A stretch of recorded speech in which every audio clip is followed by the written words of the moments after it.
Media station. Where you have a voice. He had a competent coaching staff. You just play terrible and you keep playing. And we have strong opinions. What a whiny freaking crybaby response. This is Stillman and Company with Jared Stillman. Presented by TriStar Moving on Nashville's best sports talk, 102.5 and 106.3 The Game and the Game Nashville app. Stillman and Company is delivered by TriStar Moving, 102.5 The Game, 106.3 The Game, streaming live on Twitter, Twitch, YouTube, and Facebook Live. Thanks to Superbook Sports, live from the Hiller Plumbing, Heating, Cooling, and Electrical Studios. Ian's here today. Hello, Ian.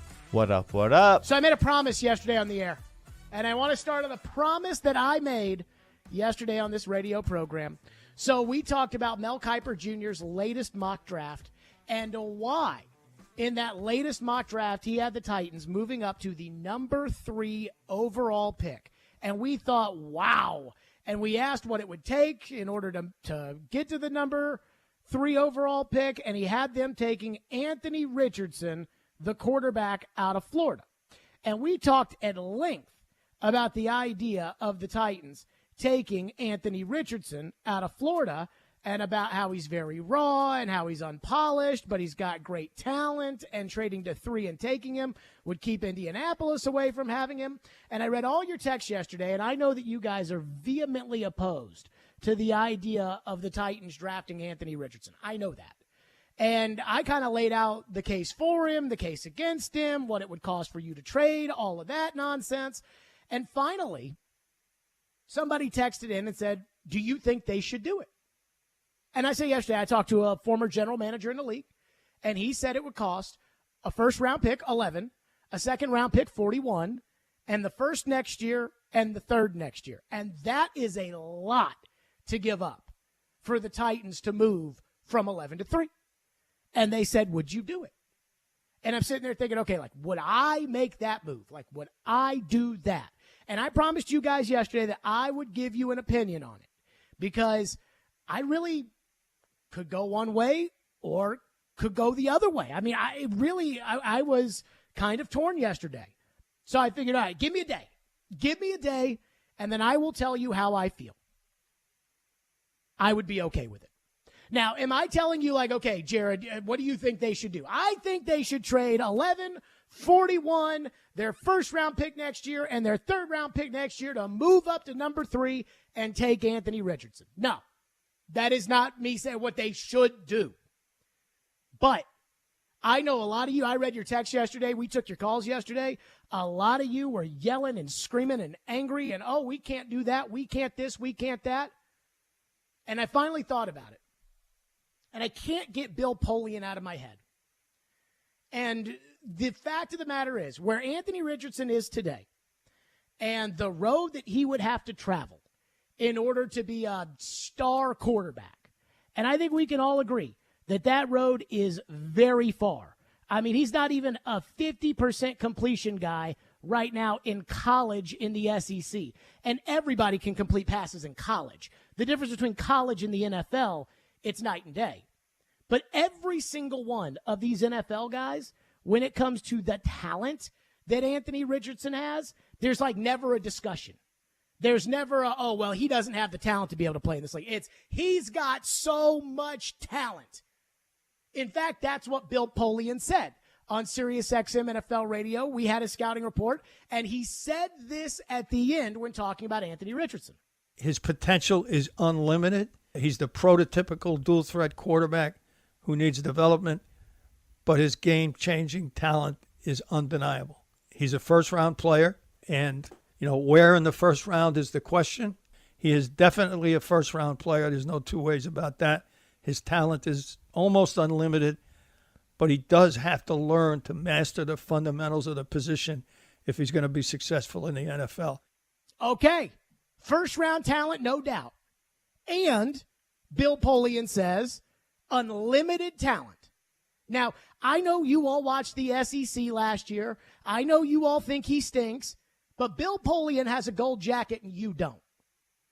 And then I keep thinking about every December and every year when we get to the playoffs and we talk about the Titans and we talk about Tannehill and every time we do that, All you guys ever do is complain about the fact that in this AFC, we can't win with our quarterback. And the reason that you say that is because you know that the other teams have Patrick Mahomes, Joe Burrow, and Josh Allen. And how bad would you like to have your own Patrick Mahomes or your own Josh Allen? There's only one way to get a Joe Burrow. You have to stink so bad in the right year. The year that the Titans stunk so bad, Jared Goff was the number 1 pick.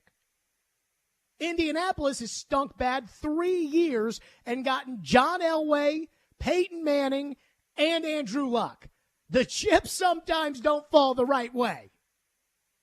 So that's the only way to get a Burrow. So put that out. And none of these guys are Burrow. If any of these guys were Elway or Burrow or Andrew Luck, then you would have seen the Chicago Bears trade Justin Fields. So none of these guys are that good. So that takes us back to how do you get a Mahomes, how do you get an Allen? And the truth is, both those teams, Buffalo and Kansas City, made the playoffs the year before they got their quarterbacks. They moved up to get those quarterbacks. And those quarterbacks were not considered to be the best quarterbacks in that draft class. Mitch Trubisky went first. A lot of people thought Deshaun Watson was better than Mahomes. And obviously we know with Allen, Baker Mayfield was the number 1 pick. Sam Darnold was the number 3 pick. Josh Allen went at 7. But those teams, Buffalo and Kansas City, had circled the talent of those quarterbacks and knew that they had issues and fundamentals. Josh Allen was a 50% passer at Wyoming. Josh Allen threw for 1,800 yards his last year at Wyoming. That is nothing. And so what happened was they looked at the guy that they were drafting, the personality of the player, and the fundamentals that needed work that they thought they could coach up, and the raw talent and ability. And I think we can agree Allen and Mahomes have unbelievable raw talent and ability. So does this guy. So the question is, does he have it up here in the membrane to be able to develop into a good quarterback? Does he have it up there to be able to take to coaching? I think we know if you draft him, Tannehill has to play quarterback next year. But the one thing I would say is, if I owned this football team and Rand Carthon and Mike Vrabel came up to me and said, Jared, we believe that Anthony Richardson has game-changing talent, just like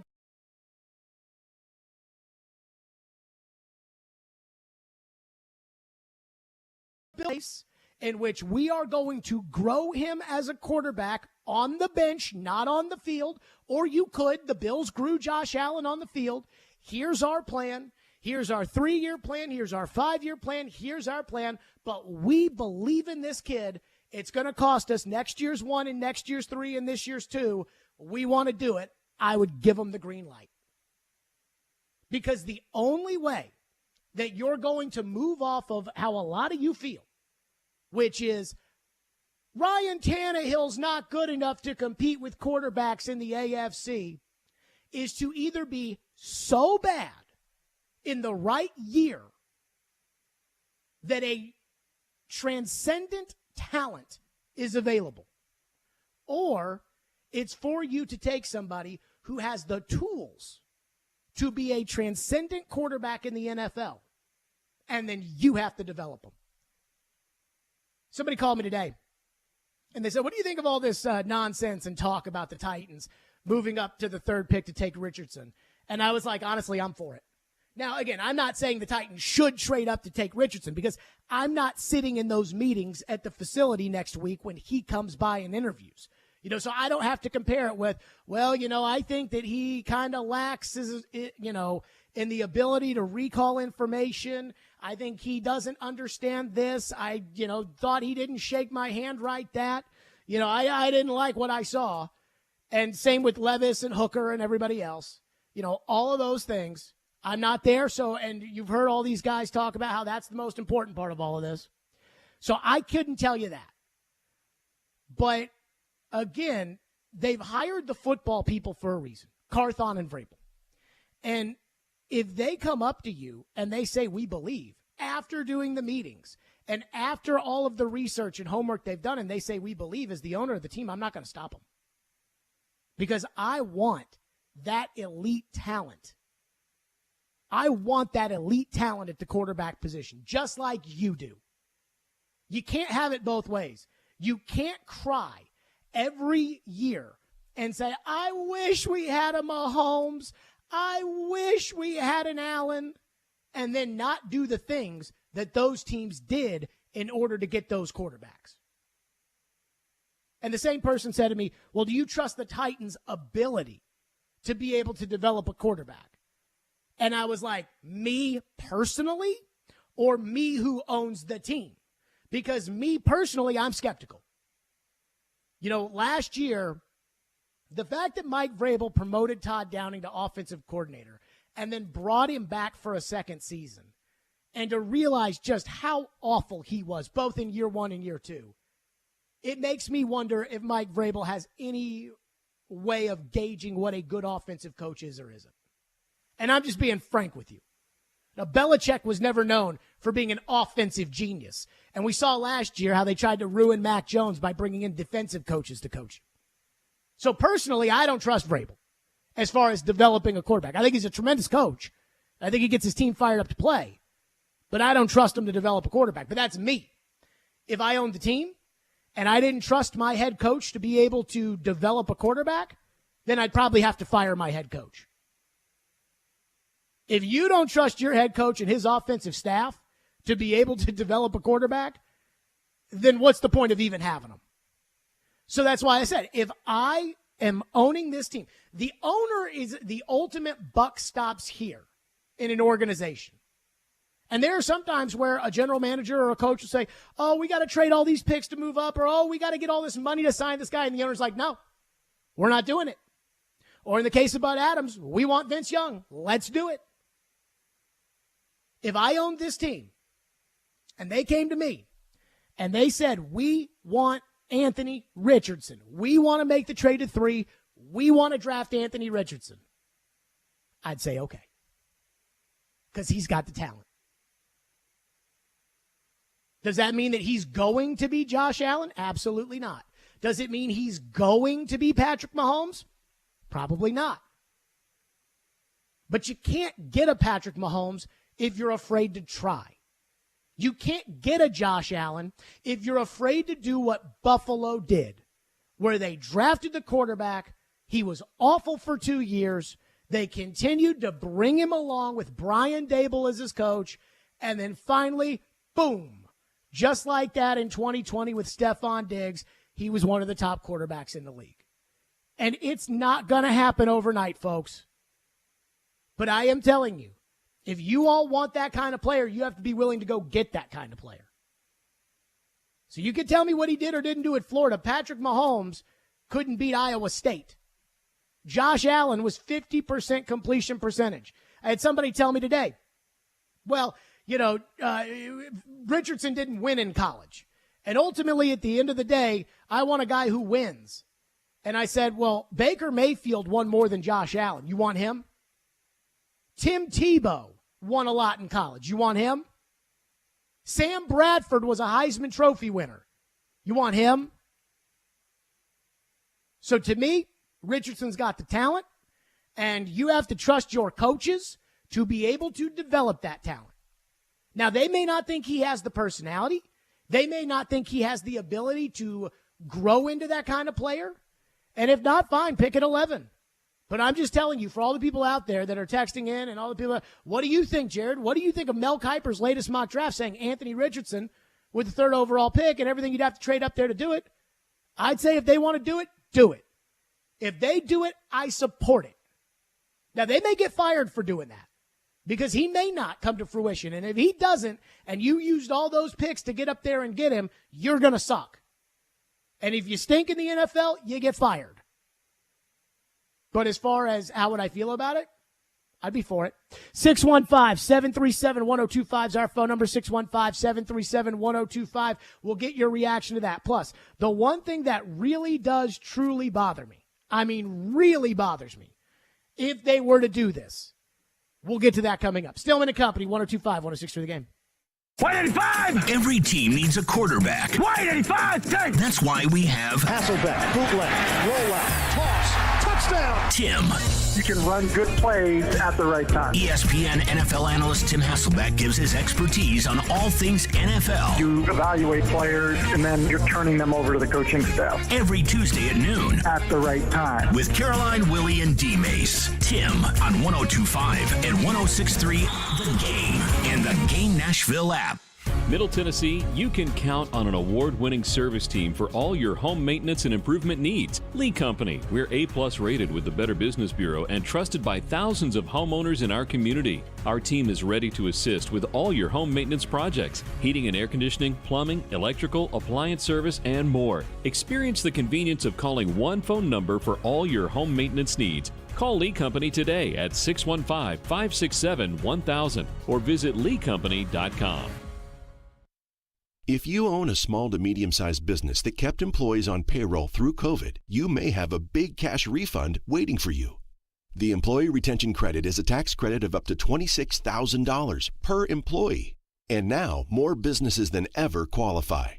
The experts at RefundsPro.com specialize in cutting through the red tape of qualifying for this government program. Most of their refunds are over $100,000. Even businesses that have received PPP funds may be eligible. And there are absolutely no fees unless you receive a refund. So there's no reason not to apply. If your business experienced shutdowns, limited capacity, supply chain challenges, or reduced revenue due to COVID, you likely qualify.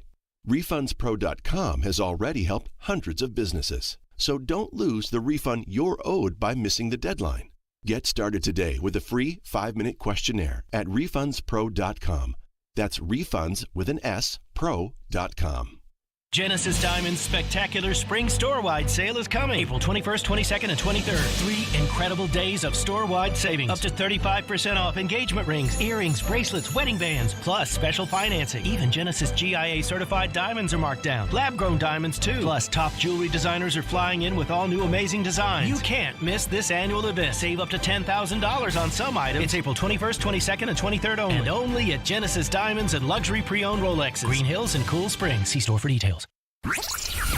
Anyone want to tell me what happened? Did you miss any of today's show? It's okay. It's fine. Don't worry. Subscribe to the Stillman and Company podcast on Apple, Spotify, and other podcast platforms, or by going to theGameNashville.com. All right, I'll give it a shot. You're listening to Stillman and Company, presented by TriStar Moving on 102.5 and 106.3 The Game and the Game Nashville app. You've got to ask yourself if the team would be better with Anthony Richardson or Will Levis and not having the picks that they traded away, or Hendon Hooker plus those extra picks, which should develop into quality starters because you're talking first and second rounders for the most part. Which way would the team be better off? And which way would the team be more protected against injury? And so I don't think that either Richardson or Levis, for completely different reasons, are worth the risk of trading away 4 other core players. It just doesn't seem to make sense to me. That was Trevor Maddich on our show yesterday. Now, that is the big concern. If the Titans were to trade up, and again, a former general manager in the NFL told me it'll cost $11.41 your first next year and your third next year. So Trevor is right. It'll cost you 3 extra players if you were to move up to take Anthony Richardson with the 3rd overall pick. Now, I will get to, another thought that I have about this in a second, but it'll take that to move up to be able to get Anthony Richardson. And he's right. You would not have those extra players. What scares me is when the Kansas City Chiefs decided to move up to take Patrick Mahomes, they already had Tyreek Hill and Travis Kelce, and they drafted Kareem Hunt in that same draft class. When when teams move up and they decide to stick in a young quarterback, they have the pieces around him. Joe Burrow, when he got drafted, they used that pick. They didn't have to trade because they were number 1. And then they got T. Higgins in the 2nd round, and they got Jamar Chase the next year. If you were to do that, you wouldn't be able to get a T. Higgins because you would trade your 2nd round pick, and you wouldn't be able to get a Jamar Chase because you trade your 1st round pick next year.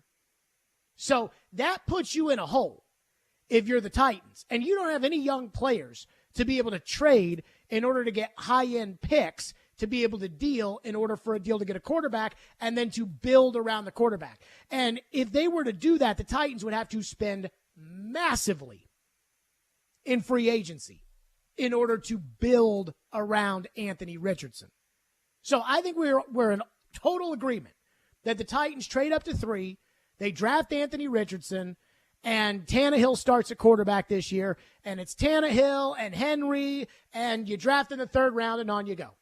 But then after this year, Tannehill's a free agent, you let him go, Richardson becomes the quarterback. I think you have to extend Derrick Henry. Even though he'll be older and maybe he'll start to show some tread on the tires, I think you have to extend Derrick Henry after this year because you're going to have to get another receiver. You're going to have to probably get another tight end. You're going to have to get all this help on the offensive line. You don't even have a left guard right now. You don't even have a starting receiver right now. You're going to have to get all of those things.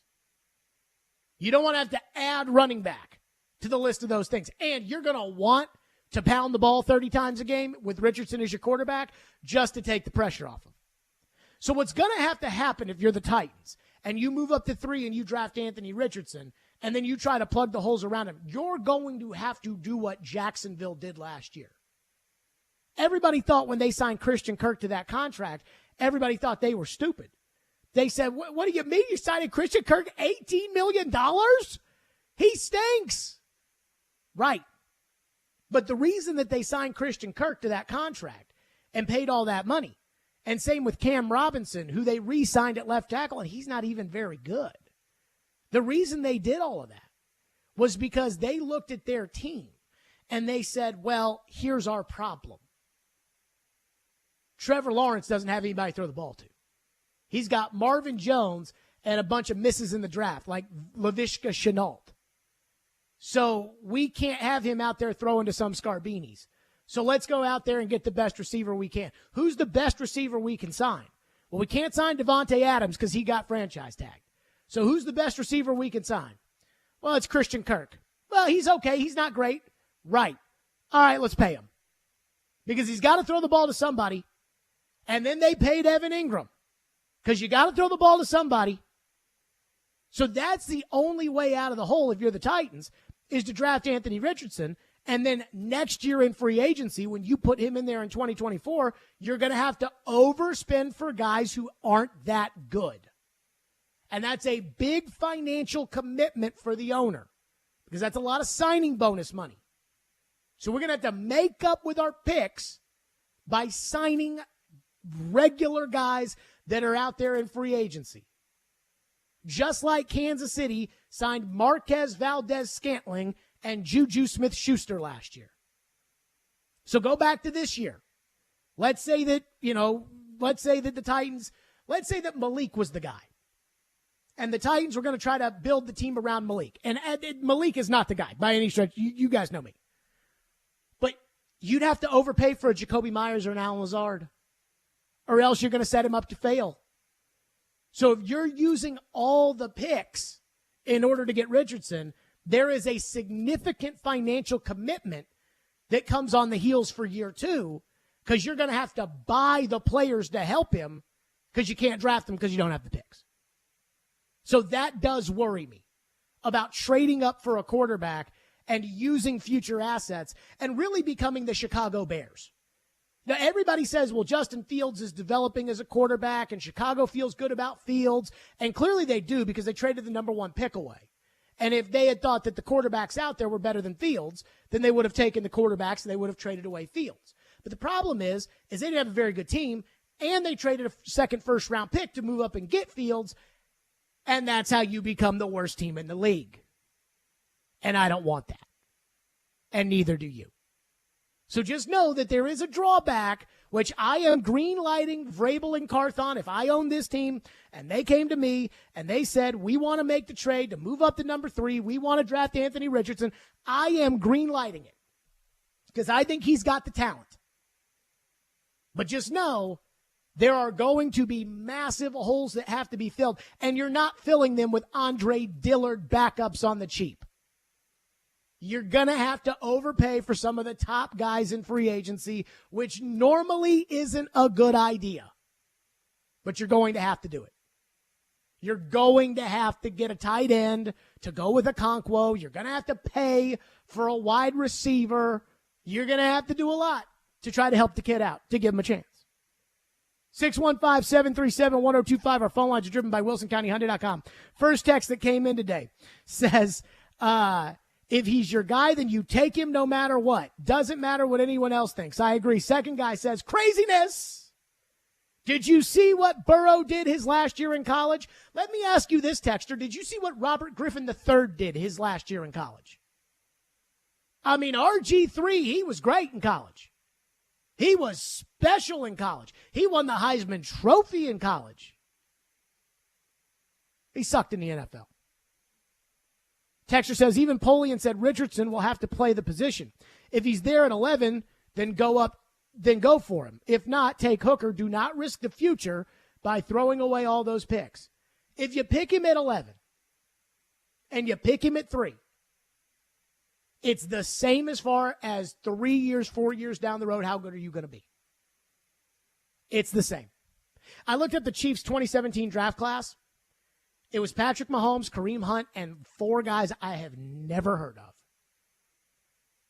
We will never remember that draft class, except for Patrick Mahomes. And I know you're not in the same situation as Kansas City was then. I get it. But you guys, again, I keep talking about you guys right here. I mean, my thing for you is that you guys keep saying every year Tannehill's not good enough. We need to have a guy that's good enough. Well, how do you get a guy that's good enough? You're never going to be horrible with Mike Vrabel as the coach. And even if you are horrible, there's a chance that the year that you're horrible, it's going to be Jameis Winston who's out there. You have to find your guy. You have to develop him. You're not going to get to sit there and pick Joe Burrow. It'd be nice, but you're not going to get to do that. So you guys want a Mahomes and you want an Allen. This is how you get them. 615-737-1025. Mel Kiper Jr. explains his reasoning behind why the Titans should take Anthony Richardson with the 3rd overall pick. We'll get to that coming up next. FanDuel Sportsbook is my official sportsbook app. The NBA playoffs are here, and you can turn crossovers into cash with FanDuel. Just visit FanDuel.com/JGM right now and place a $5 bet, and you'll get an instant $150 in bonus bets, win or lose. You know, again, this play-in tournament, crazy. The Lakers pulled it out yesterday in overtime. We got 2 games tonight. And then the Grizzlies versus LeBron. So we'll keep an eye on that. They got great promotions every day. It's a safe and secure app, and you get paid your winnings instantly. There's no better place to bet the playoff action than America's -- sportsbook and my official sportsbook app, FanDuel. Go to FanDuel.com/JGM and sign up to get $150 in bonus bets when you bet your first bet with $5. FanDuel.com, official betting partner of the NBA. 21 and older and present in Tennessee. Bonuses issued as non-withdrawable bonus bets that expire 7 days after receipt. Restrictions apply. See full terms at FanDuel.com/sportsbook. Gambling problem? Call the Tennessee Red Line at 1-800-889-9789. Want a chance to win tickets to an upcoming Preds game? Yes. Tune in to Robby and Rexroad every weekday Preds game day at 8:45 for Preds Pick to Click. Guess a goal scorer and win. I will take Roman Yost. Matt Duchene. Pick to Click is brought to you by TJ Anderson Homes of Benchmark Realty. Visit tjandersonhomes.com to see why they are referred so often. And by Superbook Sports, voted #1 sportsbook in Vegas. Download their app today. Preds Pick to Click. We are 102.5 and 106.3 The Game. 312 Pizza Company is your spot for the best Chicago-style eats right here in Nashville. From thin crust pizza to deep dish pizza to Italian beef sandwiches and Chicago dogs. Doesn't get much better than that. Until now. 312 Pizza Company is now serving up their award-winning pizza by the slice. All day, every day. Don't have time to wait for a full pie? No problem. Get a slice instead. Order a full pie but want a little more? Add another slice. Do it. Honestly, just go get a slice. 312 Pizza Company. Nashville's authentic Chicago pizzeria. Go get a slice. Mom, we're out of potato chips. Teenagers, they'll eat you out of house and home, kind of like health insurance, which can take a big bite out of the family budget. Fortunately, with Farm Bureau Health Plan's Core Choice coverage, we can save $3,600 a year compared to the leading competitor. And we've got better coverage with a lower premium, lower deductible, free telehealth visits, and access to one of the largest networks available. Can we order pizza? Visit FBHP.com or your local Farm Bureau office today. Men, this is Evan Bass with the Tennessee Men's Clinic, and I've been helping men with sexual health issues for many years. I've seen the pain and anxiety that men walk into the clinic with when erectile dysfunction is affecting them. And I also know the heartache and difficulty it can bring to their partner. At the Tennessee Men's Clinic, we've been successfully treating men for ED for many years now. We've seen the amazing impacts that those treatments have on a man's confidence and positivity. And we've seen the wonderful things those treatments also do for a man's relationship. That's why I'm pleased to announce that we are now offering the same great services we offer at our Nashville clinic at our new location in Franklin, which will make it much more convenient for those men living south of Nashville to get treated. So call us today and book your appointment at our Midtown location or at our new clinic in Cool Springs. Your first visit is only $99 and includes blood work and a medical consult. Call 615-208-9090. That's 615-208-9090 or go to TennesseeMen'sClinic.com. Visit our website to learn more, including side effects, treatments, extra results vary. 94.9 The Fan is your home for Hit City. Your Nashville Sounds continue their homestand tonight against the Norfolk Tides. Swing and a miss, strike three. Sounds win. Pre-game at 6:20. On your home of Nashville Sounds baseball, 94.9 The Fan and the Fan app. What's happening in Nashville? This is Scott Van Pelt. You're listening to Nashville's best sports talk, ESPN 102.5 The Game. The Titans trading up to third overall and taking Anthony Richardson. According to you, Mel, why is Richardson the guy for Tennessee and isn't the guy, fourth, you have going fourth overall? Why isn't Will Levis? Just a feeling from people that, Will, I'm a big Will Levis guy, you know that, Max, but there's a lot of mixed opinion of Will. People are factoring in, I think, too heavily 2022, but that's the story for another day. You think about Anthony Richardson for Tennessee with the dual threat he brings, tremendous runner immediately when he steps on the field. The passing, he has the arm. He's got all the raw talent. He just needs to be more precise, more accurate, mechanically work on some things. He has the work ethic to put in the time like Josh Allen did. And in Tennessee, Max, they have Ryan Tannehill. Ryan Tannehill's there. They need a quarterback already in place because Anthony Richardson can't be expected to be the guy as a rookie. So I think that's a team that moving up from 11 to 3, they get the quarterback that they can develop behind Ryan Tannehill for more so 2024. There you go. That was Mel Kiper Jr. talking about his decision to have the Titans in his latest mock draft take Anthony Richardson with the third overall pick. Let's get back to your phones as promised. AG has been waiting patiently. He's up next here on the program. Thank you for calling. What's up, AG? I'm a little confused because when we get a wide receiver or something, we expect him to be able to play immediately. But when it comes to the quarterback, he need to sit and all this all type of stuff. Now, if I draft a quarterback there, I feel like he at least need to be better than Tannehill.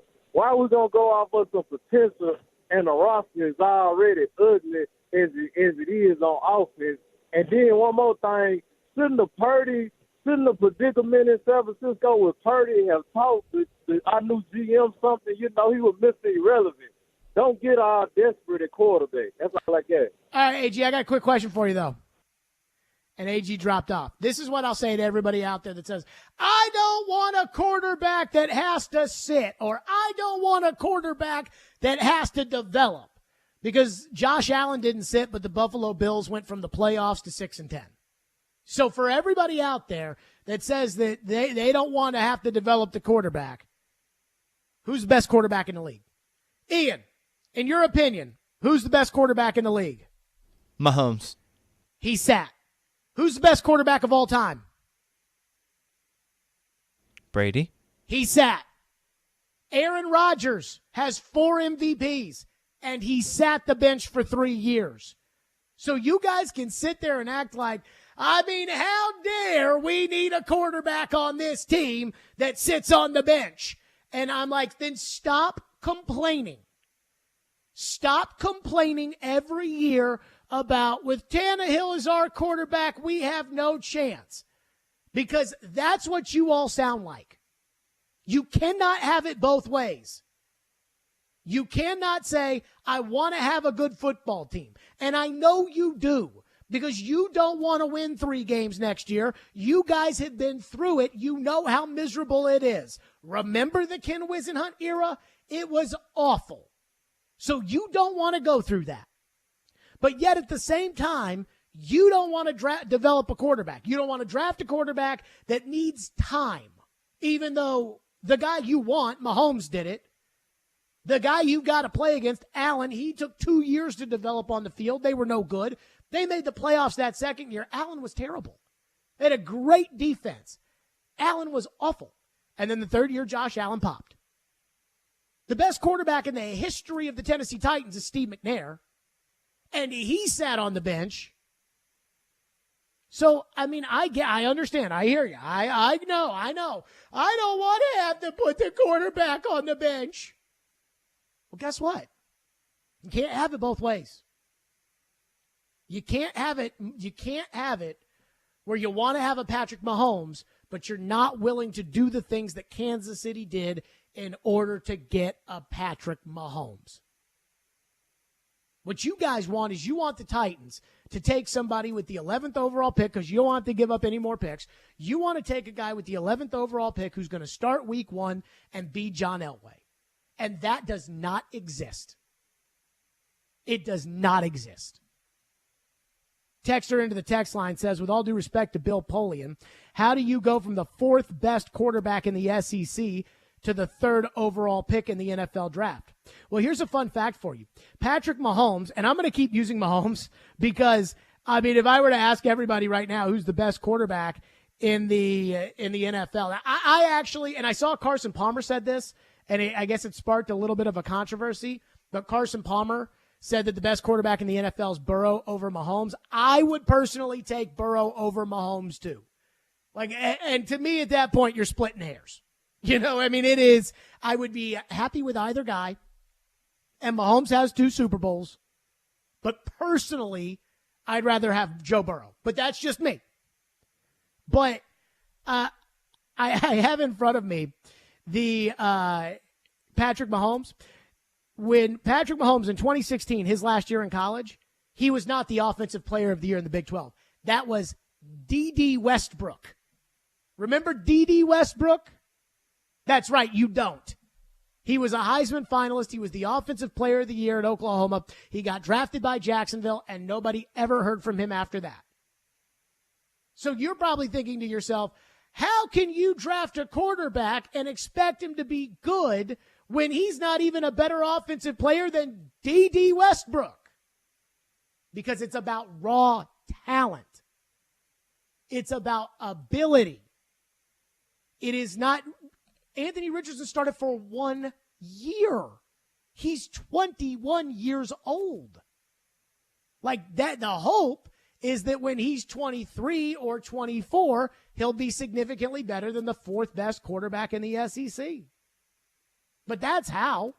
I mean, you guys got to stop looking at college box scores and say, well, this guy's good or that guy's good. Because how many times? Johnny Manziel was good in college. Tim Tebow was good in college. I mean, this idea. Texter says, Jeffrey Simmons signed today. Jared, we can all breathe easy. I actually, good day for the Titans. For a lot of different reasons, it's a good day for the Titans. Texter said, hey, Jared, build the team with your draft picks and be glad the Colts will get the project in Richardson and then go grab Hendon Hooker if available. It's just too much to give up. Was Patrick Mahomes too much to give up when they traded, I believe, a first, their next year's first, a third, and I want to say something else, but I could be wrong. It could just be a first, and a third. Was that too much to go up to 11 or to go up to 10 for Kansas City to take Mahomes? Was it too much when the Buffalo Bills traded their starting Pro Bowl left tackle to the Cincinnati Bengals to move up to 12, and then traded 2 second-round picks and a first-round pick to move up to 7 and draft Josh Allen? You guys keep talking to me about, like, you want all these guys. You want those guys. Honestly, you guys are driving me crazy today. You guys want to have what the other teams have. You are envious of those teams. You dump on Tannehill, who's probably like the 13th or 14th best quarterback in the NFL, which is not bad. But you guys consistently complain about that. I can't tell you how many calls we've taken and how many texts we've had that are, Tannehill's no good and no point in worrying about next year. And at the same time, you're like, I don't want to develop the quarterback. Let me ask you a question. Let's say Anthony Richardson's a project. He's not ready to play, and he'll cost all those picks in order to move up and get. And you say, fine, we're not going to do that. We're going to run it back with Tannehill. We're going to draft Peter Skoronski at 11, and we're going to go on about our business, which is fine. And they're entitled to do that, and I wouldn't have a problem with it if they don't think Richardson's worth it. But then Indianapolis does draft Richardson, and he is a project, and they stink next year, which could happen. Indianapolis is bad. Anthony Richardson's a quarterback. They went 3 games. The next year, the Indianapolis Colts have the number 1 pick.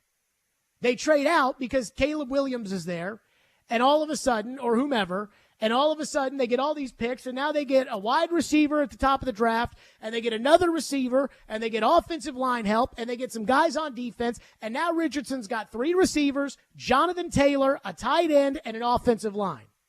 And he develops into a superstar. And now you're tormented by him for the next 15 years. And you can sit there and say that's a lot of what ifs, and you're right. But that's what the Titans have to judge too, when it's about moving up to the 3rd pick to be able to get in front of Indianapolis to keep them from getting a player. So if they think Anthony Richardson has the generational talent, it's now twofold. It's not only do you want the generational talent, just like Andy Reid wanted the generational talent in Mahomes, just like Buffalo wanted Josh Allen, but you also are keeping Indianapolis from getting him at the same time. You act like it's so bad to have a project at quarterback. Steve McNair was a project at quarterback. They drafted him, and Floyd came out and said he's not playing for 2 years. So don't get all, you guys just get so worked up about this. It's like you bitch about how you're not good enough at quarterback. Then when I tell you what it'll take to do what the other teams who are good at quarterback did, you're like, I don't want to do that. I don't get it. Chris Sanders will join us next, and then we're back into your phones because they are blowing up. 615-737-1025 is our phone number. TriStar Moving, those are my official movers. I love those guys. Moving season is upon us. That's right.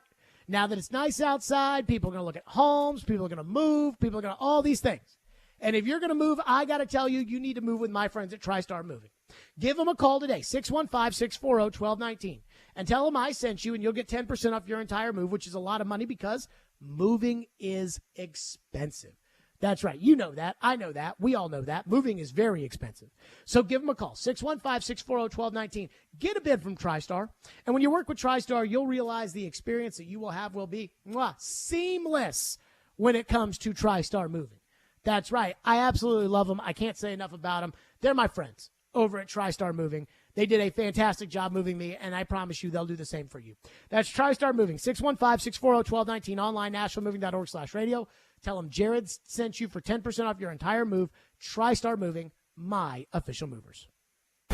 When it comes to Nashville sports, Locking up Jeffrey Simmons, clearly that was a priority for them. He knows his stuff. A little bit good, a little bit bad. And knows how to push the right buttons. He's coming off an ACL tear, and he's 25 years old, so you cannot ignore that. Join Outkick's Chad Withrow every Friday at 5 with Stillman and Company.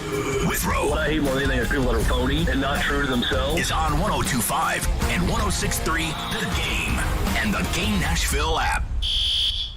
Attention all fire and safety line experts. Middle Tennessee's fastest growing fire protection company is looking for experienced service technicians, designers, and sprinkler system experts like you. Tired of working for a large corporate employer? Work for a company where you're more than just a number. Jarrett Fire Protection is owned and operated by Nashville natives and wants to invite you to grow with their amazing team. Hi, I'm Jason Jarrett, owner of Jarrett Companies. I'm looking to hire experienced sprinkler experts and will offer a sign-on bonus of up to $5,000 $1,000 for certified professionals. In addition to our great benefits that include a 401k match, PTO, and top pay with annual bonuses, we will also provide you with the top-of-the-line tools, trucks, and equipment that you need to grow your career. Our customer base is large and business is booming with many opportunities for advancement. Give us a call or go online to jarrettfire.com and apply today to become a member of our family and protect our community. That's JARRETT fire.com.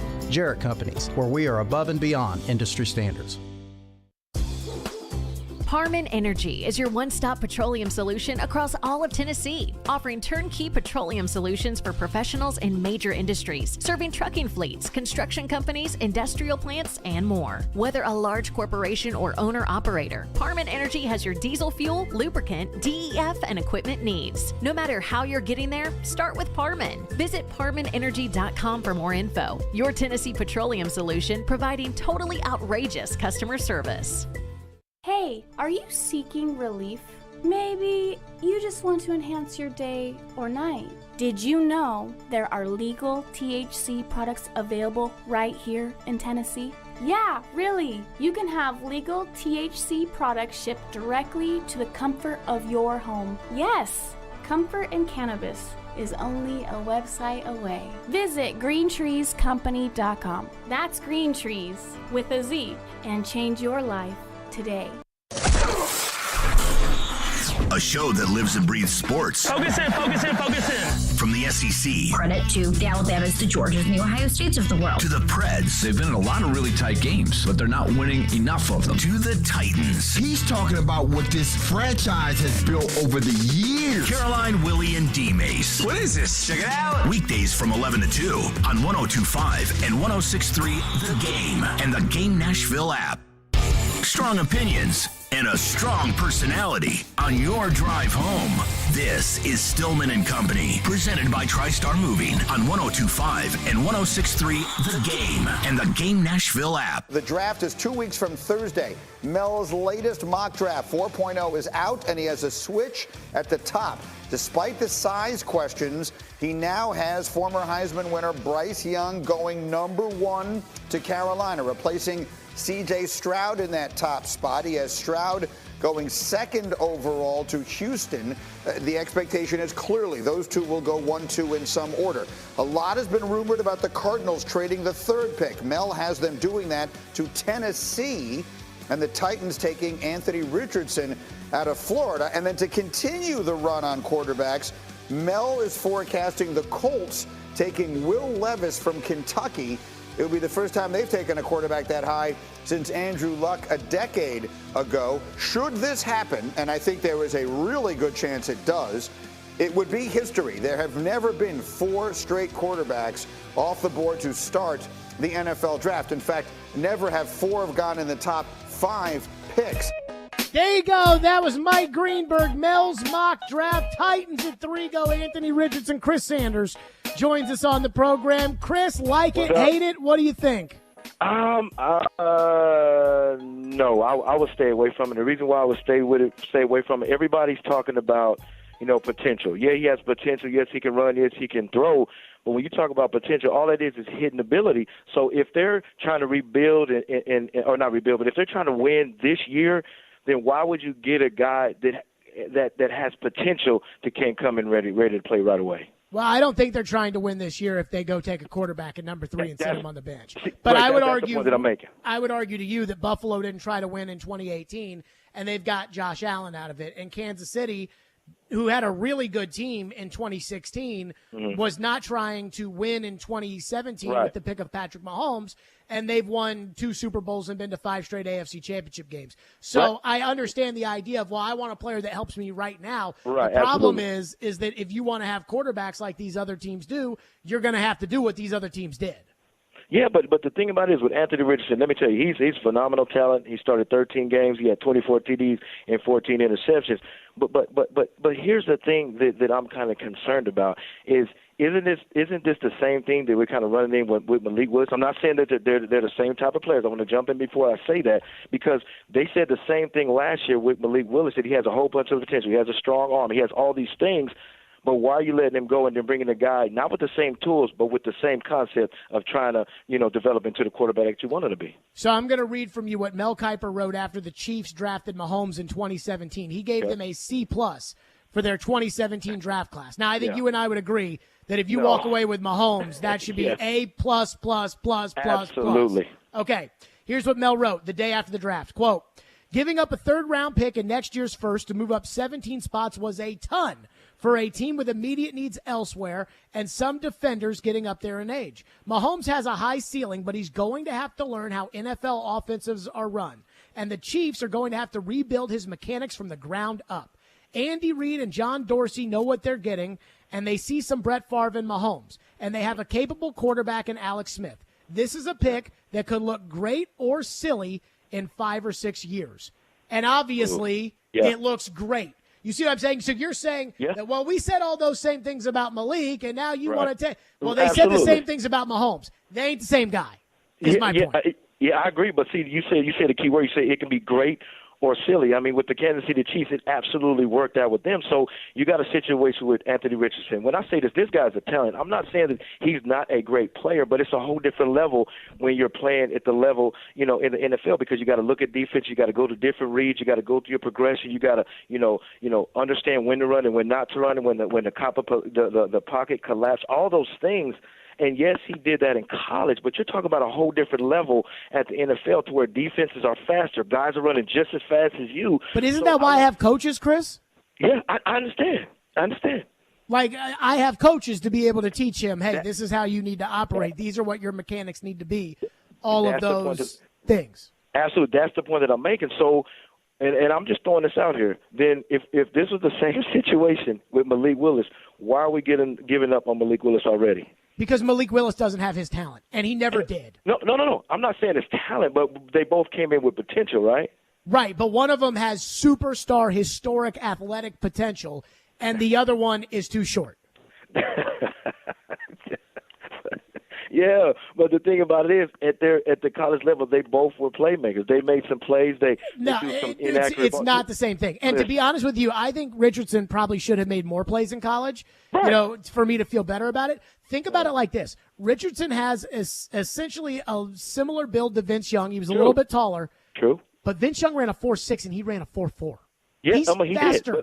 He did, Bill Polian compares him to Cam Newton and says that he has better touch. And Bill Polian's got a gold jacket for this stuff. Absolutely. That he's got better touch on the ball than Cam Newton. That he's faster than Cam Newton. Yeah. Like, that is, when we're talking about the level of athlete. Now, Cam Newton stinks right now, and I think, the antics are ridiculous. But Cam Newton, as far as pure talent in the NFL, was up there with he had the raw talent of any, and that's what we're talking about here with Richardson. To in my opinion, to compare Malik's talent to his talent is totally disrespectful to Richardson. No. The point that I'm making is athletic wise, they're both good. Athletic wise, they're both great athletes.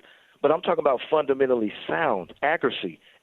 Savvy in the pocket. That's the kind of things that I want to see. I'm not comparing, Malik Williams and Richardson, that they're the same. Richardson is way better than Malik. But the point that I'm making is both are great athletes. Both guys can run. Both guys are strong. Both guys can extend the pocket.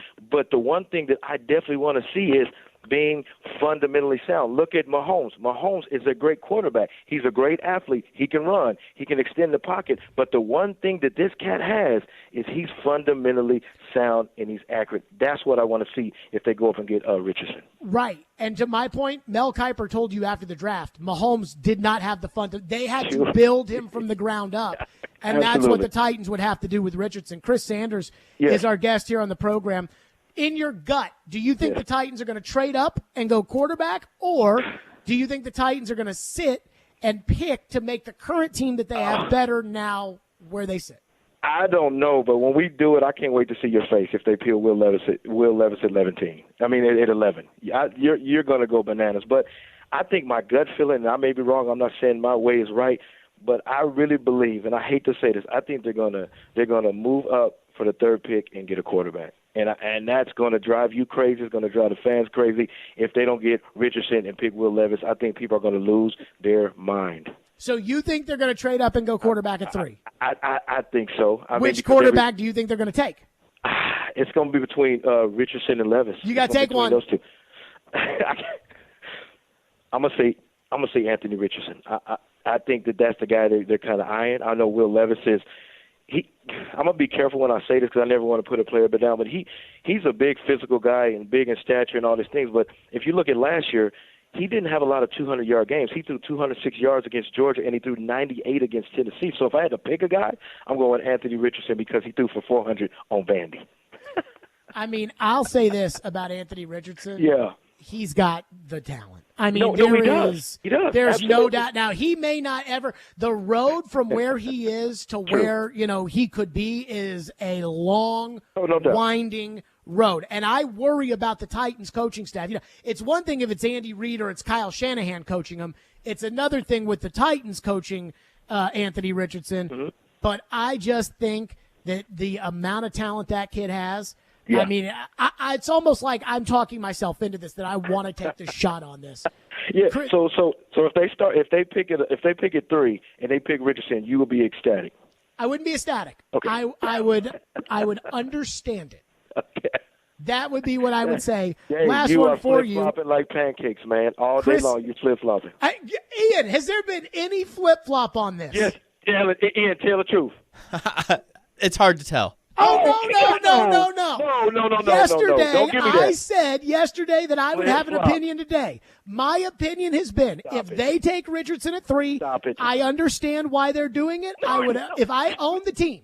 You understand. If Rand Carthon and Vrabel came up to me, if I owned the team, and they came up to me and they said it'll take our first-round pick, it'll take our second-round pick, and it'll take next year's first and next year's third to go up and get Richardson. But we believe in him. I'd say go do it. Green light. Sure. And I've not moved off of that today. You flip-flop like a pancake, dude. How have I flip-flopped? Ian, yes or no, Ian, did he flip-flop? I don't know about this one yet. Not yet. Give it some time. Give it another week. Thank you. Your thoughts on Jeffrey Simmons' contract, Chris Sanders? You know what? I love it. I mean, this is a Titans player through and through. And the reason why I say that is because if you listen to his speech, those aren't fake tears.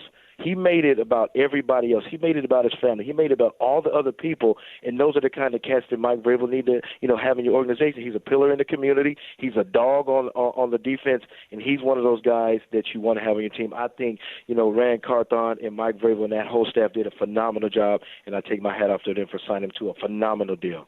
There you go. Chris Sanders, as always, joining us on the program. Chris, great stuff. We will Appreciate see you, my man.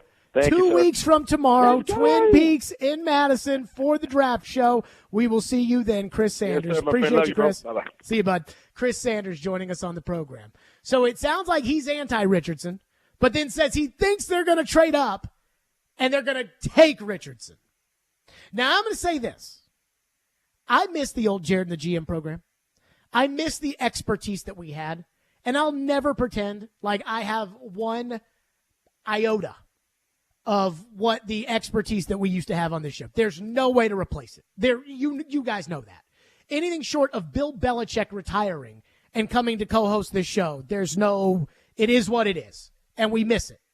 But there's one thing that I'll say that I've learned over the years about what those guys know and I don't, and why I think it's important in the Anthony Richardson thing, and then, of course, your phones, because you're blowing them up. Stillman and Company, 615-737-1025. Sounds Baseball. That's right. Tune in for Sounds Baseball tonight at 6:35 on 94.9 The Fan. The Sounds take on the Norfolk Tide, the AAA affiliate of the Baltimore Orioles. Sounds Baseball on 94.9 The Fan, presented by 312 Pizza, Farm Bureau Health Plans, and Family Leisure. All the big plays. Ball right to score. Yoshi sets up Matt Duchesne. All the big stories. For the Predators, are you holding on to what you got, or are you selling some guys off? All in one place. We are Nashville's best sports talk. 102.5 and 106.3. Green flag is in the air. It may not happen that way every game. His shot stopped. Gotta play better, gotta coach better. TD Tigers. The Game and the Game Nashville app. ElectronicExpress.com. We make it happen. Michelle Knazovic here for Superbook Sports. Baseball is back and the push for the postseason is on for hockey and hoops. Make it all count this spring with Superbook Sports. Superbook Sports is the best wagering app around with a direct line to experienced bookmakers behind the counter in the one and only Superbook in Las Vegas. Plus, get a $250 bonus when you sign up, deposit, and wager all in the same day. Don't let spring pass you by without winning some money with Superbook Sports. Visit superbook.com for terms and conditions. Gambling problem? Call 1-800-889-9789. Experience the crisp, clean, smooth, and refreshing pure agave flavor of Dulce Vida Tequila. Dulce Vida Tequila is made using only 100% USDA certified organic blue agave that is harvested from Los Altos, Mexico. Dulce Vida Blanco is additive-free and gluten-free. Try it for yourself. 1.5 ounce of Dulce Vida Blanco Tequila, 4 ounces of sparkling water, and a squeeze of lime for a delicious ranch water cocktail that is less than 100 calories. Dulce Vida Tequila, pure and simple. If you're hiring, it can feel like you're trying to find a needle in a haystack. You can hope the right person comes along, or you can just use ZipRecruiter. And now you can try it for free at ZipRecruiter.com/radio. In fact, ZipRecruiter has helped a lot of business owners find their needle in a haystack, like Marco, president of operations at Telly Tires and Auto Centers. Because Telly Tires has grown a lot in the last few years, Marco needed to hire everyone from a receptionist to a store manager to a head mechanic. ZipRecruiter helps me find all the right people, even the most difficult jobs to fill. ZipRecruiter helps me keep my business running. Take it from Marco and millions of other businesses who've used ZipRecruiter. ZipRecruiter can help you find the needle in the haystack. See why 4 out of 5 employers who post a job on ZipRecruiter get a quality candidate within the first day. And right now, you can try ZipRecruiter for free. That's right, free at ZipRecruiter.com/radio. That's ZipRecruiter.com/RADIO. ZipRecruiter.com/radio. ZipRecruiter, the smartest way to hire. Now, your Game Center update. This Game Center update is brought to you by the law offices of Amanda J. Gentry. The Nashville Predators have officially been eliminated from playoff contention. The Winnipeg Jets took down Minnesota last night to clinch the final wildcard spot. It is the first time since the 2013-2014 season that Nashville will not participate in the playoffs. The team announced today that they have sent forward Igor Afanasiev down to AHL Milwaukee. Nashville will wrap up their season with 2 final home games on Thursday and Friday. Don't miss Smashville Live tonight from Brewhouse 100 in Bellevue starting at 6. Preds player guests Spencer Stastny and Jake Livingstone will be hanging out for the hour talking all things hockey. Titans defensive lineman Jeffrey Simmons met with the media today for the first time since his contract extension and spoke about the deal. To have a female owner, a lady owner in the NFL, to trusting you so much from kind of the adversity that I went through throughout my journey to get here, you know, it means so much to me. And the Nashville Sounds are live from the Hiller Plumbing, Heating, Cooling, and Electrical Studios. WPRT FM Pegram, WPUC HD2 Laverne. Robby and Rex Road. Chase and Michelle. Caroline, Willie, D-Base. Stanley Company. Nashville's best sports talk. Crank it up. 102.5 and 106.3. Cranks it, he scores! On both sides of the one big possession. Touchdown, Middle Tennessee. The Game. A Cromwell media station. Where you have a voice. He had a competent coaching staff. You just play terrible and you keep playing. And we have strong opinions. What a whiny freaking crybaby response. This is Stillman and Company with Jared Stillman. Presented by TriStar Moving on Nashville's best sports talk. 102.5 and 106.3 The Game and the Game Nashville app. Stillman and Company is delivered by TriStar Moving, 102.5, 106.3 The Game. Streaming live on Twitter, Twitch, YouTube, and Facebook Live. Thanks to Superbook Sports, live from the Hiller Plumbing, Heating, Cooling, and Electrical Studios.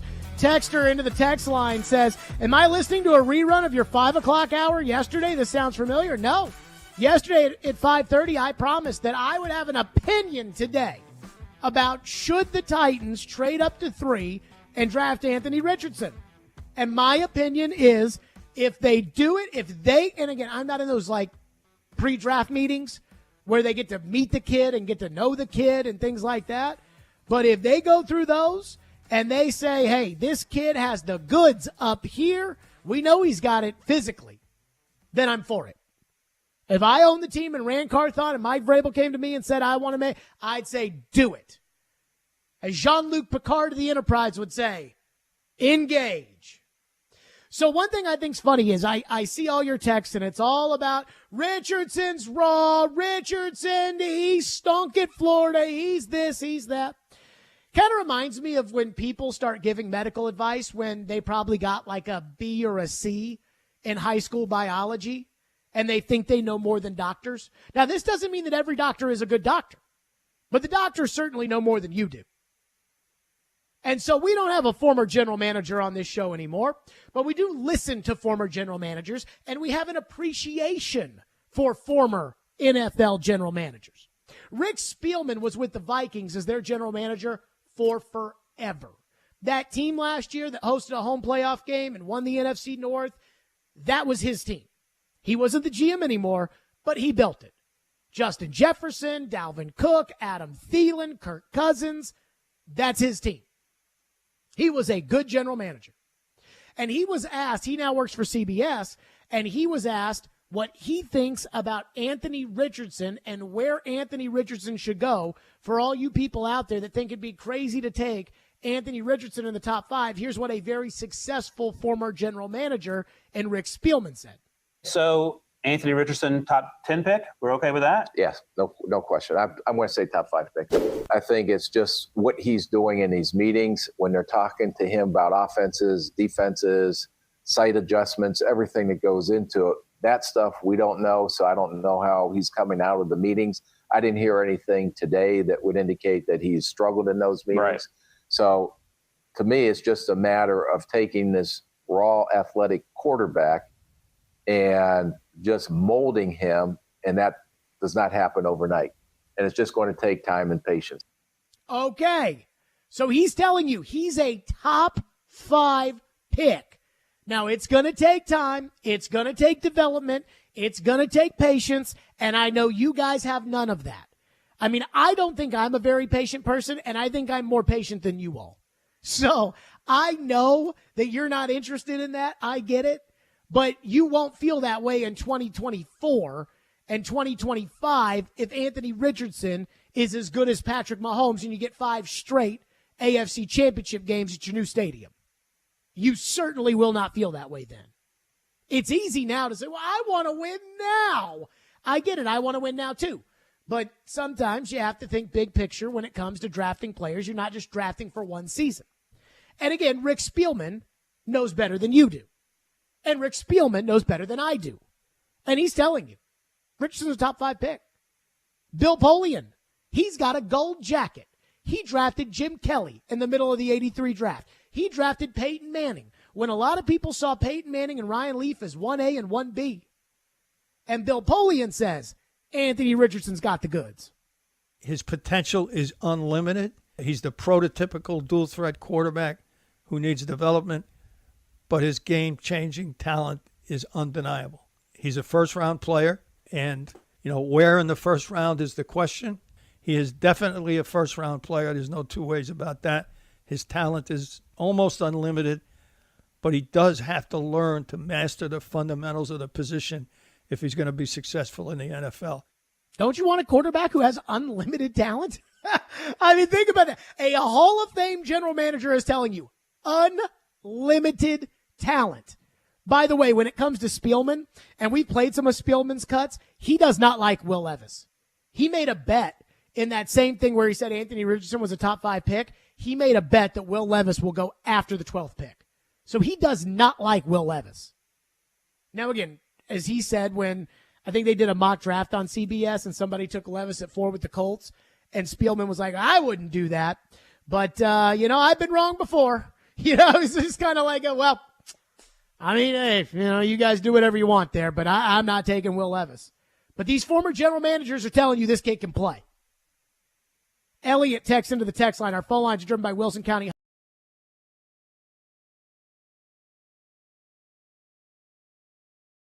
In this draft, we talk all the time about how great of a coach Mike Vrabel is. Well, let's see.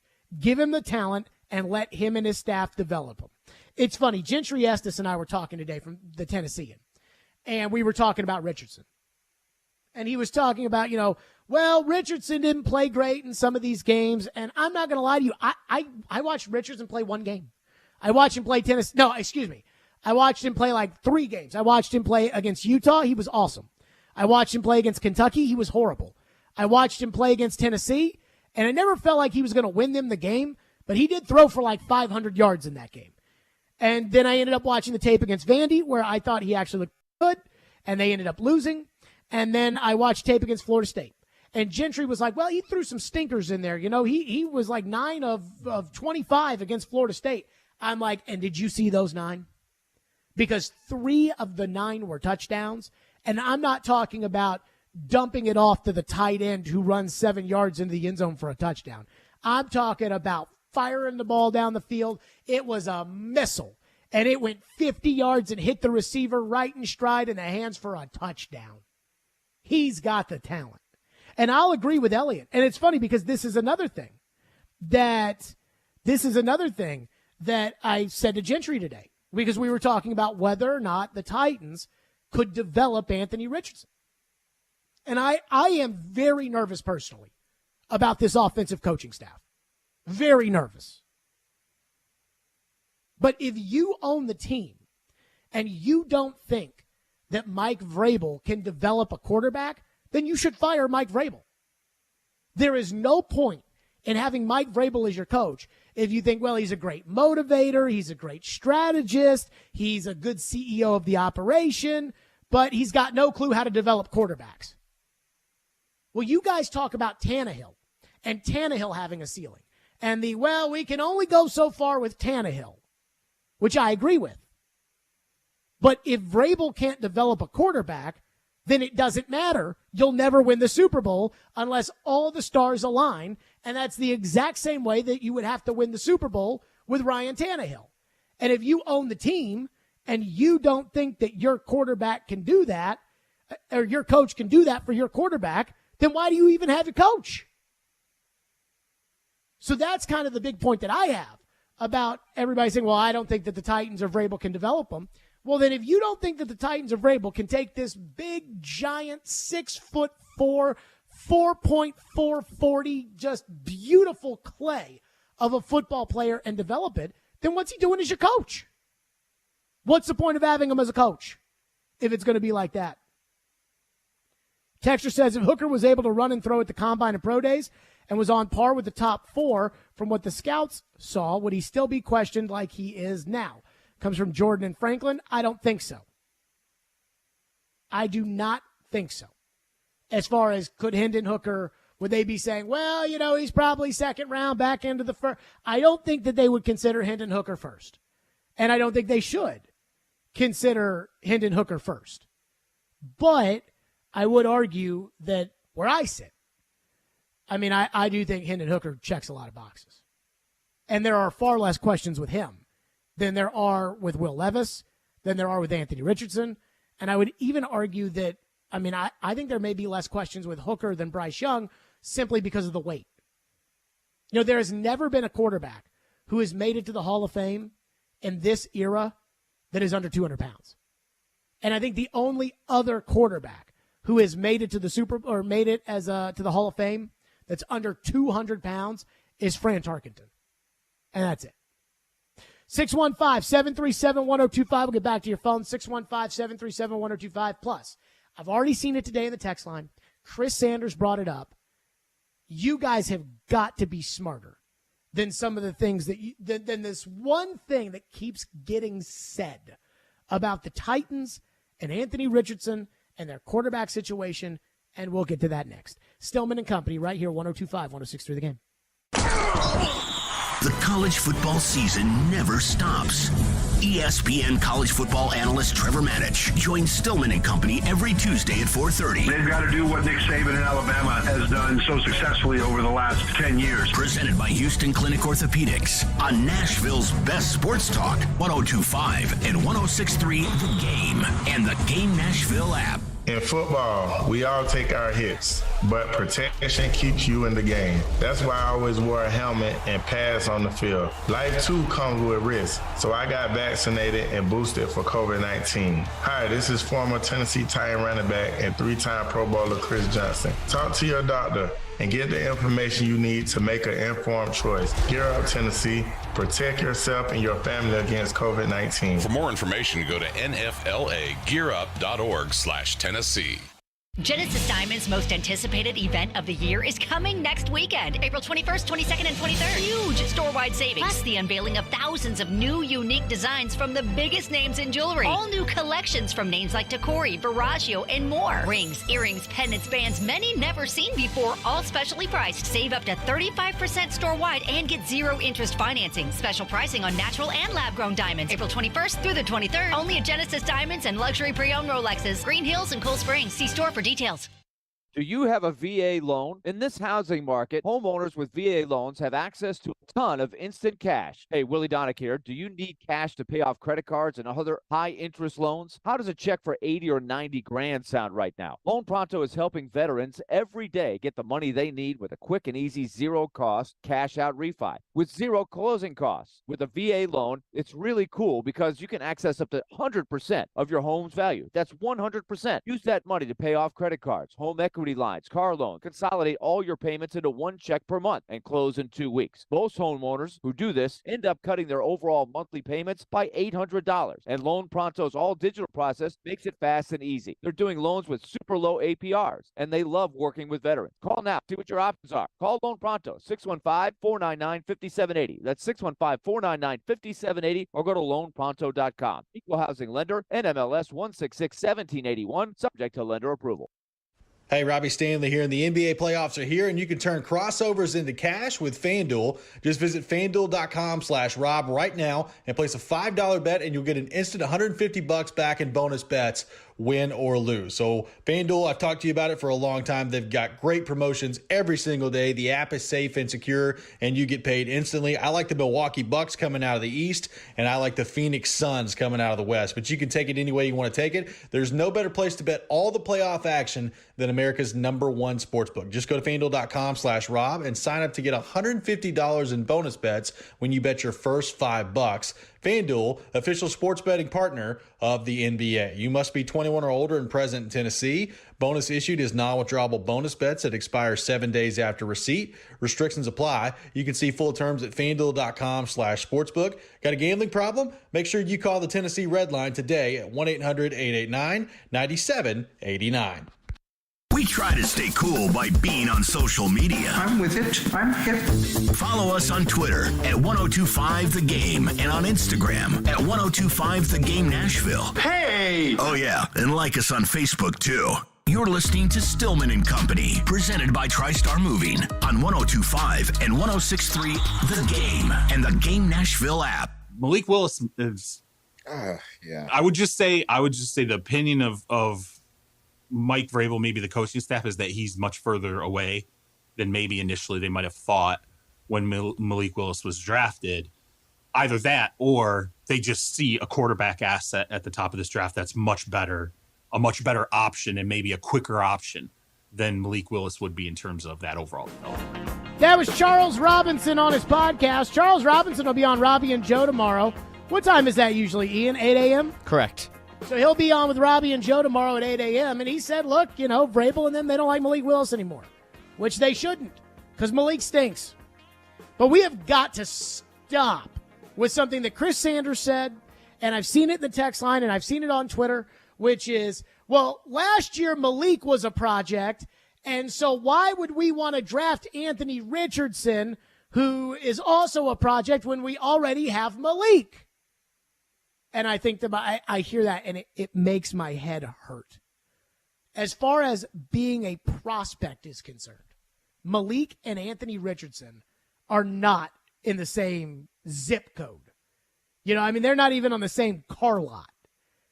Rick Spielman, former general manager, we just played the cut in the last segment. He's telling you Anthony Richardson is a top 5 pick. Bill Polian said multiple times that Anthony Richardson is a first-round pick, no doubt about it. A special talent who compares physically to Cam Newton. Malik Willis is short. Malik Willis isn't even that fast. And Malik Willis didn't play in the same level of competition as Anthony Richardson did in the SEC. And he was a third-round pick for a reason.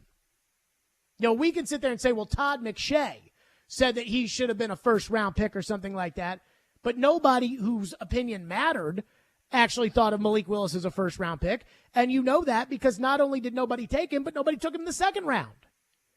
They're not the same kind of prospect.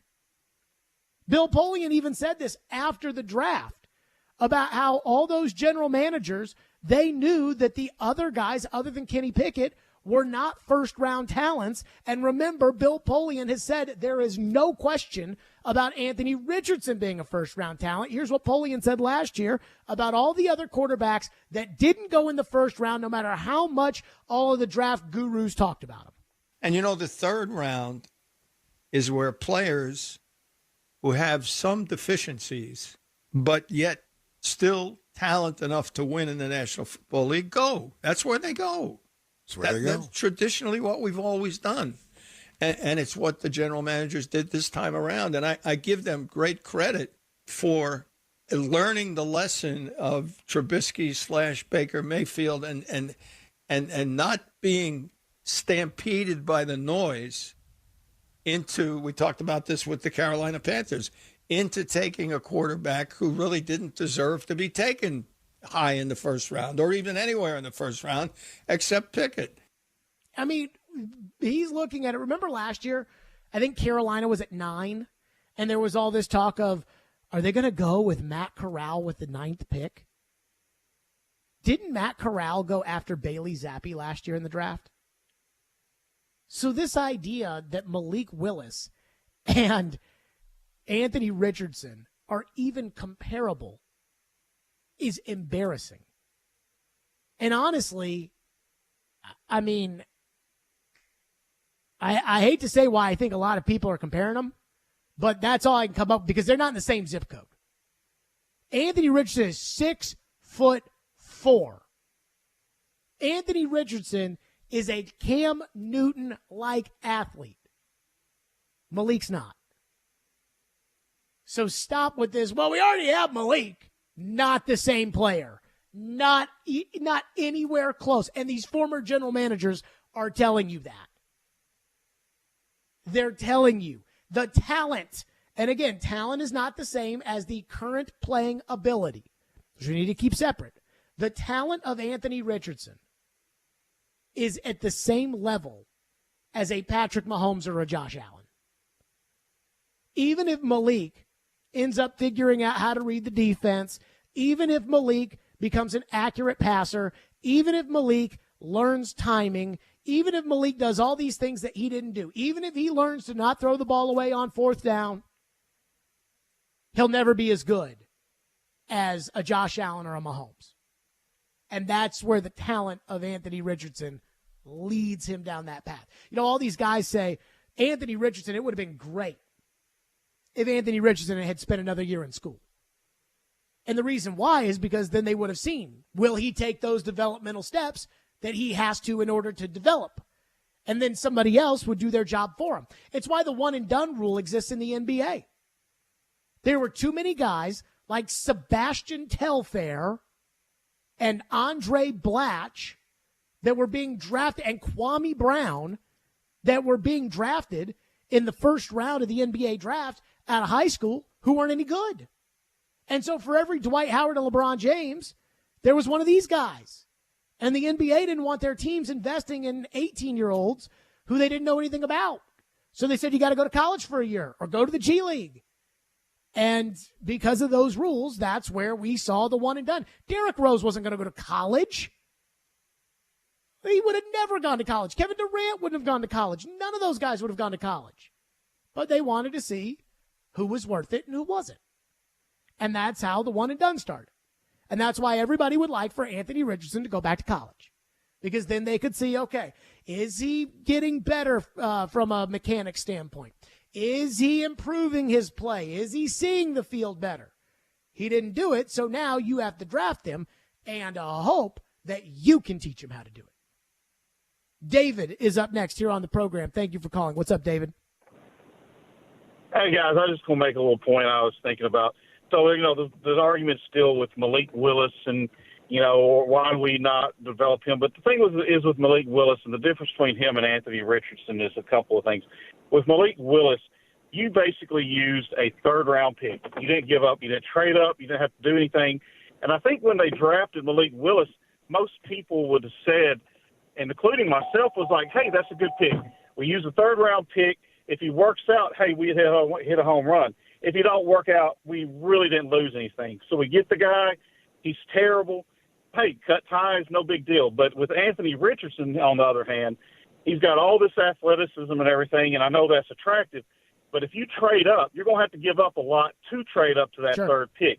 So if you get Anthony Richardson and you trade up to get him, buddy, that pick better pay off, because you're going to set this franchise back years upon years, because, and they're also talking about, we got this new stadium coming up in, 2026, 2027. Sure. I mean, if we do this with Anthony Richardson, and hopefully it pays off if they do it, but if it doesn't pay off, we're going to be a terrible franchise in 2027 because we banked our future on a gamble. So if you want to gamble and hit on Anthony Richardson, great. But the difference is with Malik Willis, we gambled and we really didn't lose anything at all. I mean, it's a third-round pick. You can draft a receiver in the third round. And to that point, thank you for your call. Great call. Because John Robinson went on the midday show at training camp last year and said, well, we felt like taking a shot. That's what Malik was. It was a lottery ticket. You trade 4 picks to move up to 3, and you draft Richardson, it's not a lottery ticket. I mean, it's your ass is fired if he doesn't become a star. There's a big difference between the two. If let's just say that you had traded up to 3 last year to take Malik, right? And it's hard to argue this because the guy who picked Malik's already been fired. But if you traded up to 3 to pick Malik, then there would be no talk about should the Titans trade up to 3 this year to take Richardson. There wouldn't be any talk about it. They'd have to figure out how to make it work. The only way you get out of something like that is if you get bailed out. Like San Francisco, I don't know if Trey Lance can play or not, but San Francisco found Mr. Irrelevant, and he ended up winning every game that he played in that he didn't break his elbow. So even if Trey Lance doesn't work out, they can say, well, we have our quarterback of the future, so everybody's happy because we win. But if they didn't have that, if they went with Garoppolo this year, and let's say they went the same distance, and then Garoppolo goes to the Raiders, if Lance isn't the guy, they're in trouble. Because now they got to go find a quarterback. But yes, the one thing I will say, and I don't know, again, I know Richardson's got the talent. I don't know what Richardson has up here. And I think that's infinitely more important than the actual physical traits that he has. And the physical traits are important too. But for everybody out there that's like, well, it would cost us so much to move up to number 3, and if it doesn't work out, we'd be screwed and blah, blah, blah. Guess what? You're right. But as they say, scared money don't make money. So if you're afraid to spend it, you're not going to make anything. And I think that's, Vrabel knows at some point you got to take the shot. And I'm not saying you have to take the shot right now. I don't know. I cannot put them in the predicament of saying that I know when I don't know mentally what that kid is like. I have no idea. That is their job. That is what they are doing right now. Next week, he comes in with a visit. And they are going to quiz him up and down to get a feel for him. Rand Carthon went to Florida. He's using his connections there. He probably still knows some of the trainers or the equipment people or the media relations people. And he's probably saying to him like, hey, what kind of kid is he? Smart kid? Is he a good kid? Is he a good teammate? What's he like in practice? What's he, what do you hear there? And there's no way for me to know that information. So I can't say you have to trade up and you have to take Anthony Richardson. I'm just telling you all, if you want to be like the teams that you always complain about that you're not, Kansas City, Buffalo, you have to do what they were willing to do. And that was trade up, draft the talent, and develop the talent. And then reap the rewards. 615-737-1025 is our phone number. We still have a bunch of phones to get to at 615-737-1025. So I am in a little bit of a predicament here, Ian. Do tell. So I think today was a good day for the Titans. A really good day. And I thought the Jeffrey Simmons press conference was very impressive. And I think Jeffrey Simmons, really laid his emotions out there, and I think he's a great leader. And today, is his day, right? It's like his bar mitzvah. Mm-hmm. He got up there and he read from the Torah. Coming of age, and yes. Everybody was happy. Well, I have the contract details on Jeffrey Simmons' contract. I mean, and so I'm conflicted about should we rain on the parade or not. So we'll decide what we do next. 615-737-1025. Hiller Plumbing, Heating, Cooling, and Electrical. That's right. I love my friends at Hiller Plumbing, Heating, Cooling, and Electrical. Sometimes replacing equipment in your home can be overlooked until something breaks. But there's actually big problems that can come from outdated old vintage HVAC systems. Older systems have higher repair costs, require more maintenance, and result in higher utility bills. And even worse, they can break down when you need them the most. This month during Hiller's Vintage Showdown, they're giving away a free HVAC system to the owner of the oldest unit. It's easy to enter. Just go online to happyhiller.com and submit a picture of your old unit. Plus, everybody wins with trade-in credits and 0% interest financing for up to 48 months on replacements. Those are my guys at Hiller Plumbing, Heating, Cooling, and Electrical. They've been taking care of my home for 5 years. They can do the same for you. Great guys. That's Hiller Plumbing, Heating, Cooling, and Electrical. Proud supporters of the Preds, the Vols, and Vandy. Hiller, call the Happy Face Truck today. Hey, this is Matt Duchene, and this is Smashville. Running down the left side with Duchene. Duchene scores! Matt Duchene with the overtime winner. You're listening to the flagship of the Nashville Predators Radio Network, ESPN 102.5 The Game. It's time for another Kubota field event at Coleman Tractor of White House. Their biggest sale event of the year will take place in White House on Saturday, April 22nd. Don't miss this perfect opportunity to demo Kubota tractors, zero-turn mowers, and more. Take advantage of Kubota's competitive financing offers. Receive a coupon for up to $250 off select purchases. Plus, enter to win prizes and free barbecue lunch from 11 to 1. Try it and buy it during the Kubota field event Saturday, April 22nd from 9 to 2 p.m. at Coleman Tractor of White House at 3613 Highway 31 West.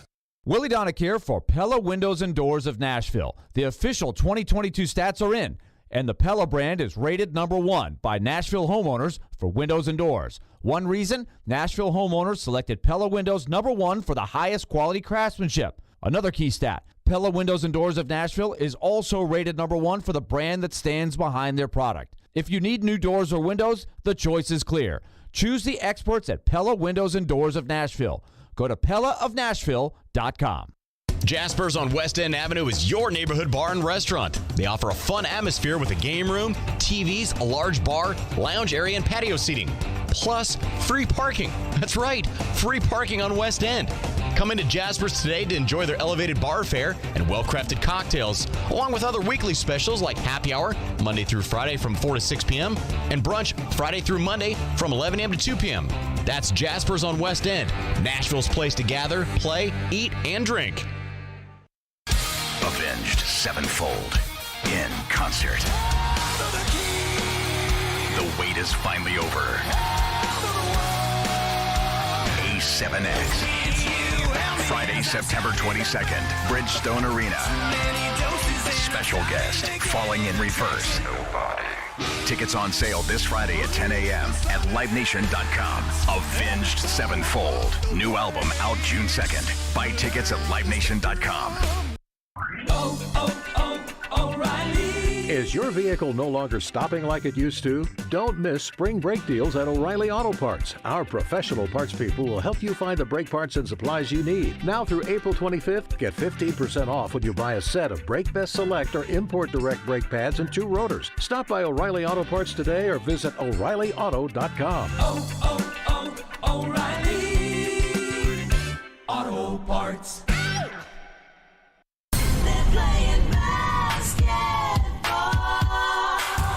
Tonight, Three drops in for Trey Mann. the NBA play-in tournament continues. Trey got contact. Goes to the line off the window. With Oklahoma City taking on New Orleans.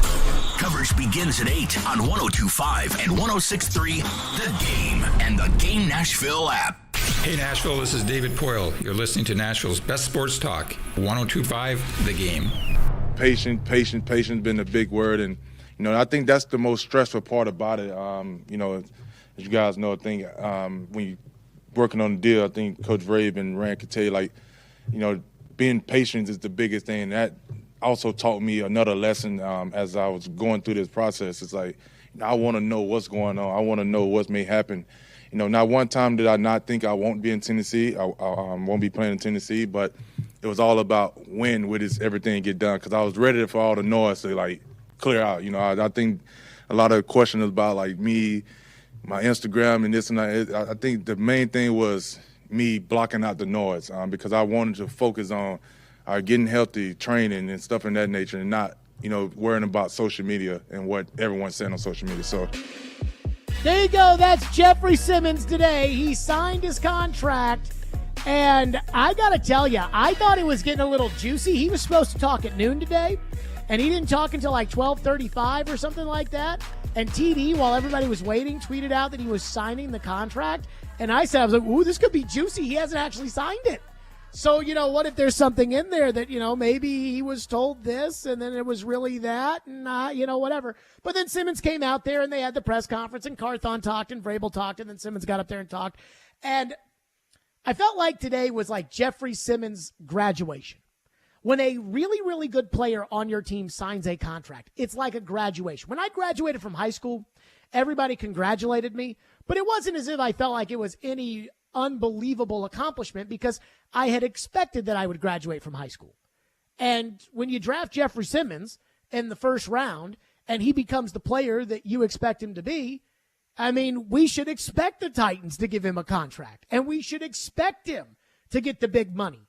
And he did get big money, so, but good for him, and I thought, his emotion and the way he goes about his business and everything else, I think he's a team leader. I think he's a great player. I think, deep down inside, and I don't know him, but I think he's a good guy and all of that. And I'm happy for him and I'm happy for them because today was like his bar mitzvah and he got up to the bima and he read and everybody was proud. Now, the contract details. I have them. And I got to tell you, this is a really good contract for the Titans. When you sign for $24 million in one day like Simmons did, it's hard for it to be a bad contract per se. But I can't believe Simmons signed this contract. Now, I don't know. Now, he talked about how important it was being a Titan and things like that. And so I don't know if anybody asked him if he took a hometown discount or not. But Simmons absolutely, positively took a hometown discount in this contract, regardless of if he knew that he was taking a hometown discount or not. And the way that the contract has been reported is not exactly reality. It's not how the Titans are looking at it. I can guarantee you that. So, Ian, should I share the contract details or should I just say good for the Titans, good for Jeff? You can share a little if you feel up for it. Maybe just a little. Okay. Well, I feel like either you share them or you don't share them. Okay, if you feel comfortable sharing them. Okay. So I got my hands on the Jeffrey Simmons contract. It's a 5-year, $104.753 million contract, which I'm surprised that they weren't talking about that more because that's the most money, I believe, ever for a defensive tackle. Because Aaron Donald's deal was only 3 years, and I think it was $95 million.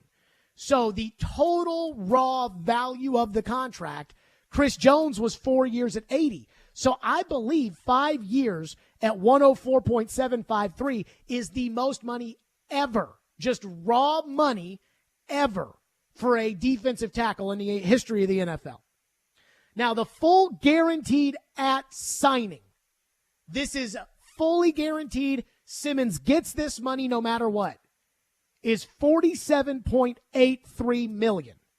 Now, you're going to have to follow me through this because the reported guarantee was $66 million, and that's not wrong, but some of that is an injury guarantee.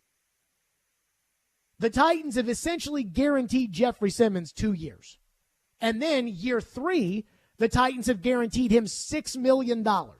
So the first year, and I don't have the signing bonus, but TD reported it as $24 million, and that would track with the $25.58 million in cash in year one, which makes me think that the Titans reduced his salary to $1.58 million. That is fully guaranteed, which means his year one cap hit would be $6.38 million. The second year is fully guaranteed, period, $21.9 million. Now is where it starts to get a little tricky. The third year, only $6 million is fully guaranteed. Ian, remember all the times that Floyd used to talk about injury? You know, we talk about guaranteed, and he'd say, is it guaranteed for injury, cap, or skill? Mm-hmm. All the details. So that $66 million that is quote-unquote fully guaranteed, that $66 million that is guaranteed includes an injury guarantee, but it does not include a cap or skill guarantee, which means that Jeffrey Simmons is only fully guaranteed today $47.8 million. The third year has $6 million guaranteed, but that money can be offset. So if the Titans and Simmons, let's say that Simmons gets hurt, knock on wood, Simmons gets hurt and he misses all of this, like a Lawan situation. He gets hurt and then he gets hurt. The Titans can in theory cut him and they don't owe him, they owe him $6 million, but if he signs with another team, whatever he signs for will then not have to be paid by the Titans. That's a really good deal. The rest of the money's not guaranteed. Year 4, $20.313 million, not guaranteed. Year 5, $20.951 million, not guaranteed. So here's where here's where if I was friends with Simmons and somebody told me this was the deal he was presented with, I would say, hold on. Whoa. We're not, you know. And there's a couple of different levels here, but the first one is that guarantee for year 3. It's guaranteed for injury, but it's only $6 million fully guaranteed. And the reason that that's an issue is because, again, if he just stinks or if they need the money, they can cut him. A lot of these guys have contracts where it's like on the second day of on the first day of the league year of the second year of the contract, the third year becomes fully guaranteed. That's what happened to Ryan Tannehill. So Ryan Tannehill signed a contract that was really a 2-year guaranteed contract, but it was really a 3-year guaranteed contract because the third year guaranteed on like the second day of the second league year. So if you were going to not pay Tannehill for year 3, you'd have to pay him and cut him for year 2, which is what you wouldn't do. Lawan's contract, I believe, was similar to that. So Jeffrey Simmons, when it comes to his deal, he doesn't have that. They should have that third year fully guaranteed by the second day of the first day of the second league year. And they don't. So the Titans are really only committed to Simmons for this year and for next year at a total of $47.83 million. The rest Simmons has to earn. And the other thing that I think is pretty obvious about this, again, it's 5 years. But because everybody just took the extension, they just took the 96 over 4 or 94 over 4. And they say, well, that's 23 and a half per year or whatever it ends up being. But that doesn't count the 5th year. And I guarantee you the Titans are counting all 5 years. Jeffrey Simmons averages in this contract $20.95 million a year. And that's if he plays the whole thing. That is not a lot of money for a defensive tackle. That's the 6th most in the league. I mean, there are some dudes up there that are making more than the $21 million, and Chris Jones is about to get a new deal, and Quinnen Williams is about to get a new deal. So, like I said, I mean, Simmons, look, man, you got $47.83 million no matter what happens, and that's probably more money than I'll ever have. So good for you. And maybe that's all he cares about, right? Like, hey, I just wanted to get my $47 million. I get my $24 million in the check. But he should get a full guarantee on that third year on the second day of the second league year, and he didn't. And I'm a little surprised that flew. And so this contract, I mean, you know, like I said, I don't want to ruin his bar mitzvah day. So I'm not going to, sit there and say, boy, this was a terrible contract and how dare, because, again, he's getting his $47 million, and he is a core player, and he's the kind of guy you build your team around, and I like Jeffrey Simmons, and I root for Jeffrey Simmons, and I'm glad for Jeffrey Simmons. But this contract, man, Jeffrey Simmons should be making $24, $25 million a year. He's not even making $21 million a year. Jeffrey Simmons should have the third-year guarantee, and I'm talking about the full guarantee, cap, skill, and injury. He should have that thing guarantee after the first year so that you have to cut him and pay him for year 2 if you don't want to pay him for year 3. And the Titans don't have to do that. They have to do that with Ryan. They had to do that with Ryan Tannehill. They had to do that with Harold Landry. But they don't have to do that with Simmons. And it's like, man, Jeff, what were you thinking, babe? But you know what? He got his money, and he seemed happy about it, so good for him. 615-737-1025 is the phone number. At this point, it does kind of feel like pocket watching to sit there and tell people, well, actually, it doesn't guarantee on the vet. But, man, if I was Simmons' advisor, I would have said, dude, we ain't signing that contract. At least he got the big overall money. Did he, though? Oh, the 104. But nobody's even talking about that. Well, at least he knows he has it. So make of that what you will. Back to your phone, 615-737-1025, Stillman & Company, 102.5-106.3 The Game.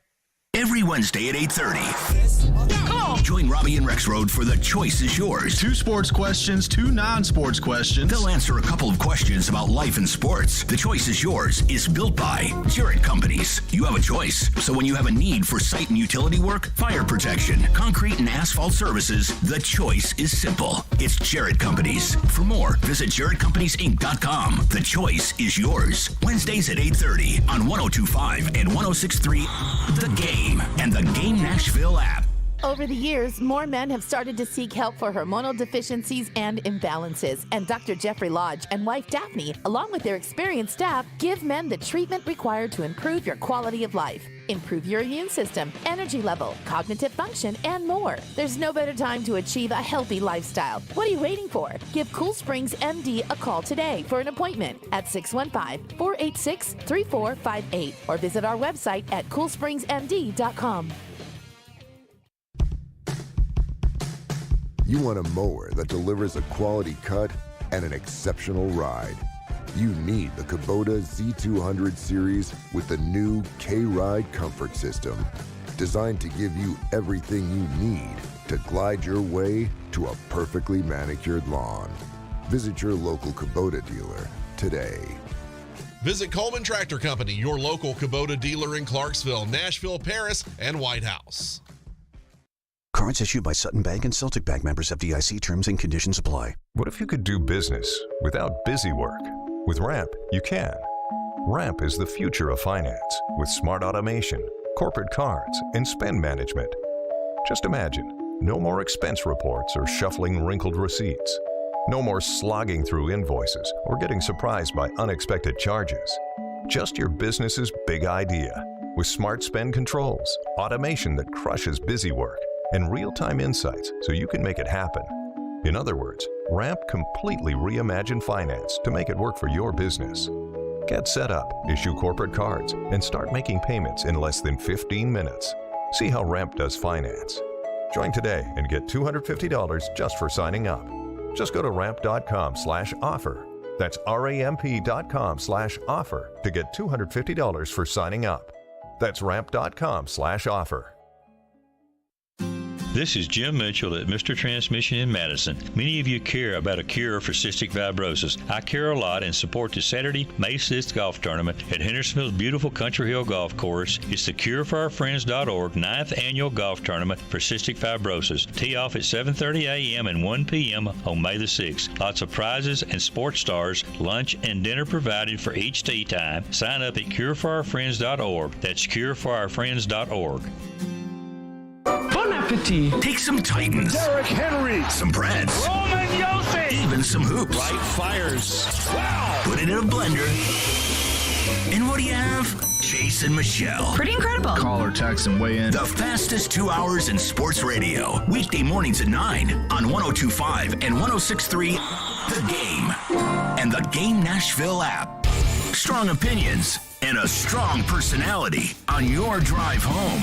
This is Stillman and Company, presented by TriStar Moving on 102.5 and 106.3 The Game and the Game Nashville app. His potential is unlimited. He's the prototypical dual-threat quarterback who needs development, but his game-changing talent is undeniable. He's a first-round player, and, where in the first round is the question. He is definitely a first-round player. There's no two ways about that. His talent is almost unlimited, but he does have to learn to master the fundamentals of the position if he's going to be successful in the NFL. So Bill Polian says Anthony Richardson has unlimited talent. Bill Polian has a gold jacket. My bad, green jacket. I've been thinking about the Masters. But, let's be real here for a second. How can everybody in the text line, I would say if this were the Tennessee state government, what is that, the House, Ian? That Phil Williams did that report on? I believe so, yes. If this were the Tennessee State House where the guy that has the gavel just gets to kind of, I think most of you said yes, so yes has it. I would say 90% of you do not want the Titans to trade up to number 3 and draft Anthony Richardson. And Bill Polian, who's got a gold jacket and went to 4 straight Super Bowls with the Buffalo Bills and oversaw the Colts dynasty, although dynasty's a stretch because they only won 1 Super Bowl, but the years in which the Colts stuck their tush in your face, Bill Polian says he has unlimited talent, and you guys don't want unlimited talent. I just want you to think about that. That you guys don't want. He's saying unlimited talent. You guys say you don't want it. LD from McMinnville texts in and says, I was 100% on board with the Titans drafting Vince Young, and he had the talent and potential. Unfortunately, it didn't work out. If Anthony Richardson has more talent and potential, I'm 100% on board again. Let's go. Let me say this about Vince Young. Now, I was in high school when they drafted Vince Young, and I was in college when he threw his pads in the stands. I certainly wasn't covering the team on a daily basis, so I couldn't tell you. The one thing that I know is every time that we would ask Floyd about Vince Young, and he does have, or did have, a signed Vince Young jersey in his house. Anytime that we'd ask him about Vince Young and why it didn't work out, he'd have the same response every time. It was almost like pushing a button on a machine. It's like, oh, there's the Vince Young button. Let's push it. And as soon as we would, he'd say, all I know is when I was here, he was in the Pro Bowl and Rookie of the Year. What happened after I left, I don't know. Which to me was his way of saying Jeff Fisher screwed him up. And I agree with the earlier texter that said, if all anyone's ever going to do is tell us how great of a coach Mike Vrabel is, and I do think Vrabel's a really, really good coach, even though he lost 7 games in a row at the end of last year. If everybody's going to tell us that Mike Vrabel is a really, really, really, really good coach, then shouldn't you expect him to be able to develop the young quarterback better than Jeff Fisher? And just because Vrabel's not an offensive guy does not mean that Vrabel is immune from receiving responsibility for offensive progress. He's the coach. So when I hear things like Chris Sanders say, well, but he's got to learn how to read the defense, I'm like, that's what you pay the coaches to teach him to do. And yes, I was put off by Vrabel and his reliance on Todd Downing. And that does worry me about all of this for sure. But I think the point is with Vince Young, he had the talent. Now, we also know Vince had his extracurricular issues. And I don't know if Richardson has those or not. I don't know anything about the guy personally. And I do think those things are important. Ryan in Nashville texts in and says, here's what I want to know. Is Richardson smart, mature, and high character? I have no idea. Let me say this. I think, again, I keep using Polian here, but Polian was talking about this when going over the entire quarterback class, and he was like, we'll never know what the clubs think because it's proprietary information, and it should be. And he's right. And, I like John Robinson, and I think John Robinson got a bad rap as a football guy. I think he's a really, really good football guy. He had a similar winning percentage. He had the same winning percentage as Bill Walsh running the 49ers did. And I think people treat John Robinson like he was some bum, but he was a good general manager. I mean, you never had a losing season with him. But at the same time, I feel better that the guy who bought into Isaiah Wilson's character and personality would not be the one that's trying to sell me on Anthony Richardson's maturity, character, dependability, those kind of things. But you bet your butt those things matter. Those things absolutely matter. Texter says, trade Kevin Byard for the third pick. Troy, it's going to be a lot more than Kevin Byard to get up to the third pick. They don't want Kevin Byard. Arizona is not interested in winning this year because their quarterback is hurt. They're trying to get rid of DeAndre Hopkins. So the last thing they're going to want to do is want Kevin Byard. I mean, that is the last thing that they're going to want, is an older, expensive player. I mean, if Arizona, if you were to try to put a player in there in a deal with Arizona, there's one guy on your team they'd be interested in, it's Simmons. Other than that, they're not interested in an expensive pass rusher coming off of an ACL. They're not interested in a 29-year-old running back making $10 million. They're not interested in a 30-year-old safety making $14 million. They're not interested in Azeez Al-Shire. They're not interested in an injured corner in Christian Fulton or Caleb Farley. The only player they'd be interested in is Simmons, maybe Burks. You know, I still think Burks has some big-time value because he does have the talent and he's young and still kind of on a rookie deal. Texter says, Anthony Richardson is no Vince Young. Vince Young was undefeated his senior year in college and won the national championship on his own. No way Anthony Richardson can walk into an NFL team and be rookie of the year like Vince Young. Get out of here with that.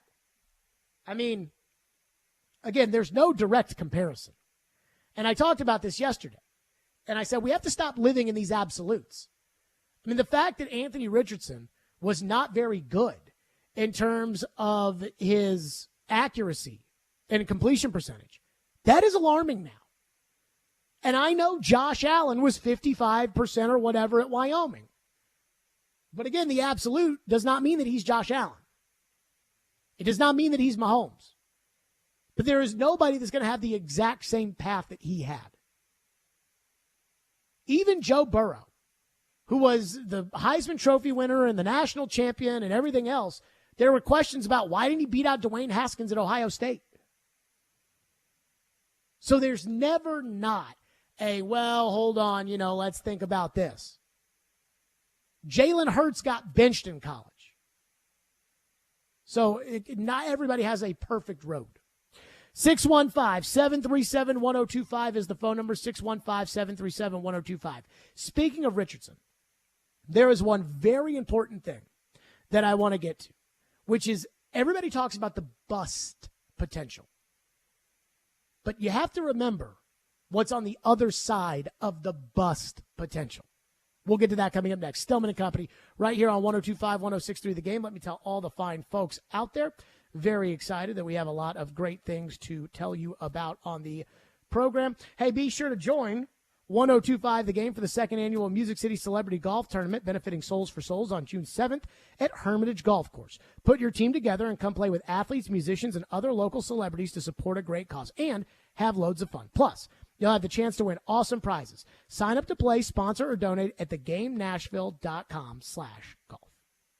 Every day we are live and local. Blown out in one game against a team that's just flat out better than you. And your source for Nashville sports. How many needs are you going to create for yourself this offseason? We are Nashville's best sports talk. 102.5 and 106.3 The Game and the Game Nashville app. ElectronicExpress.com. We make it happen. Seems like everything costs more these days. Food, utilities, medical costs, you name it. But as prices go up, our family budget stays the same. Fortunately, with Farm Bureau Health Plan's Core Choice coverage, we can save $3,600 a year compared to the leading competitor. And we've got better coverage with a lower premium, lower deductible, free telehealth visits, and access to one of the largest networks available. Start saving today at fbhp.com or visit your local Farm Bureau office. This week at the Electronic Express Spring Clearance Event, get instant savings of up to 40% off in every department, including all 4K TVs, laptops and tablets, housewares, gaming consoles, speakers, and more. At Electronic Express, we have up to 50% off all your appliance needs in stock and ready to deliver. Plus, buy now, pay later with up to 3 years free financing. Shop the Spring Clearance Event at Electronic Express. We make it happen. Your Game Center update. This Game Center update is brought to you by the law offices of Amanda J. Gentry. The Nashville Predators have officially been eliminated from playoff contention. The Winnipeg Jets took down Minnesota last night to clinch the final wildcard spot. It is the first time since the 2013-2014 season that Nashville will not participate in the playoffs. The team announced today that they have sent forward Igor Afanasyev down to AHL Milwaukee. Nashville will wrap up their season with 2 final home games on Thursday and Friday. Don't miss Smashville Live tonight from Brewhouse 100 in Bellevue starting at 6. Preds player guests Spencer Stastny and Jake Livingstone will be hanging out for the hour talking all things hockey. Titans defensive lineman Jeffrey Simmons met with the media today for the first time since his contract extension and spoke about the deal. To have a female owner, a lady owner in the NFL, to trusting you so much from kind of the adversity that I went through throughout my journey to get here, you know, it means so much to me. And the Nashville Sounds are back in action tonight hosting Norfolk. Coverage begins at 6:20 on your home of the Sounds, 94.9 The Fan. This update is brought to you by the law offices of Amanda J. Gentry. I'm Ian Safar for 102.5 and 106.3 The Game. For more, follow us on Twitter at 102.5 The Game or visit thegamenashville.com. Live from the Hiller Plumbing, Heating, Cooling, and Electrical Studios. WPRT-FM Pegram, WPUC HD2 Laverne. Broadcasting on Alexa. I appreciate that. And other smart speakers. 102.5 and 106.3. 1, 2, 3. I think it was a good game. Had a couple of big plays. The Game. A Cromwell media station. Where you have a voice. He had a competent coaching staff. You just play terrible and you keep playing. And we have strong opinions. What a whiny freaking crybaby response. This is Stillman and Company with Jared Stillman. Presented by TriStar Moving on Nashville's best sports talk, 102.5 and 106.3 The Game and the Game Nashville app. Stillman and Company is delivered by TriStar Moving, 102.5, 106.3 The Game. Streaming live on Twitter, Twitch, YouTube, and Facebook Live. Thanks to Superbook Sports. Live from the Hiller Plumbing, Heating, Cooling, and Electrical Studios. I know you guys would hate the idea of the Titans drafting Will Levis. I'm convinced after listening to you guys for the rest of today, or earlier today, that you guys would hate drafting Anthony Richardson too. And I know why you guys would hate drafting Anthony Richardson. The fear that he would bust. And I'll say this. Bust potential is a real thing. Now, somebody told me today, I was talking to them and we were talking about these quarterbacks, and they said, you know, everything that it would take in order to move up to number 3, I would do if I could get Bryce Young or CJ Stroud. And I'm like, well, there's a reason why you can't get those guys, because they're a more sure thing. Although I do have concerns about Bryce Young's weight. But those guys are more sure things than Anthony Richardson or Will Levis. But everybody is afraid of Anthony Richardson's bust potential. Everybody hears that he's got a body like Cam Newton. He's faster than Vince Young. He's got a rocket launcher for an arm. And yet, he's got bad mechanics. He's got bad footwork. His accuracy was a problem. He's going to need at least a year on the bench. He wouldn't be ready to play right away. And you hear that and say, I don't want any part of that. And I know it's easy to say that. I know it's easy because the immediate thing is what you want right now. But sometimes you have to accept the risk that comes with making franchise-altering decisions. In 1995, the Houston Oilers had the 3rd pick in the draft. They were terrible in 1994. There were 2 expansion teams entering the league, and the Titans sat there at 3. And they knew they'd have their choice of the 2 quarterbacks. Steve McNair out of Alcorn State, a raw star athlete. You guys remember how big and strong Steve was? You don't find Steve McNair every day. The raw talent in Steve McNair, or a more refined, big college player in Kerry Collins. And they had to pick between the 2. And ultimately, the general manager at the time, who we think was a great general manager, who's in the team's Hall of Fame, and took them to their only Super Bowl, he decided to take the raw talents of Steve McNair. They drafted him, and that day, he got up there and said he's sitting for 2 years. And Chris Chandler's the quarterback. My suggestion is if the Titans trade up to 3 and they draft Anthony Richardson, that Mike Vrabel gets to the podium and says, Ryan Tannehill is our starting quarterback. But all of you are afraid of that. All of you are afraid about developing. All of you are afraid about bust potential. And sometimes you got to take on the risk. I went back and I looked at Mel Kiper Jr.'s grades after the 2017 draft. You know which team got the worst grade according to Mel Kiper Jr.? The Rams, who drafted Cooper Kupp. They got a C, according to Mel Kiper Jr. The worst draft went to the Rams. And Cooper Kupp wasn't the only good player they took in that draft. They took Samson Ebukam in that draft. They took John Johnson in that draft. I mean, it was not a bad draft for the Rams, but they took Cooper Kupp. And if you take a Super Bowl MVP, that's not a bad draft. But a couple of spots ahead of the Rams with a C+ was Kansas City. You know who Kansas City took in 2017? That's right. They took Patrick Mahomes. And Mel Kiper, when giving Kansas City a C+ in the draft for Patrick Mahomes, wrote this, quote, giving up a 3rd-round pick in next year's first to move up 17 spots was a ton for a team with immediate needs elsewhere and some defenders getting up there in age. Well, let's talk about the Titans.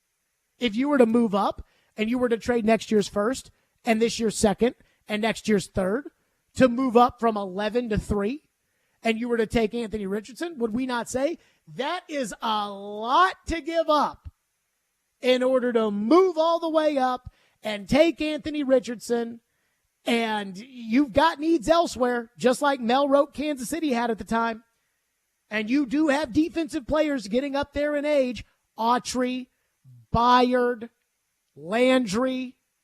I mean, not everybody there is a young pup. So you would be in the same situation. Mel writes, Mahomes has a high ceiling, but he's going to have to learn how NFL offenses are run. And the Chiefs are going to have to rebuild his mechanics from the ground up. Isn't that what Bill Polian told us about Anthony Richardson?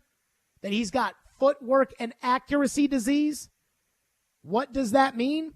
It means every day for the year that he doesn't play, he's going to have to work on his footwork. He's going to have to work on his fundamentals. He's going to have to work on going over the potential defenses he may play. But Mahomes had to do that too. Mel wrote, Andy Reid and John Dorsey know what they're getting and what they're doing, and see some Brett Favre and Mahomes. And they have a capable quarterback in Alex Smith signed until 2019. This is a pick and a grade that could look great or silly in 5 or 6 years. He gave the Mahomes pick a C+. I'd say 5 years later, after Kansas City had hosted 4 straight AFC championship games, if we want to go to 6 years later, after 5 straight AFC championship games at home, 2 Super Bowls, 2 league MVPs, I think we can say it looks silly to give them a C+.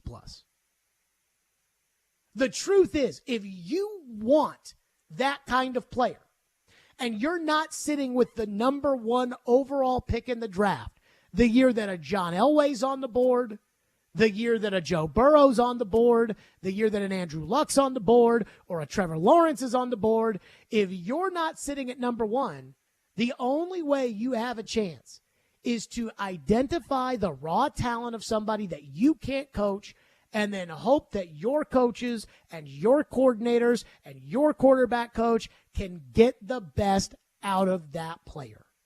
Now, I'm worried that the Titans wouldn't be able to get the best out of that player either. I think back to Ben Roethlisberger with the Steelers. They wanted Tommy Maddox to start. He got hurt in the first game, and Ben ended up losing one game along the way, and the Steelers got to the AFC Championship game. But they ran the ball with Jerome Bettis and Amos Zaraway. They had Plaxico Burress and Hines Ward that he could throw the ball to, and they had a really good defense. I think about Patrick Mahomes. When he took over as the quarterback, they had Tyreek Hill. They had Travis Kelce. They had Kareem Hunt. They had a great coach in Andy Reid. And the Titans don't have those. The Titans do not have a Tyreek Hill or a Travis Kelce. Now, maybe Treylon Burks becomes a star and Chigakonkwo becomes a star, and it's a lot easier when Anthony Richardson gets plugged in if he gets taken and gets put there. But what you've got to do the hard work. Your team has to be willing to put the hard work in of we identified the guy, we met with the guy, we analyzed the guy, we figured out what our plan for the guy was, we implemented our plan, we played a year with Tannehill at quarterback, we took the lumps of not having a first-round pick for 2 years, and then in 5 or 6 years, all of this discussion will look either really good or really silly. Just like Mel Kiper Jr.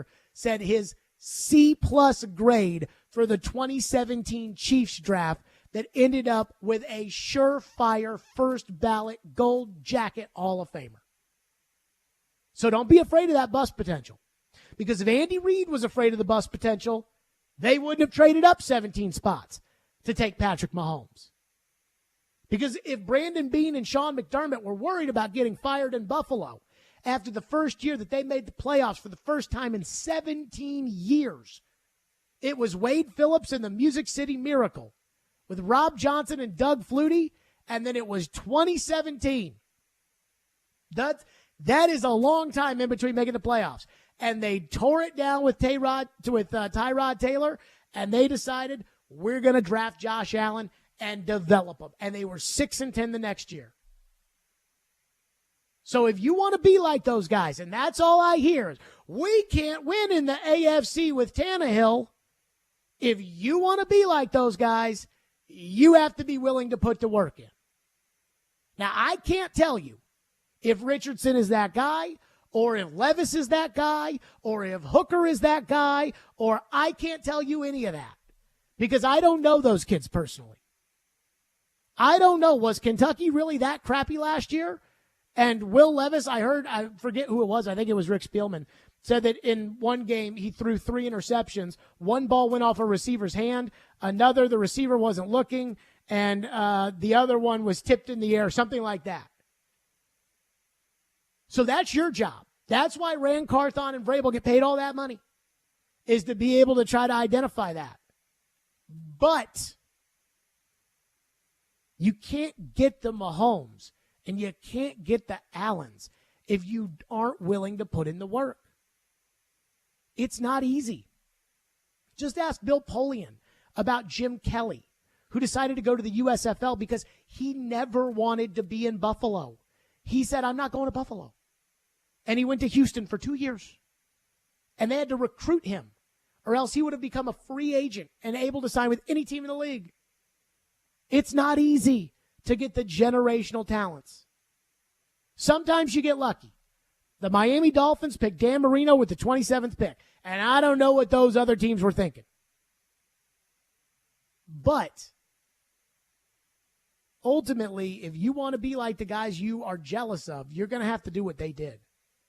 And Mel Kiper said, I don't know about that Mahomes pick because he's got a lot of talent, but he's got to be refined. And right now, when it comes to Anthony Richardson, all anybody's talking about is, well, he's really talented, but he's got to be refined. You got to do the work everybody else is willing to do. 615-737-1025 is our phone number, 615-737-1025. By the way, a quiet day on the Will Levis front. And I hear things about Will Levis that concern me. We'll get to that coming up next. Stillman and Company, 615-737-1025 if you want to weigh in. Nashville's best deal this week is Joyland in East Nashville. Get half off a $30 gift card at theGameNashville.com/deals and enjoy the best burger in town. Find some joy today and eat Joyland for half off with Nashville's best deal of the week at theGameNashville.com. The crowd is standing on its feet. It's in the hole! It's in the hole! Join 1025 The Game for the second annual Music City Celebrity Golf Tournament, benefiting Souls for Souls, June 7th at Hermitage Golf Course. Put your team together and come play with athletes, musicians, and other local celebs. See the ball. Support a great cause and have loads of fun. Plus, you'll have the chance to win awesome prizes. Sign up to play, sponsor, or donate at theGameNashville.com/golf. Willie Donick here for Pella Windows and Doors of Nashville. The official 2022 stats are in, and the Pella brand is rated #1 by Nashville homeowners for windows and doors. One reason, Nashville homeowners selected Pella Windows #1 for the highest quality craftsmanship. Another key stat, Pella Windows and Doors of Nashville is also rated #1 for the brand that stands behind their product. If you need new doors or windows, the choice is clear. Choose the experts at Pella Windows and Doors of Nashville.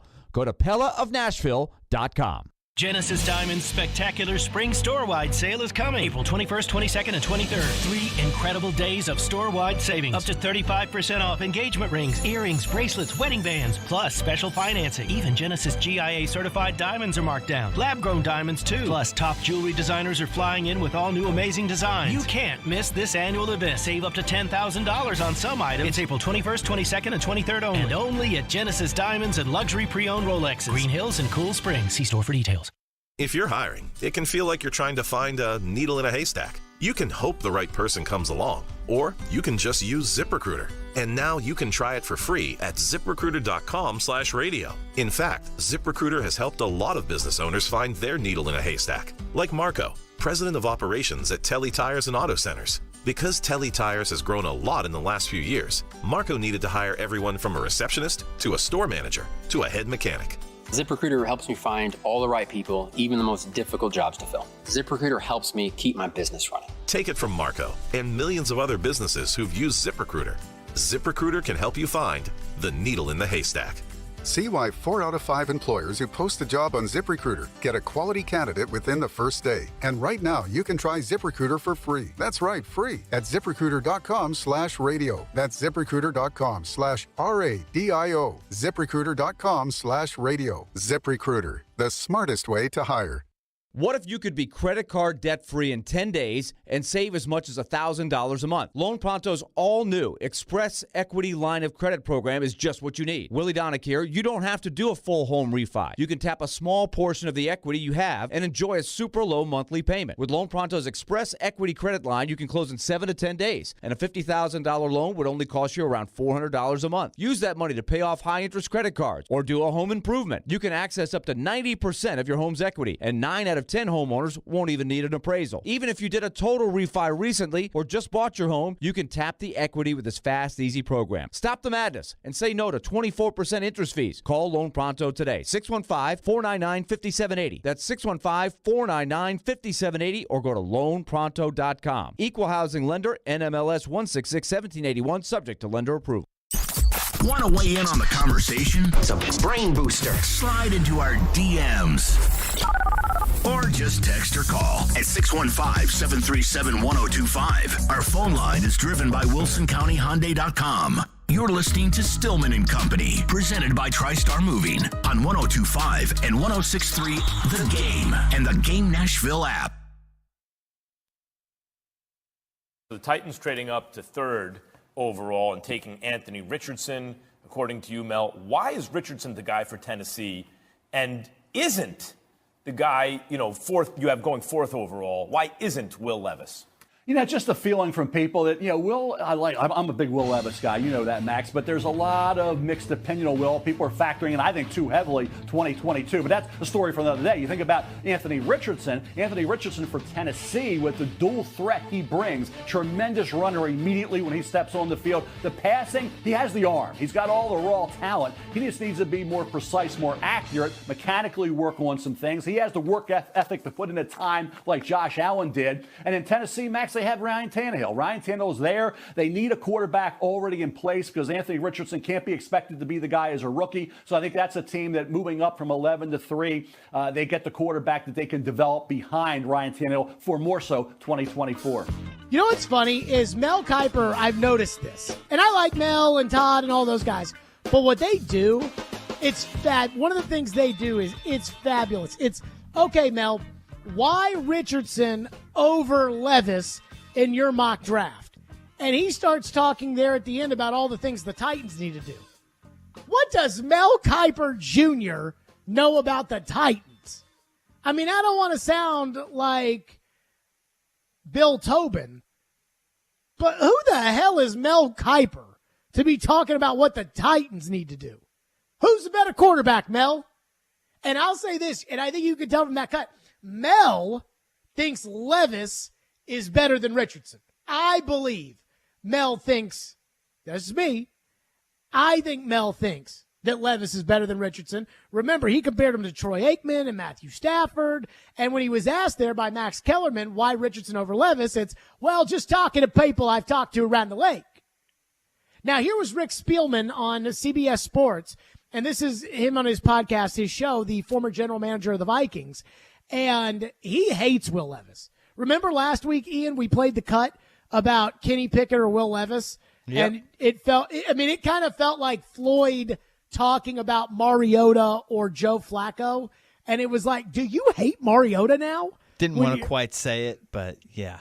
So this was after Anthony Richardson's pro day. Here's what Rick Spielman, the former general manager, here was his take, former GM of the Vikings, on where Will Levis will go. Oh, Will Levis. Where do we see Will Levis come off the board? That'll be interesting. Here, I'll give you a number. You tell me whether he goes before or after this number, 12. Dollar bet? Yeah, what do you want? I'll take that he goes below 12. I'm going to go out on a limb and say he'll get drafted after the 12th pick. After the 12th pick. I don't even know if that's a limb. I mean, woo! He says, yeah, I think he'll go after 12. And we're talking about Will Levis, like Levis or Richardson, and that makes the Arizona pick infinitely more valuable. Because if Richardson, we know Young and Stroud are capable of going 1 and 2, and they deserve to go 1 and 2, and there's no question about that. Right, Ian? Correct. Eyes have it. Okay. So we know that. Richardson, Rick Spielman says, is a top 5 pick. He's like, I think Levis goes after 12, which means you at 11 are going to sit there, according to Spielman, and not take him. Think about that. He could be there, just waiting. The only thing I could think about, the one thing that I want to be very careful about, and I am not questioning the integrity of Rick Spielman or Bill Polian, but I do know, deep down inside, Bill Polian's a Colt, and Rick Spielman's a Viking, just like Floyd Reese was a Titan. And I do wonder if Spielman feels like he's doing his part to dump on Levis, to try to see if people say, well, Rick Spielman thinks he sucks, just so that Minnesota can try to move up and take him. Now, they fired him, so maybe he wouldn't be interested in helping him out. I don't know. But I also wonder that about Polian when he talks about how great Richardson is, like maybe he's doing the Colts bidding to try to convince somebody else to take him. I don't know. I'm just throwing it out there. It's this time of the year. But, man, Rick Spielman hates Will Levis. I don't know. It is starting to feel like if a quarterback were to fall, Levis would kind of be that guy. Absolutely. It's not going to be Richardson. Richardson is going to go in the top 5. Seattle will take him at 5 if he's still there.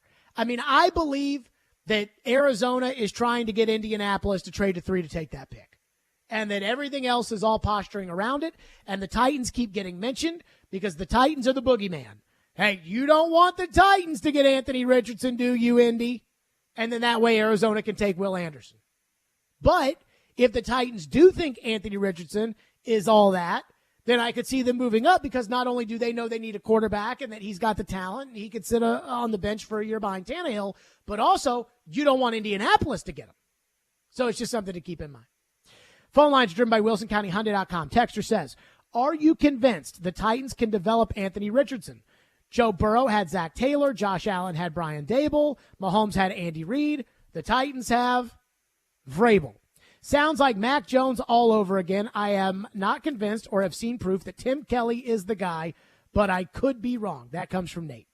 Let me just say this. And another person texted and said, guess what? The Titans don't have Andy Reid as the coach to coach up Richardson. If you, and I'm talking about if you own the team, if you do not think that Mike Vrabel can develop a quarterback, then you should fire Mike Vrabel. In fact, if you don't think Mike Vrabel can develop a quarterback, given where you are right now, you should put Mike Vrabel on the market. If Sean Payton went for a first-round pick when he wasn't even coaching New Orleans anymore, what would Mike Vrabel go for? I mean, we start at a first-round pick. A 1 and a 3, a 1 and a 2. What would Vrabel go for? He's arguably the best coach in the league, and people talk about him like he's the best coach in the league. But if you can't develop a quarterback, then you're no good big picture because eventually you have to develop the guy. So if you look at your offensive staff and you say you own the team, and you look at your offensive staff and you say, well, my offensive coaches aren't very good, well, then you need to fire those coaches. So that's a long-winded way of saying I agree with you that I don't think the Titans have the coaches to be able to develop Anthony Richardson, but if Amy Adams Strunk felt that way, then she's going to need to get some new coaches. And so hopefully we're wrong. And hopefully Tim Kelly is the next Arthur Smith, and Mike Vrabel is just so arrogant that he thought that he could fit Todd Downing into that mold. I wonder what Charles London plays a role, how he plays a role in all this with the young quarterback if they take one. It doesn't feel like he's going to be here for the long haul. At the end of the day, I think it rides on Vrabel's shoulders. That we can talk about all coordinators. Well, Mahomes had Matt Nagy, and then Matt Nagy, after Mahomes' first year, went to Chicago, and then Eric Bieniemy became the coordinator. But ultimately, it was on Andy Reid's shoulders. And Josh Allen had Brian Daboll, but Brian Daboll has left, and now they've got Ken Dorsey, who throws those temper tantrums in the booth, and it's on Sean McDermott's shoulders. At the end of the day, to me, it's on Vrabel's shoulders. And if they make that trade and it doesn't work, Vrabel should get fired. That's how this league works. Texter says, I think if Hendon Hooker lasts until late first, you have to do what you can to get him. Use your first for a weapon or a lineman and take the shot. You cannot tell me that Levis or Richardson is better. I can't tell you that Levis or Richardson is better, but I can tell you that Richardson has more talent and could be better. And ultimately, isn't that what really matters? Like, how good a guy is in 2023 does not matter in the first round of the 23 draft. What matters is how good is he going to be in 25 and 26 and 27.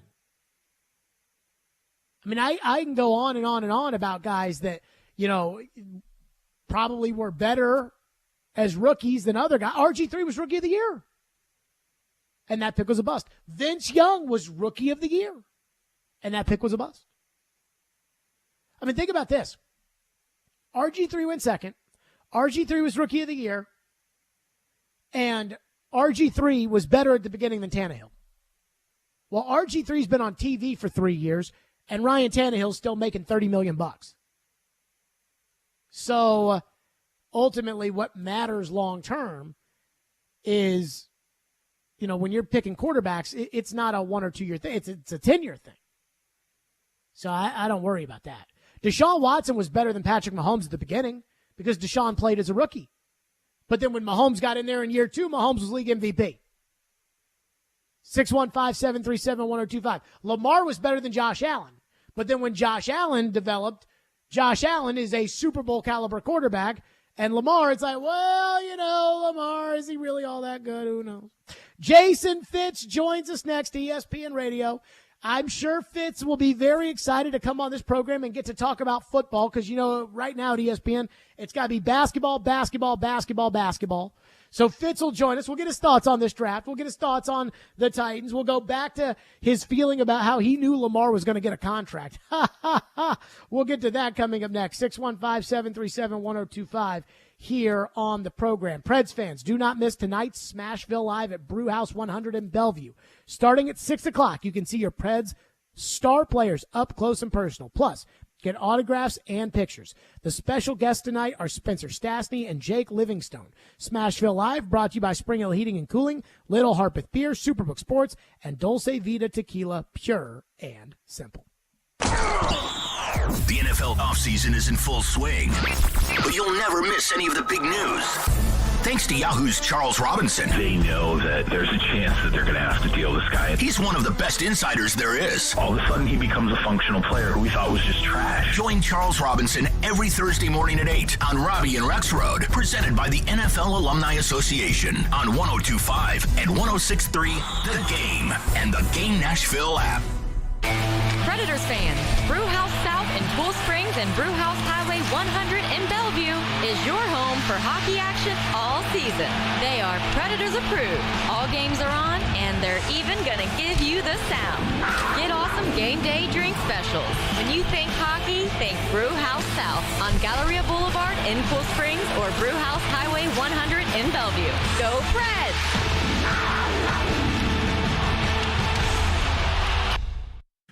The team at Mercedes-Benz of Music City have done it again. Here's Edwin Vickery to explain. 4-time recipient of Best of the Best. Less than 10% of the dealers in the country receive this award. How did you do it? We say culture, eat strategy for lunch, because we can strategize all we want. But unless you have the right culture and chemistry in the dealership, it will not work. Live the dream at Mercedes-Benz of Music City, mbofmc.com. It's time for the NBA playoffs, folks. Get excited and get in on the action right from the first tip with FanDuel Sportsbook. Joe Rexford here to let you know that all customers can get a no-sweat same-game parlay every weekend when you bet the NBA playoffs. That's right. You just place a 3+ leg same-game parlay or same-game parlay plus on any NBA playoff game, and you get bonus bets back if you don't win. One series I'm excited for, Kings-Warriors. And, you know, I like the Warriors, by the way. But the way Clay is shooting right now, Klay Thompson, I think he'd be part of one of my same-game parlays. Get in on this. You get great promotions every day. It's safe and secure. You get paid instantly. It's easy to use. There's no better place to bet all the playoff action than America's #1 sportsbook. Visit FanDuel.com/Joe102. Get a no-sweat same-game parlay every weekend of the NBA playoffs. That's FanDuel.com/Joe102. FanDuel is an official sports betting partner of the NBA. And you must be 21 or older and present in Tennessee. Bonus issued is non-withdrawable bonus bets that expire 7 days after receipt. Restrictions apply. See full terms at FanDuel.com/sportsbook. Gambling problem? Call the Tennessee Red Line, 800-889-9789. If you own a small to medium-sized business that kept employees on payroll through COVID, you may have a big cash refund waiting for you. The Employee Retention Credit is a tax credit of up to $26,000 per employee. And now, more businesses than ever qualify. The experts at RefundsPro.com specialize in cutting through the red tape of qualifying for this government program. Most of their refunds are over $100,000. Even businesses that have received PPP funds may be eligible. And there are absolutely no fees unless you receive a refund. So there's no reason not to apply. If your business experienced shutdowns, limited capacity, supply chain challenges, or reduced revenue due to COVID, you likely qualify. RefundsPro.com has already helped hundreds of businesses. So don't lose the refund you're owed by missing the deadline. Get started today with a free 5-minute questionnaire at RefundsPro.com. That's refunds with an S, pro.com. Nashville Sounds Baseball lives on 94.9 The Fan. Catch every pitch. Swing and a miss, strike 3. Every hit. That's a base hit. Every run. Looking up, it's gone. On your home for Sounds Baseball. 94.9 The Fan and The Fan app. Hey Nashville, this is Rick Stockstill, and you're listening to Nashville's best sports talk, 102.5 The Game. So, Anthony Richardson, top 10 pick? We're okay with that? Yes, no question. I'm going to say top 5 pick. I think it's just what he's doing in these meetings when they're talking to him about offenses, defenses, site adjustments, everything that goes into it. That stuff we don't know, so I don't know how he's coming out of the meetings. I didn't hear anything today that would indicate that he's struggled in those meetings. Right. So to me, it's just a matter of taking this raw athletic quarterback and just molding him, and that does not happen overnight. And it's just going to take time and patience. There you go. That's former NFL General Manager Rick Spielman who says top 5 pick for Anthony Richardson. Mel Kiper Jr.'s latest mock draft has the Titans trading up to 3 with Arizona and drafting Richardson ahead of the Colts. I asked a former general manager what it would take for the Titans to move up. I texted a former GM. I said, you're Arizona at 3. I'm the Titans at 11. And I don't have a 4th because I traded it for Julio. What would you ask? He said, I would need your 1st, your 2nd, your 1st next year, and your 3rd next year. Jason Fitz joins us now on the program, ESPN Radio. So, Fitz, what do you think of Mel saying Anthony Richardson at 3, and what do you think of Anthony Richardson and the Titans at 3? Yeah, Anthony Richardson is going to be gone by the 3rd pick of the draft. I believe that. I still believe the quarterbacks are going to go 1 through 4 in this draft, which would be historic. I know. What do I think of Anthony Richardson? I think it's the biggest roll of the dice, man. Like 13 games is all we have. And that 13 games has given us some great. And obviously there's been some beautiful in all of that. But I think we're kidding ourselves to think that he steps on the field day one and starts. That's why it makes some sense for the Titans, because Tannehill's your starter and teaches him how to be a pro. Like Tannehill becomes Alex Smith in this. You hope you've got Patrick Mahomes. Tannehill becomes Alex Smith. The only thing that makes it difficult is that if part of the problem is he only has 13 games experience, he's not going to get better without getting on the field. That's the part of Anthony Richardson nobody can explain to me in a way that makes me comfortable with it. So, like, the fact is, you know, I could put all of my every dollar in the bank account on black at the roulette table, and it could turn out to hit. I just don't like banking my mortgage on that. So I'm risk averse with Anthony Richardson, but nobody else is. So let's think about, and you say you're risk averse. So if you had to bet your job at ESPN, and it's not apples to apples because the amount of money that you make as a general manager or a head coach is probably enough money for you to be okay, that if you get fired, you'll still be okay. Whereas, you know, it's not the same. But would you bet your job at ESPN on Anthony Richardson's talent?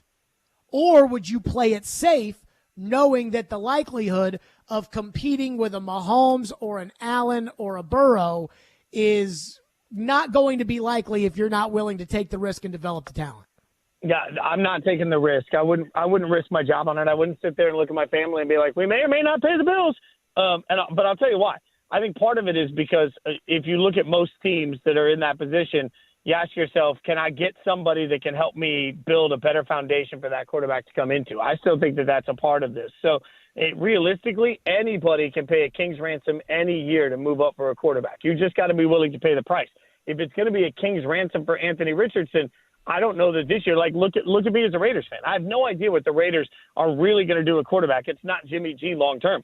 But I'm telling you, as bad as that team is, I think that you stay where you are at 7 and you take the best player available, because you know that next year you can pay a king's ransom to move up also. And next year it's Caleb Williams and Drake May, both regarded right now to be not only better but safer prospects than Anthony Richardson or Will Levis. Like, I understand taking a flyer even on somebody like Hendon Hooker late in the first round or early in the second round. That ain't going to get you fired. You trade up to get Anthony Richardson. You're telling everybody you have got your future. That's just, I don't know how you could possibly say that with a straight face. There's no way to know. So the way I feel about this, Jason Fitz is our guest, is, you know, somebody asked me after Mel put that in there yesterday, you know, what would you do? And I said, all right, well, give me a day. And on Wednesday, I'll have an opinion for you. And on Wednesday, I decided if I owned the Titans and Rand Carthon and Vrabel said we need to trade up to take Richardson, I'd say do it. And the reason why I'd say do it is all I do, Fitz, is get texts and calls from people that say, oh, well, we can't compete with Tannehill in this AFC with Mahomes and Allen. And what did Kansas City do to get Mahomes? They traded up.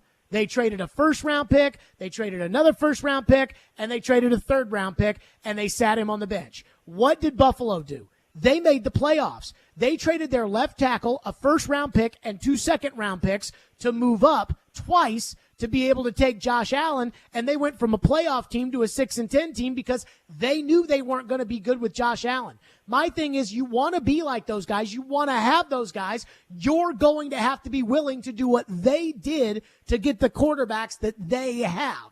And I don't think there's a way, because you talk about Drake May and Caleb Williams, you're not going to be bad enough to get those guys with Ryan Tannehill and Derrick Henry and Mike Vrabel. There's no way you'll be that bad. So I think that you at some point have to take the shot at the quarterback if you want to be able to compete with the guys that took the shot at the quarterback and developed them into stars. But you and I were together working on that.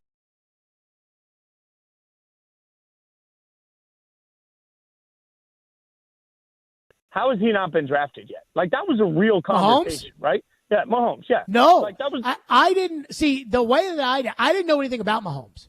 Like, I mean, I knew that he threw for. You're right. You were saying that about Deshaun. You're right. I flipped. Right. him. I kept saying that about Watson. You know, Trubisky, I'm like, this guy freaking sucks. Watson, I'm like, this dude just sliced up Alabama in the championship game. You can't tell me he's not going to be good. And Mahomes threw for 9 trillion yards at Texas Tech, but everybody throws for 9 trillion yards at Texas Tech. So I didn't know if that was a good thing or a bad thing. And that's fair. I flipped that in my mind. I think my point that I was trying to get to is, like, realistically, you're not wrong. Trading up for a great quarterback is awesome. Taking Joe Burrow at first overall is also awesome. What's not awesome is drafting Zach Wilson, no matter how you got Zach Wilson. What's not awesome is drafting Jamarcus Russell, no matter how you got Jamarcus Russell. Like, that's the problem in all of this is, like, it's the ultimate risk reward. And you're right. Like, at some point, every team is going to have to roll the dice if you want to compete with Mahomes for the next – because he's going to be around for the next 12 years. Like, as long as quarterbacks play right now, Mahomes, Burrow, they're going to be around for the next 12 years, right? So how do you compete? You got to have a quarterback. I don't disagree with any of that logic. I fear saying, you know what, that's the guy. And it's the same for Will Levis. Like, you know, we had Todd McShay on our show, and Will Levis, I asked him about his pro day, and he said some of it was beautiful, some of it was slop. How can you use the word slop and then tell me that he's going to be the 4th overall pick on a pro day, right? Mm-hmm. Like, so I think the problem is we're so quarterback obsessed that we're willing to reach just to feel like we might have a chance at winning the lottery. I would still say there's a big difference between being in a great situation for your team. Like, look at San Francisco. San Francisco traded up, and they got Trey Lance, and we have no idea if that trade was any good or not. But you know what? The rest of their roster was so good, and their coaching staff is so good, they can still be a Super Bowl contender even with a miss in the draft. I would rather pay a king's ransom. I'd rather overpay to move up for a quarterback, but be wrong about it and at least know that the rest of my roster is insulated. I don't think the Titans, I don't think the Panthers, I don't think any of these teams are insulated enough to be able to prevent absolute chaos if they're wrong at that position. So I would argue it like this. Jason Fitz is our guest. Let's say that the Titans don't take a quarterback and don't trade up. Let's say they sit at 11, they draft Broderick Jones out of Georgia, the left tackle, right? So they draft Broderick Jones, and Tannehill's the quarterback, Henry's the running back, Vrabel's the coach, with a second-place schedule. What do we think? 10-win football team, 9-win football team, somewhere around there? Maybe first in the division. Jacksonville's got a first-place schedule, maybe second in the division. Okay, so now you're picking what? 17th in next year's draft? Tannehill's a free agent, Henry's a free agent. How do you get your quarterback? You just add an extra first. It's going to cost you, like, that level of success, it costs you an extra first rounder. Instead of giving up 2 firsts, a second, and a third, for example, you got to give up 3 firsts, for example, if you love one of these guys.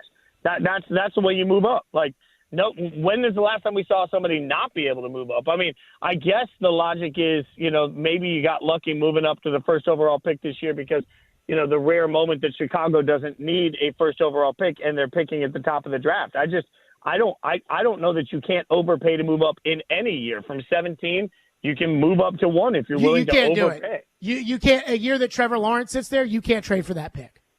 When Andrew Luck is on the board, you can't trade. Remember, Miami had 3 first-round picks in 2020. They sat at 5. They called the Bengals, and the Bengals said no.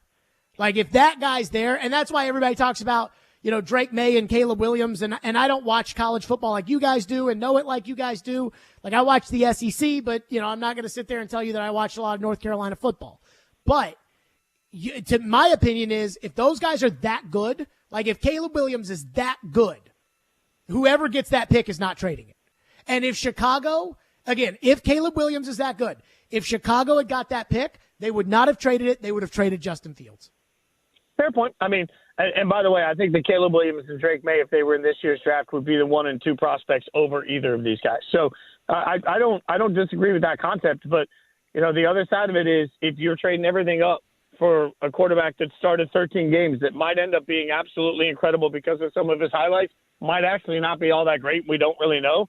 You're going to be like you draft wrong in the top 5 at a quarterback for a team like the Titans. You are going to it puts your whole organization in an absolute spiral for the next 6-7 years. Like that's the inevitable because year 1, In this situation, year one, Anthony Richardson isn't even going to play. Year two, Anthony Richardson finally gets on the field. And in this situation, taking the devil's advocate, he gets out there and it's not all that great. But you think, well, maybe year three is the year that he does okay. Well, year three, he's a little better. And all of a sudden you're in a Giant situation where you're looking around and you're paying a bunch of money for Daniel Jones, but you don't even know if Daniel Jones is the guy because by now your coach has been fired. Everything's changed around. Like, if you are wrong, if you trade up and you're wrong in the first 5 picks and you don't have a great football team, you're screwed for a generation of fans.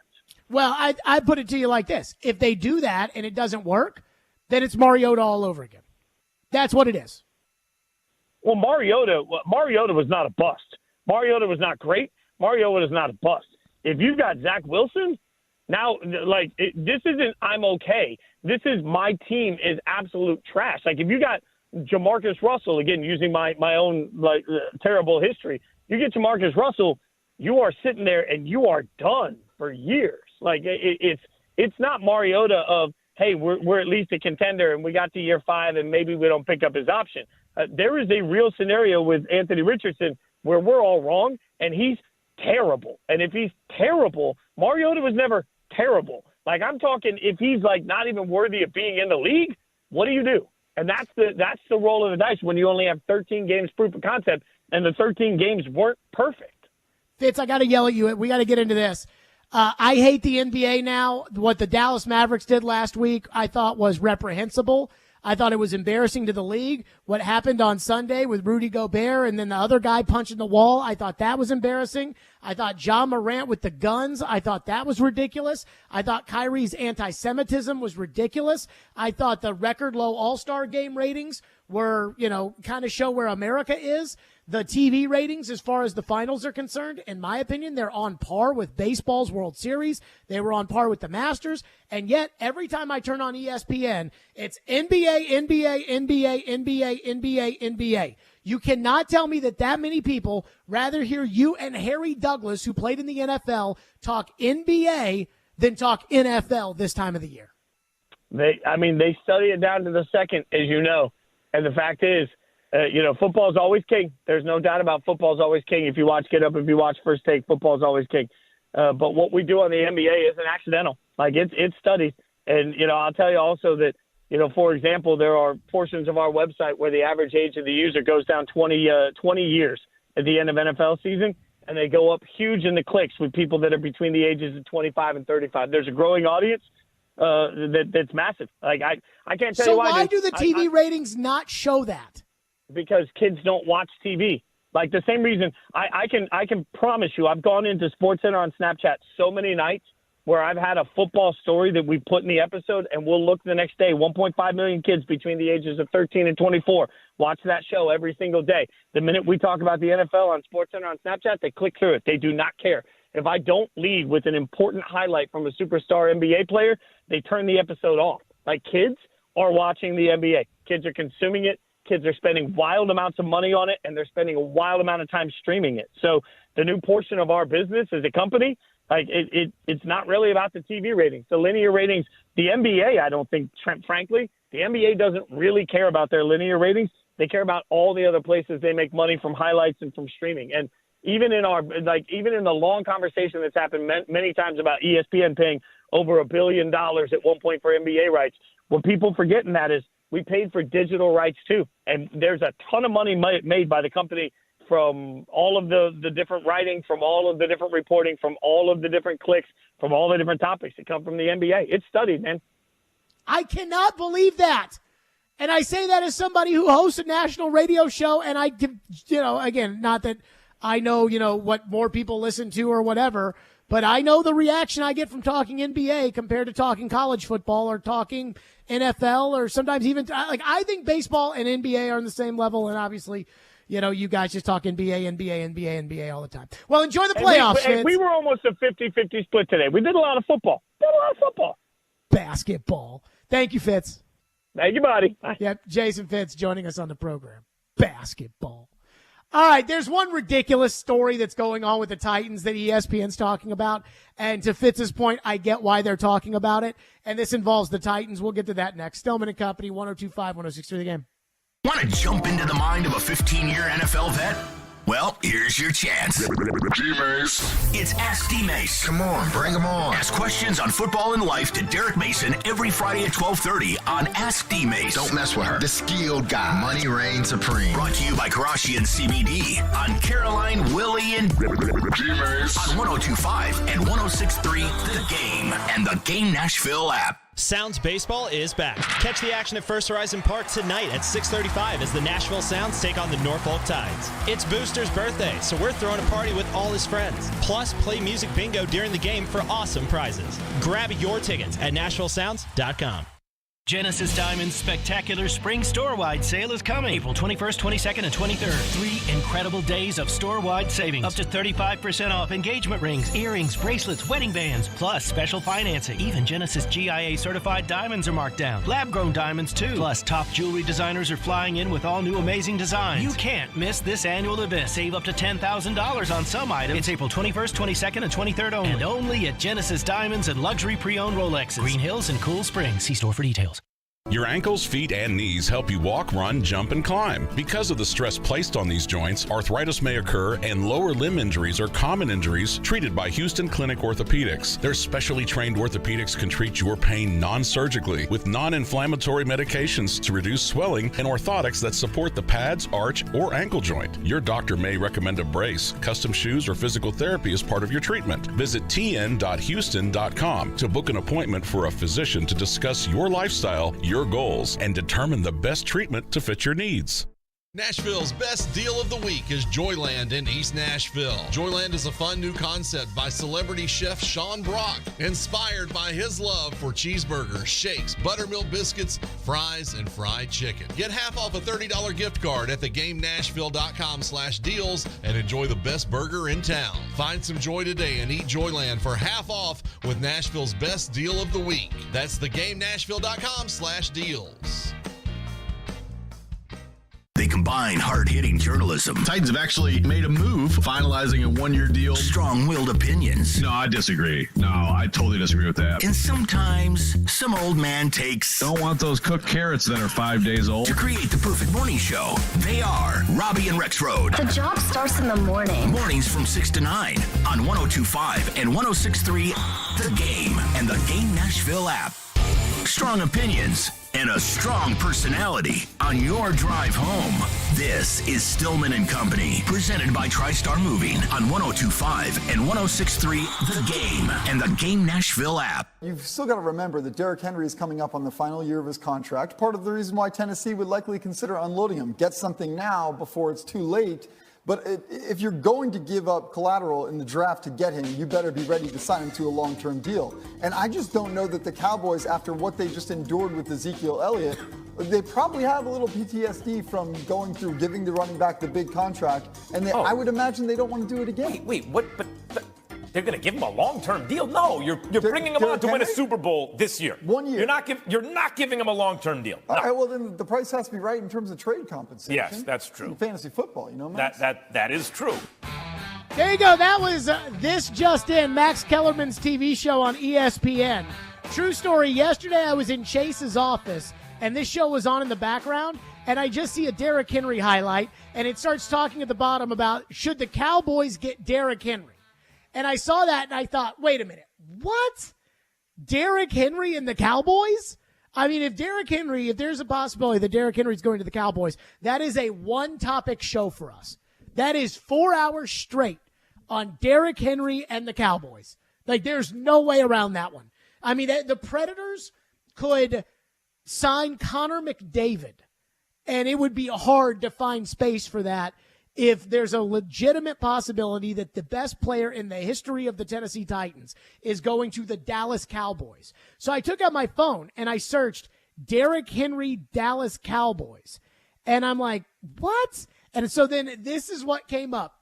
Bill Barnwell wrote at ESPN, quote, the Cowboys could look towards a market that still includes Leonard Fournette, Latavius Murray, and Kareem Hunt unsigned. There's also a chance expensive veterans such as Derrick Henry and Dalvin Cook could be released after the draft, writes Barnwell. Dallas could add a rookie in April's draft, but Pollard's uncertain status for week 1 leads me to believe the team would probably prefer to have a more experienced back on the roster. All of us, so one guy writes that on ESPN's website. One guy writes that. And all of a sudden, right after that happens, everybody's sitting there and saying, Derrick Henry to the Cowboys? What? We've been accused of talking about ridiculous things in the past. I think this is a very nuanced show. I think this show hits at the core of what people want to talk about. But even for me, that's rich.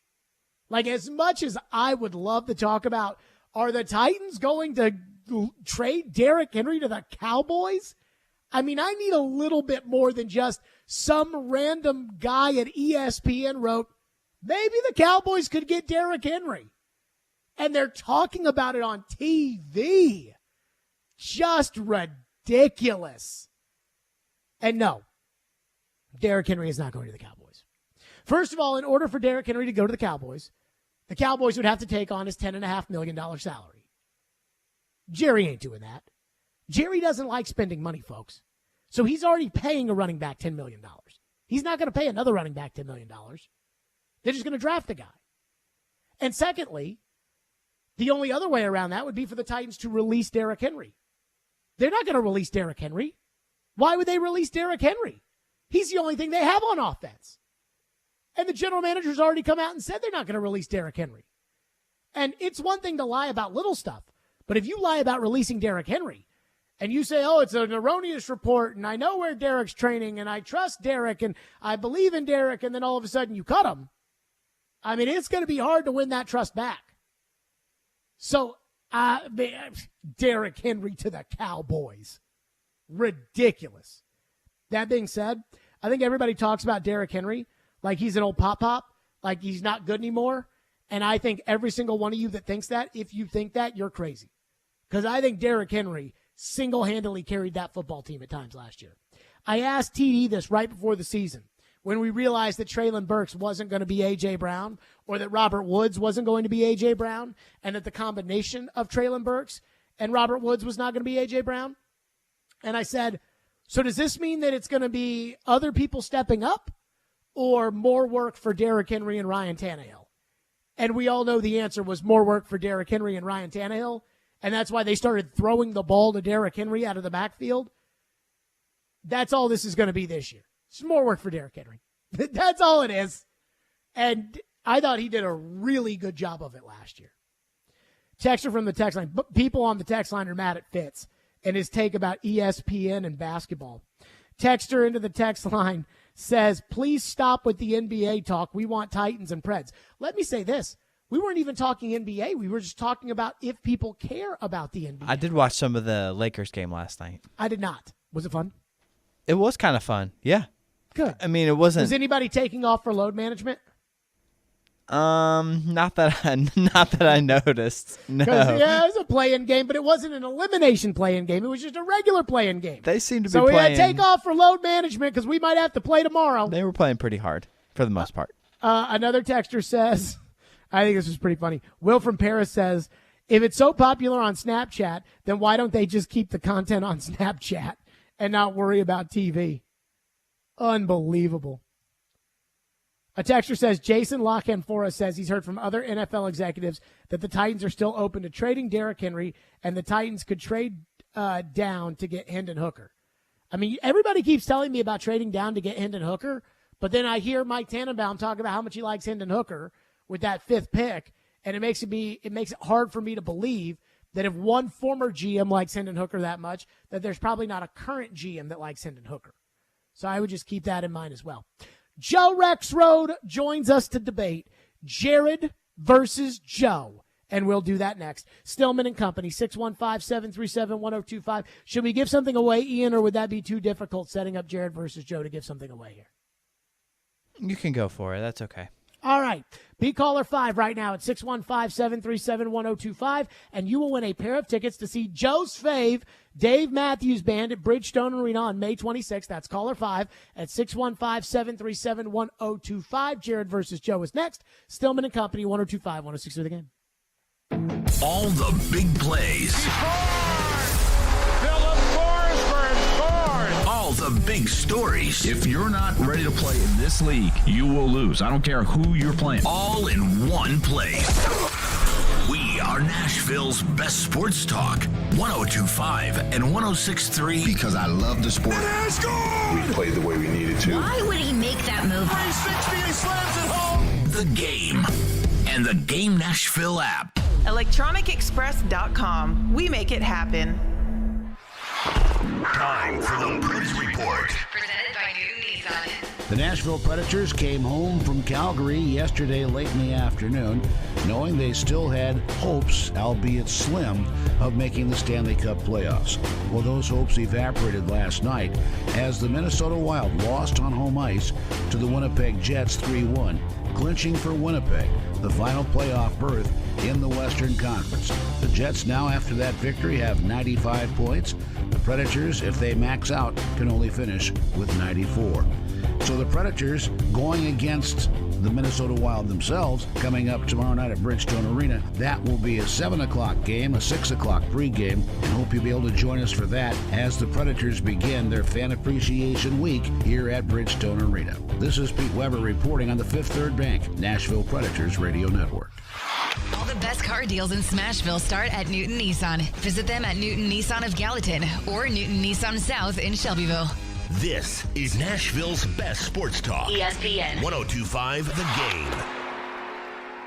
What if you could be credit card debt-free in 10 days and save as much as $1,000 a month? Loan Pronto's all-new Express Equity Line of Credit program is just what you need. Willie Donick here. You don't have to do a full home refi. You can tap a small portion of the equity you have and enjoy a super low monthly payment. With Loan Pronto's Express Equity Credit Line, you can close in 7 to 10 days, and a $50,000 loan would only cost you around $400 a month. Use that money to pay off high-interest credit cards or do a home improvement. You can access up to 90% of your home's equity, and 9 out of 10 homeowners won't even need an appraisal. Even if you did a total refi recently or just bought your home, you can tap the equity with this fast, easy program. Stop the madness and say no to 24% interest fees. Call Loan Pronto today. 615-499-5780. That's 615-499-5780 or go to loanpronto.com. Equal housing lender, NMLS 166-1781, subject to lender approval. At Lowe's, we're always bringing pros more ways to save on the brands you trust. Right now, buy a select DeWalt 12-volt bare tool starting at $119 and get a DeWalt 12-volt 2-pack battery free valued at $129. Plus, you'll always save big on job lot quantities when buying select building supplies in bulk. Because Lowe's knows savings, Lowe's knows pros. Selection varies by location while supplies last. Lowe's reserves the right to limit quantities. Discount taken at time of purchase. Battery and charger not included with buy items. Valid through buy 3. Now, your Game Center update. This Game Center update is brought to you by the law offices of Amanda J. Gentry. The Nashville Predators have officially been eliminated from playoff contention. The Winnipeg Jets took down Minnesota last night to clinch the final wildcard spot. It is the first time since the 2013-2014 season that Nashville will not participate in the playoffs. The team announced today that they have sent forward Igor Afanasiev down to AHL Milwaukee. Nashville will wrap up their season with 2 final home games on Thursday and Friday. Don't miss Smashville Live tonight from Brewhouse 100 in Bellevue starting at 6. Preds player guests Spencer Stastny and Jake Livingstone will be hanging out for the hour talking all things hockey. Titans defensive lineman Jeffrey Simmons met with the media today for the first time since his contract extension and spoke about the deal.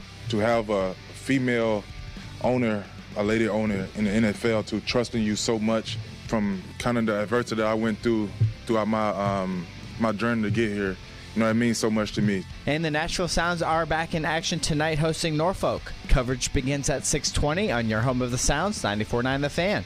This update is brought to you by the law offices of Amanda J. Gentry. I'm Ian Safar for 102.5 and 106.3 The Game. For more, follow us on Twitter at 102.5 The Game or visit thegamenashville.com. Live from the Hiller Plumbing, Heating, Cooling, and Electrical Studios. WPRT-FM Pegram, WPUC HD2 Laverne. Nashville's exclusive home for the Nashville Predators. 102.5 and 106.3. A gunny performance. Do your job. And the Tigers regain the lead. The Game. A Cromwell Media Station. where you have a voice. He had a competent coaching staff. You just play terrible and you keep playing. And we have strong opinions. What a whiny freaking crybaby response. This is Stillman and Company with Jared Stillman, presented by TriStar Moving on Nashville's best sports talk, 102.5 and 106.3 The Game and the Game Nashville app. Stillman and Company is delivered by TriStar Moving, 102.5, 106.3 The Game, streaming live on Twitter, Twitch, YouTube, and Facebook Live.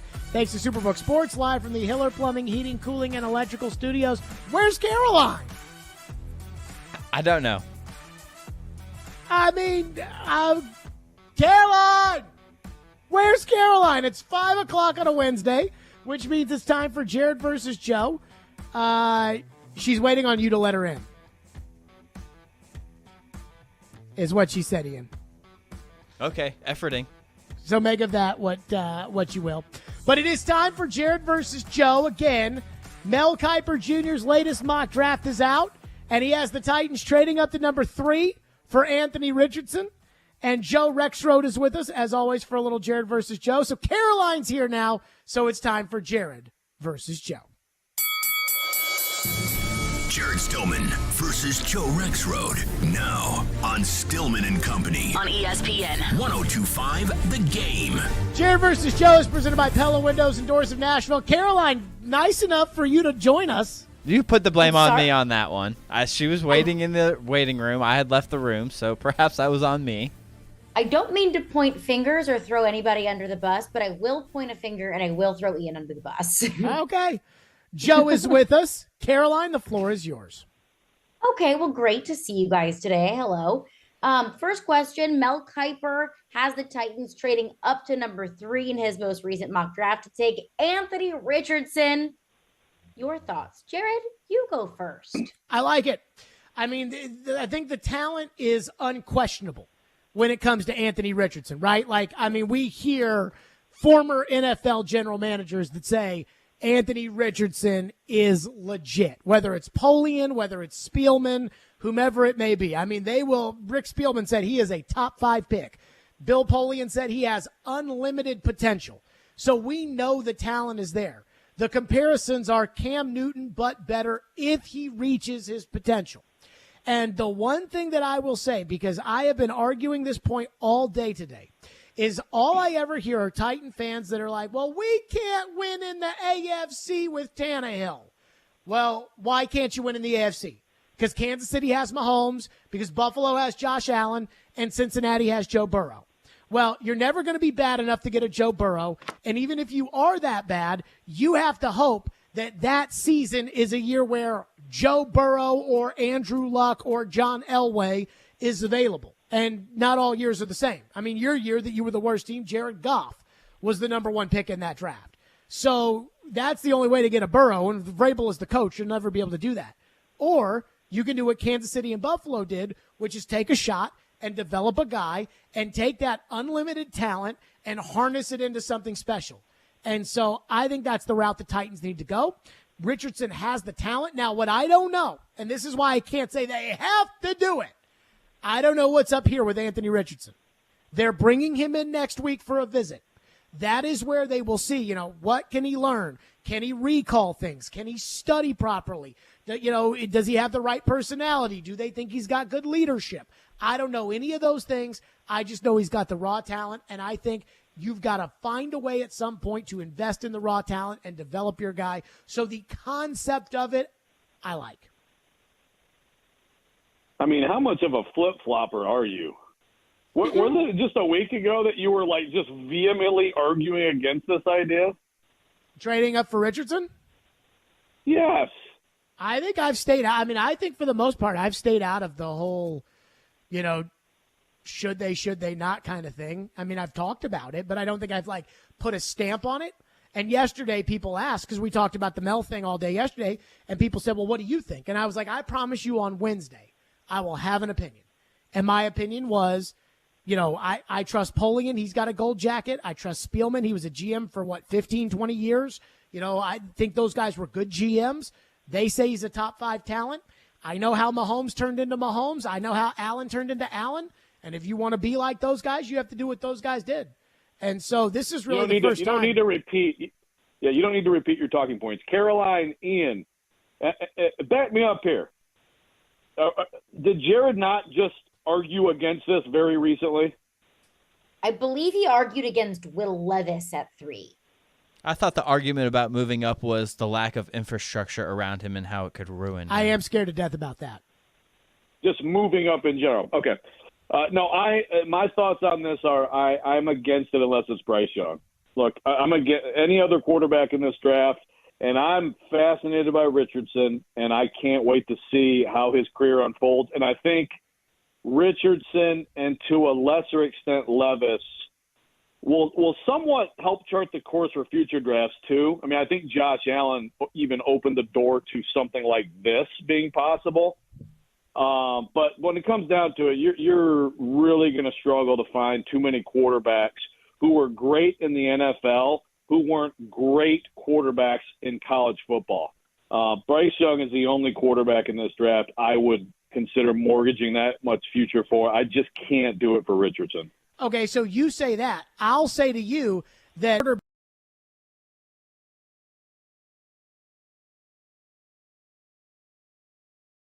95, and I think we can all agree that Fran played in a different era of the size of defensive players than they play today. So you're telling me that, nobody can be that bad like Anthony Richardson in college and be a star, and I'm telling you that Josh Allen has done that. Like, there at least has been somebody in the past who's done that. What you're banking on is the size of somebody that nobody in the history of the NFL has ever done before. Okay, well, Drew Brees – playing weight was 209 pounds. He will be in Canton. Bryce Young just weighed in at 204. So yeah, but Bryce Young doesn't play at 204, and you know that. Okay, do I? I haven't been there for his pregame weigh-ins. Have you? Well, if a guy goes to the combine and doesn't do anything except weigh in, there's in no way that you can take that seriously. Okay. Look, Bryce Young is very similar in stature to Drew Brees. I believe he's going to be a very similar player, too. I think there's a huge difference between 185 and 209. I mean, that's, 20 pounds? So you're saying that the weigh-in of 204 was like he spent like 2 weeks just cramming bonbons into it, not moving, just completely overwhelming himself, and he's actually 185? I did that. Bill Polian said that. Okay. That was Polian's take and I think Polian referenced McDonald's or something, but it was yeah, he's not 204. He's probably 185. And I agree with that. I remember, and Bryce Young didn't run at the combine. And I remember Lamar. There were questions about Lamar's size in the 18 draft, and Lamar weighed in at the combine and he didn't run. And for a fast guy like Lamar not to run, I remember that he weighed in. I want to say Lamar was 218 or 225 or something like that. And I remember Floyd looking at me and going, if you don't run the 40 at the combine, F you. As in, I don't take anything else you did seriously. Bryce Young is not 204 pounds. It's like I told you the week that he got to the combine. And he said that he thinks he'd weigh in the 200 range. And I said to you and Robby, I go, what is that, the 200 range? Either nobody sits there and says, well, I weigh in the 222 range. You know what I mean? It's crazy. It's crazy talk. I'm actually really glad you brought up Lamar Jackson because you and Floyd both had him never playing a meaningful snap of quarterback in the NFL. So that's actually works well for this argument. But you keep saying that nobody's done what Anthony Richardson's done, whereas somebody has done what Anthony Richardson has done. Nobody has done what Bryce Young's done. Well, I think that Josh Allen, in my mind, and I haven't seen anybody produce another example. I think Josh Allen is the first quarterback I've ever seen. It's like someone gets to the NBA and then completely changes their jump shot and turns into a great shooter. I have not seen what happened with Josh Allen anywhere else in this league ever. So there's one. But I think that's the same kind of thing you're going to need for Richardson. Caroline, where did you get 185? Me, Polian. Did he just say that, or is that something that he saw? So he did a scouting report, and he said him. He personally weighed him. Polian goes. So Polian is not worried about Young's height; he's worried about Young's size. And he was like, He weighed in at the combine at 204. Ha, ha, ha, ha. Which you can make of that what you want. Probably stuffing McDonald's the whole time, but he probably plays at about 185. And I'm like, that's probably about right. Can you swing 20 pounds like that? 185 to 204? That's a massive difference. Well, you see what these fighters in these UFC fights do, right? Yes, but is Bryce Young UFCing himself? Well, I mean, it would be the opposite of that, but yes. There is no doubt in my mind that Bryce Young was chugging water and eating as much food that would stay inside of him before he stepped on that scale at that combine, and he weighed 204. Just like think about this. There was the tackle from Ohio State, not Paris Johnson, but the other guy, DeJuan Jones or whatever. He weighed 386 at the combine. Didn't weigh in at his pro day, and Rick Spielman, the old general manager of the Vikings, thinks he didn't do it because he thinks he's north of 400 pounds now. Oh, my gosh. So Jesus. Yeah. I need like a Biggest Loser style weigh-in at the combine where it's a huge screen and everyone sees them get on the scale. I need to know exactly what numbers we're talking here. Well, if Bryce Young would have worked out in any capacity at the combine, then we could use that number and say it's a credible number. But because he literally did nothing, all he's got to do, there's no, I need to be prepared to run today. I need to be prepared to throw today. I need to be prepared to lift today. He's not doing any of that. All he's doing is standing on the scale. And they asked if he ran a 4.40 at 204, I'd be cool with it. Yes. Yeah. And that's why he didn't run, because he can't run at 204. What's next, Caroline? I guess kind of follow-up question to that one. Joe, you go first. Jared, to your point about drafting Anthony Richardson, do you feel comfortable with the coaching staff that the Titans have in place to develop a quarterback like an Anthony Richardson? Sure. I mean, look, if not, they need to be fired right now. I mean, fire them right now. And if you don't think that Charles London, Pat O'Hara, Tim Kelly can handle developing a quarterback in this league, I understand that they are not Kyle Shanahan. Okay, they're not that little crew, McVay Shanahan crew, but of course LaFleur is, by the way. But yeah, I mean, Mike Vrabel personally isn't developing the quarterback. He's in charge of putting together a good staff. He just hired Charles London. I think I think it's actually a pretty good deal for the Titans that Pat O'Hara took essentially a demotion and stuck around. And I think he's been a fine quarterback coach. So yeah, I don't see, again, if you look at your offensive staff or really any part of your staff, and I understand we can probably get into Ackerman debating now if we want to, but any part of your staff and you don't think that you can do basic things that NFL staff need to do, then they should not be your coaching staff. I don't understand. Like, I get the comparisons and saying at this place the track record suggests, it's better here than here. But yes, if the Titans can't develop an Anthony Richardson, then those people need to not be working here. I agree with Joe, and I have two thoughts on that. The first is, if the Titans can't develop, if your coaches can't develop a quarterback, like I sit here and talk about how Vrabel is either the best coach in the league or one of the best coaches in the league, and if you can't develop a quarterback, you're not the best coach in the league. And you're not worth all the hubbub that everybody makes if you can't develop. That is part of the job. The second thing is this. If the Titans, and let's say Anthony Richardson let's just say that they look at Anthony Richardson and they see Josh Allen, Patrick Mahomes level talent, but they don't think that they can develop that talent. They don't think that they have, it's too risky or too much or whatever. Well, then who is going to draft Anthony Richardson? If you're not going to do it, who do you think is going to draft him? There's going to be teams out there that draft him. Which one? I don't know, Jared. I don't know. Which one? It could be Indianapolis. That's it. Bingo. So if you think Anthony Richardson has that kind of talent and you don't think your offensive coaches can develop him, so you don't draft him, then Indianapolis, who has Shane Steichen as their coach, does draft him and does develop him. Now you have to play him twice a year.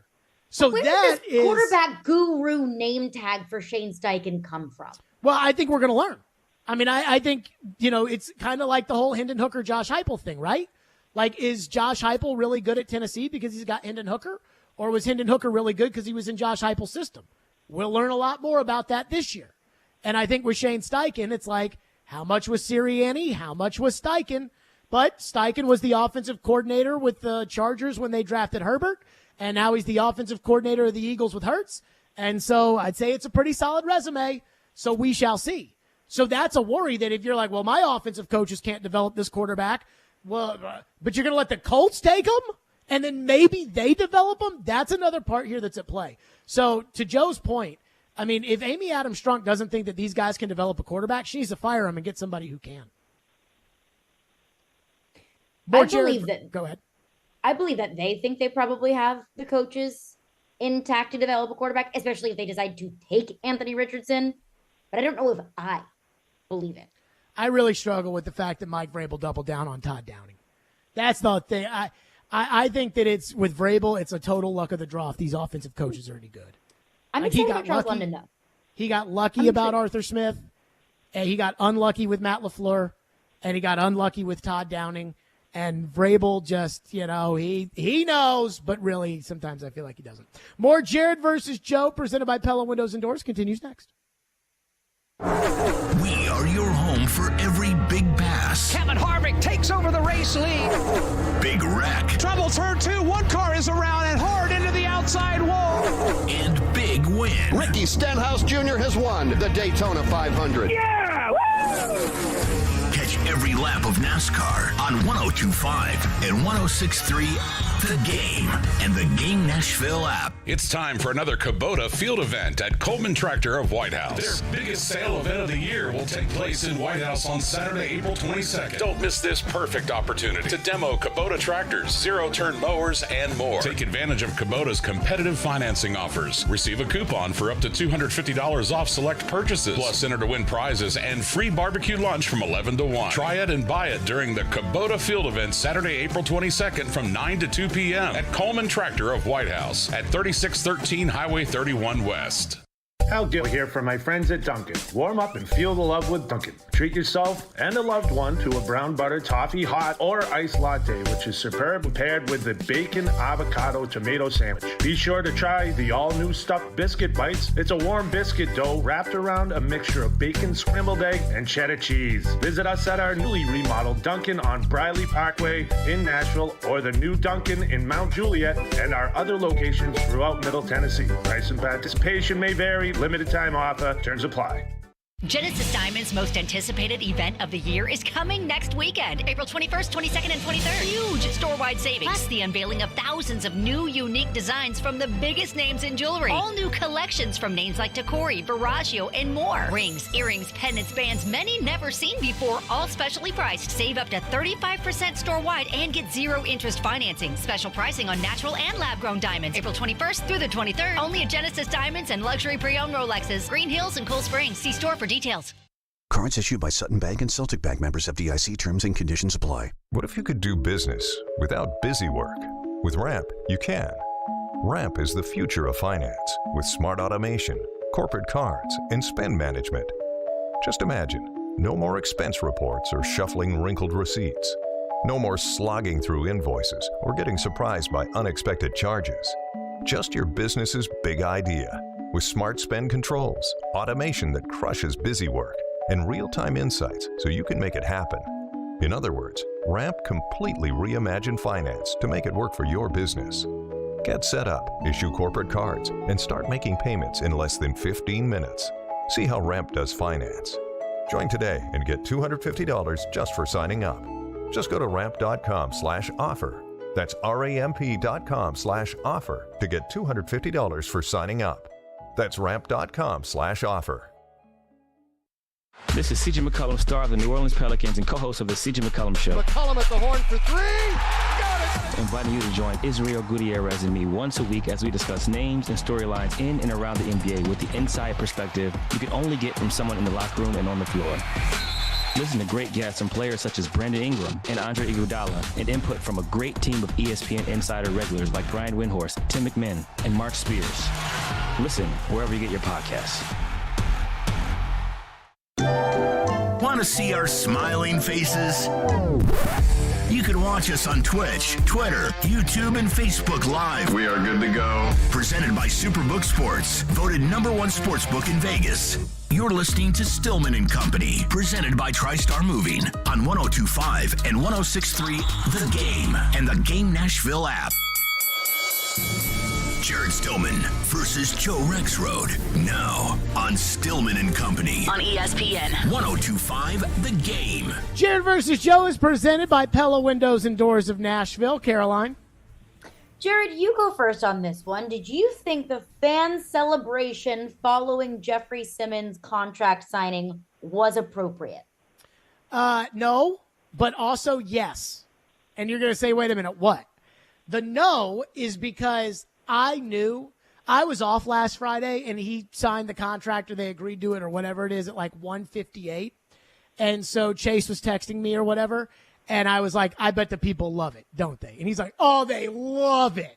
And so this morning, Paul was talking about how, how ridiculous it was that the fans were so afraid that they wouldn't sign Jeffrey Simmons and that they were so relieved that they did sign Jeffrey Simmons. And Joe, to his discredit, thought that Paul was totally off base, and I thought Paul was totally right. I mean, when I saw Jeffrey Simmons have that press conference today, I thought that was like Jeffrey Simmons' bar mitzvah, and he was being called up to the Torah, and it was like, yeah, this is what was supposed to happen. We all expected it. He's all dressed up. We'll have a party. Like, he should be happy about his growth. Right. Mazel tov, Jeffrey Simmons, and on we go. But I didn't think it was like, oh, yes, they got a guy that's already on their team. You know what I mean? Like when Philadelphia traded for A.J. Brown, Philadelphia should be, yes, we got A.J. Brown. But the yes, we signed Simmons was a little too much. So, no, I don't think that was appropriate. But the actual contract that Simmons signed is such a bad contract for the player. It's such a good contract for the team that I do think Titan fans should be a little happy about that. No, it wasn't appropriate, but the actual contract was very pro-team, so then they should be happy about that. Tell me again, Caroline, you said the fan celebration wasn't appropriate? Correct. Yeah, so look, I mean, all I can say, I guess this is maybe where I'm old, and I have one social media outlet that I use, and I'm very close to just dropping it, which is Twitter. I mean, I don't go on like anything Facebook, let alone Titans Facebook. So maybe, I mean, I must have just missed it. I mean, certainly I saw some people excited and happy, as you would expect. I didn't see like some ticker tape parade online over this. But so, I may have just missed it. If there was that, as Paul said this morning, as I sort of question him on, by the way, this sounds like too harmonious a Stilly and Paulie segment. I need you guys at each other's throats. But, then, yeah, I mean, it's a little bit much. But also, look, a year ago, everybody was, at this time last year, it was, there's some weird Insta video with Deebo Samuel's mom and all this. Like, come on. Vrabel said there's no way they're trading A.J. Brown. And John Robinson kind of said that, although kind of didn't. And, it was a shocker when it happened. So there is a little PTSD for fans, right? When it comes to something like this, the idea of losing another great player from that 2019 class. So I think that plays into it too. I just so think that every kind of comparison to this is not an apples to apples comparison. And I mean this like I heard on your show today, Caroline, that you guys were talking about, well, Lamar doesn't have an agent and he can't get his deal done. And Simmons got his deal done because he's got this new agent. And I'm like, no. I mean, Simmons took an incredibly team-friendly deal. Simmons took a deal that I don't think Harold Landry would have taken, in terms of like the guarantee structure and things like that. Lamar, I mean, if Simmons said, I want a fully guaranteed contract, we'd be having a different discussion about how the Titans and Simmons would have worked out that deal. And the same with A.J. Brown. Like if A.J. Brown would have taken the deal that the Titans originally offered, which is very, very similar to what Simmons actually ended up signing for, then I mean, he'd still be a Titan today, but it's not the same. I understand like the PTSD. What I think really got Titan fans was that weird Simmons quote in the Athletic article during the season that was like, They said they didn't know if they were going to be able to pay me or where it was going to come from. And that's when people were like, oh, no, what are we going to? And I was just like, I mean, guys, they're going to re-sign him. That was just a negotiating tactic. I don't think that was anything more than that. But I do think that to Joe's to counter what Joe said, I mean, I do think Titan fans were ready to throw a ticker tape parade on Friday.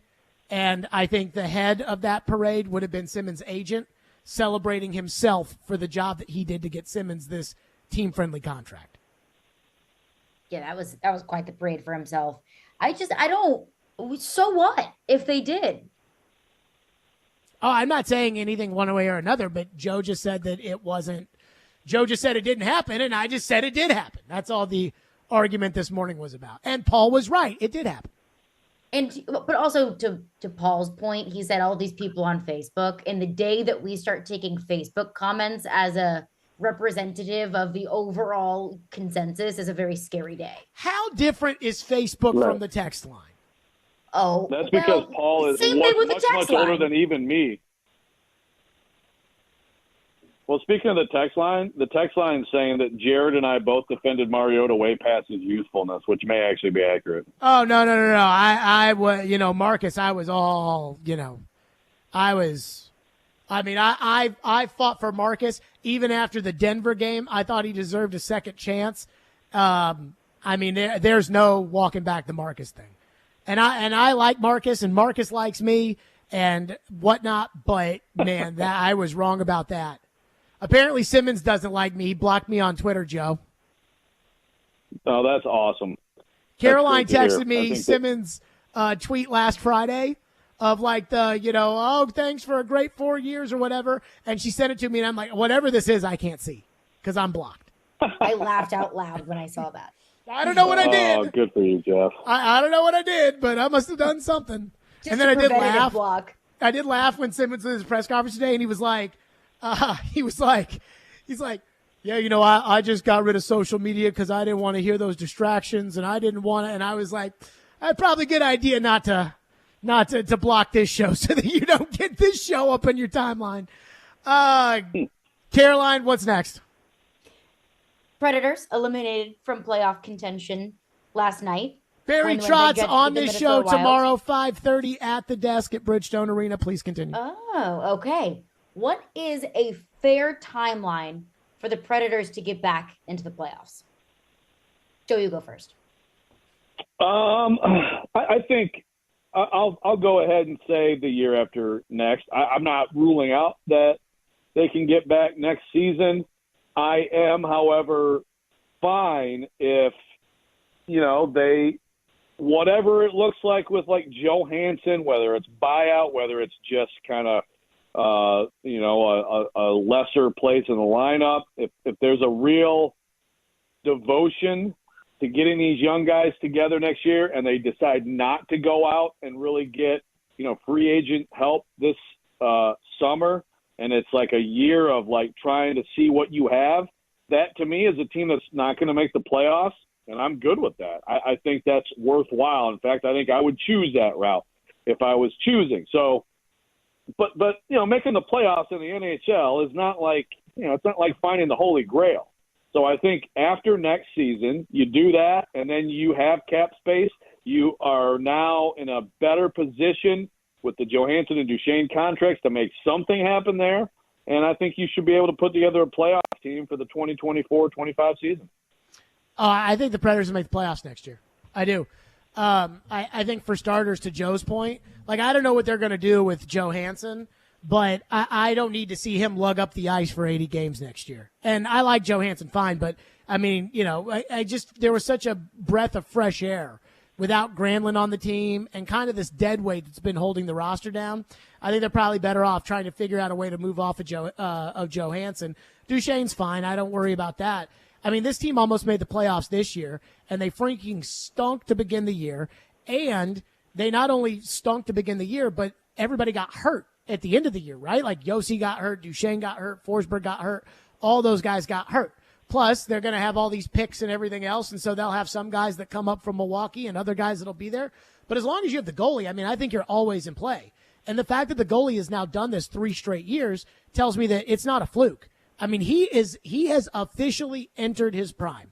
The torch, like the Predators torch, has been passed from Brett Favre to Aaron Rodgers. Like, it's official. You've got a top 5 goalie in the league. You will continue to have a top 5 goalie in the league. And if you've got a top 5 goalie in the league, you're going to win enough games to where you're right there on that cut line. And if those younger players get better as next year progresses, or, more guys get more NHL experience, this team should make them. I mean, this team's going to miss the playoffs by like 2 points. So I think this team will make the playoffs next year. And I don't know. I'm going to ask Barry about this tomorrow when he's on the show. But I think that they may fire the coach. And if they get a better coach in here, then go ahead and give them another, 6 or 8 points or whatever it is that I think would comfortably put them in the playoffs. I think they're going to make the playoffs next year. I mean, I wouldn't guarantee it or anything like that. But, I mean, I don't think they'll compete for a cup next year, but I think they'll make the playoffs next year. Caroline, who wins? So I think that, Jared, you and Paul Kaharski are both fun-sucking all of the Titans fans' fun with Jeffrey Simmons' contract. Let them enjoy it. Let them have a ticker tape parade if they want to. They're fans. Fans aren't rational. But I will say, I agree with you. This team should make the playoffs next year. With the way that Saros is playing and with the way that this young core played in the second half of the season after the trade deadline, this team should make the playoffs next year. I don't think, to your point, no, I don't think they're going to win a cup next year, but they'll be back in the playoffs next year. And with Anthony Richardson, would I do it if I was Rand Carthon? It'd be risky because my job would be on the line. But if you are that intrigued by Anthony Richardson's upside and you believe in your coaching staff to unlock his upside, you got to do it. You got to make the trade to number 3 and you have to take him. So Jared wins this week. Yes. Oh, thank goodness. I So needed proud. Jared to Are you win. sick and tired of winning, Joe? I am. And I So actually tired of am winning. excited, too. I'm excited, too, because you two are now tied to the Anthony Richardson train, and I am here for it, baby. Oh, I'm here for it. I mean, look, man, if you want to Let's be like compare the other Bryce guys that you Young, compare Bryce about. Young and Anthony Richardson. Yeah, let's go. Let's compare. We'll talk in a few years. Bryce Young, Anthony Richardson. Okay. Very comfortable with my side. I mean, in all fairness, though, like, Who's saying we have to take sides here? If Bryce Young's available, I'm taking I mean, if the Bryce Titans Young. could trade up to 3 and get Jared Bryce Young, did. we would take Jared it. did. I mean, I just don't think that, I think that the weight matters on Bryce Young. If Bryce Young had the ample size of a quarterback, he'd be the number 1 pick, and it wouldn't be talked about, and the Chicago Bears would be trading Justin Fields because they'd be drafting Bryce Young. But he's not. He's small. And that is, it's like Floyd used to always say about Arvidsson in the playoffs. When everybody tries hard, the big good guys beat the little good guys. Guys, thank you. Stillman and Company, 615-737-1025 here on the program. And we know that Anthony Richardson is visiting the Titans next week. And why, if next week goes to plan, I think they need to go all in. We'll get to that next. Stillman and Company right here, 102.5, 106.3 The Game. When you want all the Going in and the score. Blast the score. He risks one, they score. and don't forget the Oh, what a stop. Sliding across to make the save. Backhander, nice stop. when all you want is Smashville. We have you covered. Hear every Predators game right here. We are your home for Smashville. 102.5 and 106.3 The Game and the Game Nashville app.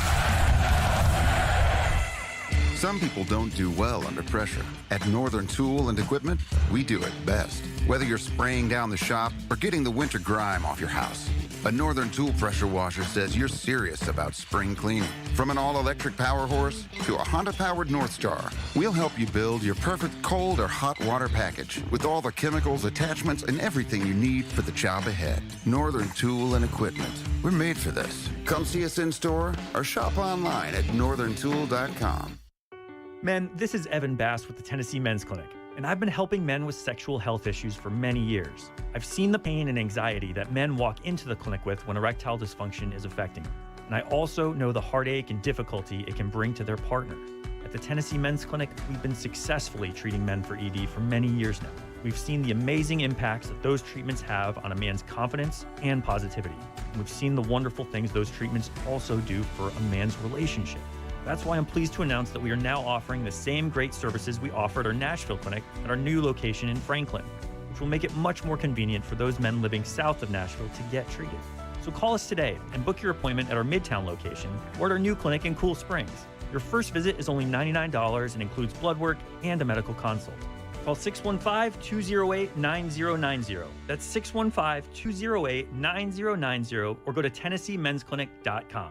Visit our website to learn more, including side effects. Treatment extra results vary.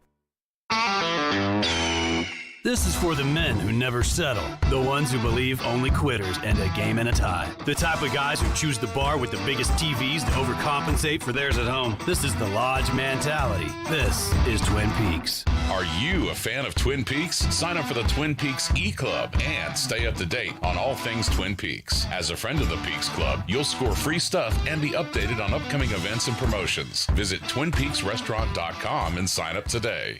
102.5 and 106.3, The Game is live and local. And now, let's meet the starting lineups. Robbie and Rex Road 6 to 9. You are talking about a team that's building a roster. Chase and Michelle 9 to 11. He's still under contract. It's not always X's and O's. Caroline, Willie, and D-Mace 11 to 2. Trades, free agents. Let's get it going. I think this is a good hire. And Stillman and Company 2 to 6. I can give you one of the best coaches in the league. And don't forget, we're your home for all things Smashville. He scored! Nashville's best sports talk. 102.5 and 106.3, The Game. What's up, Nashville? This is Stephen A. Smith. You're listening to Nashville's best sports talk, ESPN 102.5, The Game. Tape, that's only about 45% of the picture. The other 55% is the tests, both written and otherwise, that tell you whether a player, a quarterback particularly, can process quickly, can do it under pressure, can learn and retain complicated information, can recall it and act upon it under extreme physical pressure, whether his demeanor is such that he inspires confidence in his players, whether he has leadership qualities, whether he's got the ability to handle the pressure that comes with playing quarterback in the NFL, whether he's got the maturity to handle the money and fame that's ultimately going to come with play and come soon with playing quarterback in the NFL. In fact, sooner perhaps than they deserve in terms of their physical and mental preparedness. All of that, including a full workout by the club psychologist, we are not privy to and shouldn't be, because it is proprietary information. But it is the difference maker. That was Bill Polian on Sirius XM NFL Radio talking about, hey, tape is 45% of it. The mental evaluations, the whether or not he can recall the information, whether or not that is the big Megillah when it comes to these quarterbacks. And I think Bill Polian's right. And I'll give you an example. I think Kyler Murray's got talent. I think Kyler Murray and Jalen Hurts have the same amount of talent. Now, Hurts is a little bit bigger. Kyler's a little bit faster, and I think Kyler has a better, more powerful arm. But I think as far as, on a scale of 1 to 100, I think that they're at the same part in talent, except I think Jalen Hurts is an immense leader, and I think Kyler Murray likes to play video games. And I think that's the difference between the two. And I think that's why one is playing in the Super Bowl and the other is playing Call of Duty, because one of them is committed and a leader and the team reacts to and handles adversity, and the other throws his controller when the alpha team doesn't enter the door at the right time because Leroy Jenkins decides to go off on his own. And so that takes me to the Titans. They had Will Levis in yesterday. They had Hendon Hooker in last week, and they'll have Anthony Richardson in next week. If Anthony Richardson comes in next week and he knocks their socks off, that he walks out of there and that Vrabel and Carthon and Amy all look at each other and say, that dude has got it. And you know what I'm talking about. When you meet somebody and you're interviewing them or they're working in a similar field to you and you're like, that dude has got it, then they need to call the Arizona Cardinals that day and make the trade. And here's why I think they need to do it. Once they decide if they are in the mix for Richardson and he knocks their socks off, that second they need to do it. Because there's two things at play here. One is I believe the price for the pick will be less before the draft than it will be at the draft. Because at the draft, Arizona will be willing to take whatever they can from Indianapolis to move the one spot back and take Will Anderson. So if Arizona's on the clock at 3 and nobody's calling and Indy says we'll give you a 4 to move up just so that we can't give it to Tennessee or the Raiders or the Falcons, do it. And then they'll just do it and then they'll take whomever. If you get to the draft, there's a little rumor going around that nobody wants to put their name on and report because they could look so dumb. There's a little rumor going around that the Houston Texans may trade out of that pick or that the Houston Texans may go defense at 2. I don't think they would do that. I still think they're going to take whoever Carolina doesn't take. But the word on the street is that the Texans like Bryce Young, and if the Texans don't get Bryce Young, then they'll move either out of that pick or they will move, however. If you make the deal with Arizona before the draft, and Houston takes a defensive player with that pick, now you're picking between C.J. Stroud and Anthony Richardson. And that pick becomes a lot more valuable. The price on that pick becomes significantly higher with Arizona, especially for you. Because now Arizona knows that you're trying to get to 3 because you're trying to block Indianapolis from the guy that you really like, on top of the fact that you want to take the guy that you really like.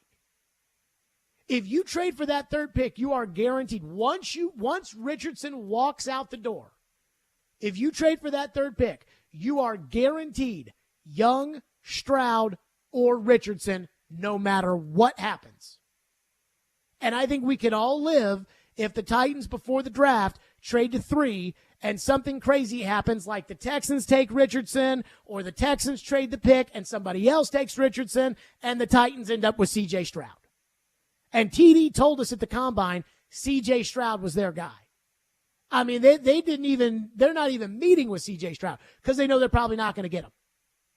So once you know that you're okay, if you want to make that trade for Richardson, once you decide that you're willing to do it, call Arizona and get up there before the draft. I would do it. And I would do it probably Friday of next week. I don't know what day Richardson comes, but let's say Richardson comes on Tuesday or Wednesday. You get to spend the 24 hours with him or however long he's here. You take him to dinner. He gets to meet Amy. You get to quiz him.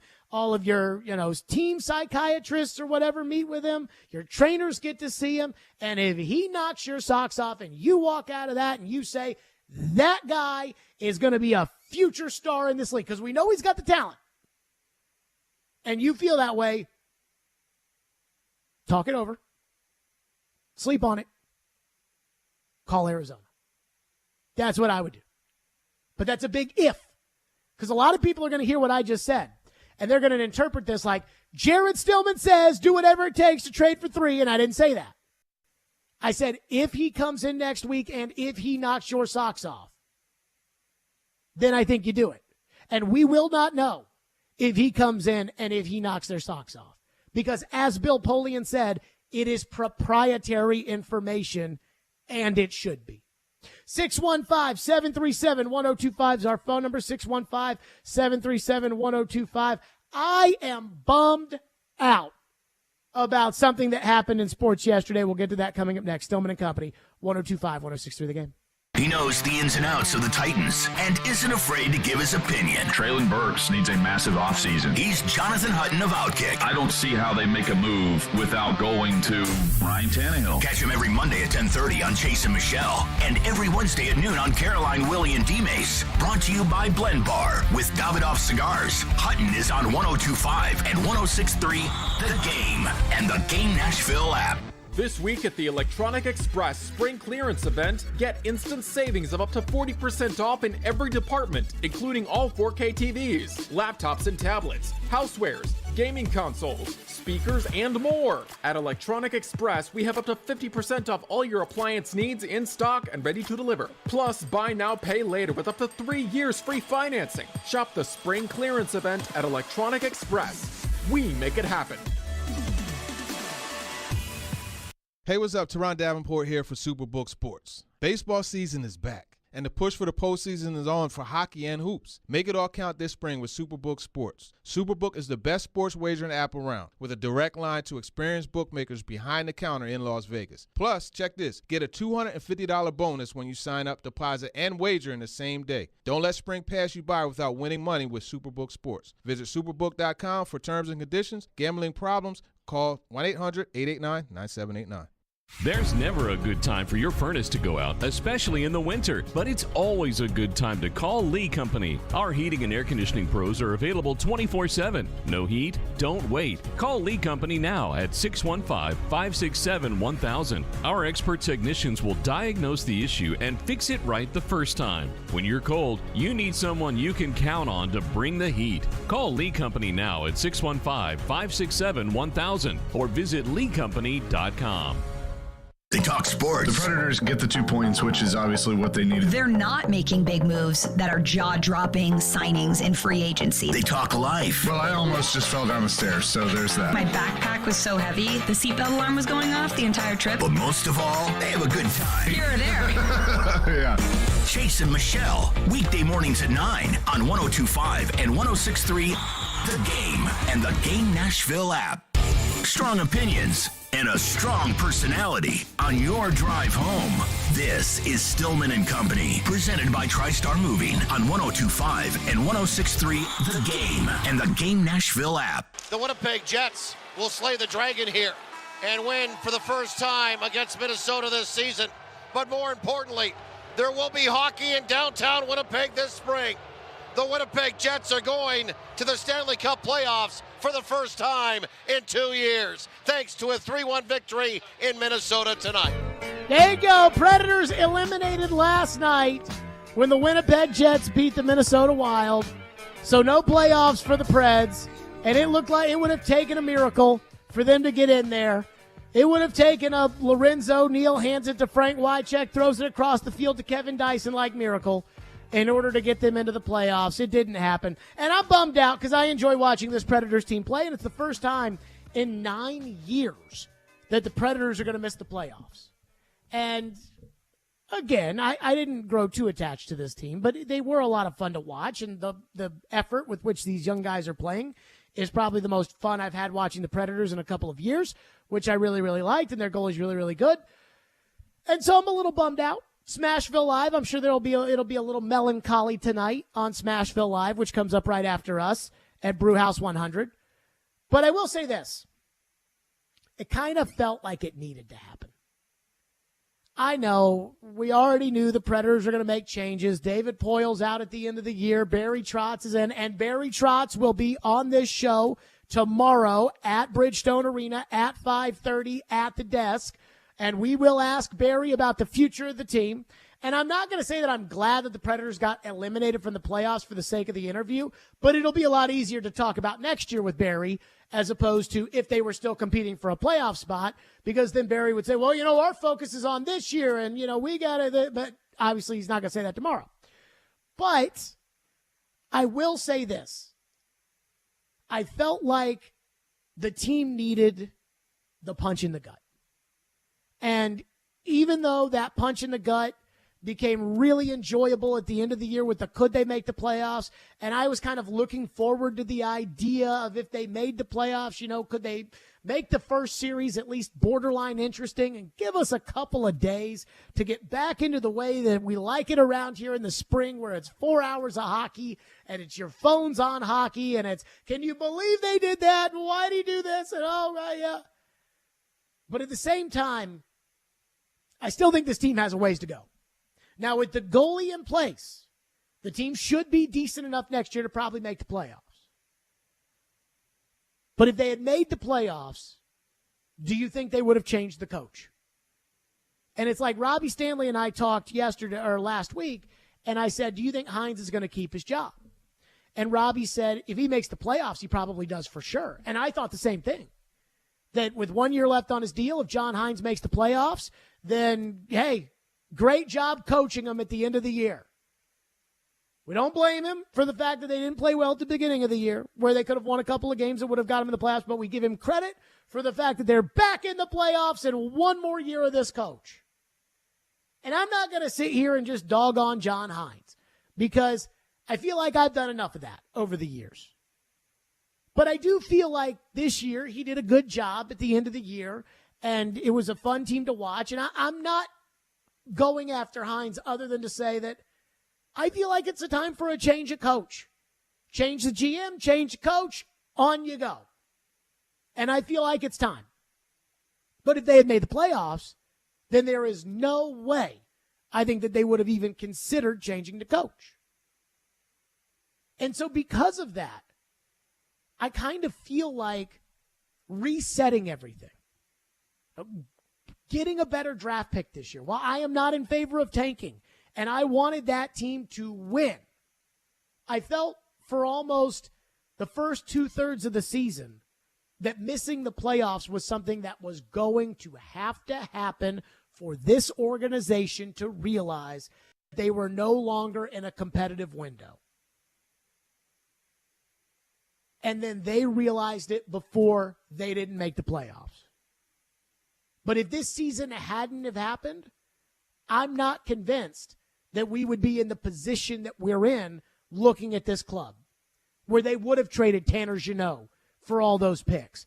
They would have gotten the dead weight of Mikhail Granlund off their team. They would have moved Nino Niederreiter for a future second rounder, which could be the next Roman Josi or the next Shea Weber. I mean, they needed to take these steps. And I'm not convinced when Yossi's back in there and Forsberg's back in there, I'm not convinced that this team's not going to be better next season than they were this year. Especially, I think, if they bring in a new coach. Especially from the sugar high that you get when you bring in a new coach. And so, as much as it stinks that we're not going to have the fun of going to the playoffs, as much as it stinks that now I felt like everybody was kind of on the same page. It's like I had been yelling and screaming at the Predators, and the Predators had been yelling and screaming back saying, no, we're fine. We're going to compete for the cup. We know this core, it'll work. You know, now we kind of all knew once they made the changes. And so, as sad as I am that we're not getting a couple playoff games at home, and that it would have been just a little exciting, especially the way the goalie's playing, maybe long-term we'll look at this and say this was a good thing that this season happened. Barry Trotz on the show, 5:30 tomorrow, right here. Smashville Live is next. Stillman and Company, 102.5, 106.3 The Game.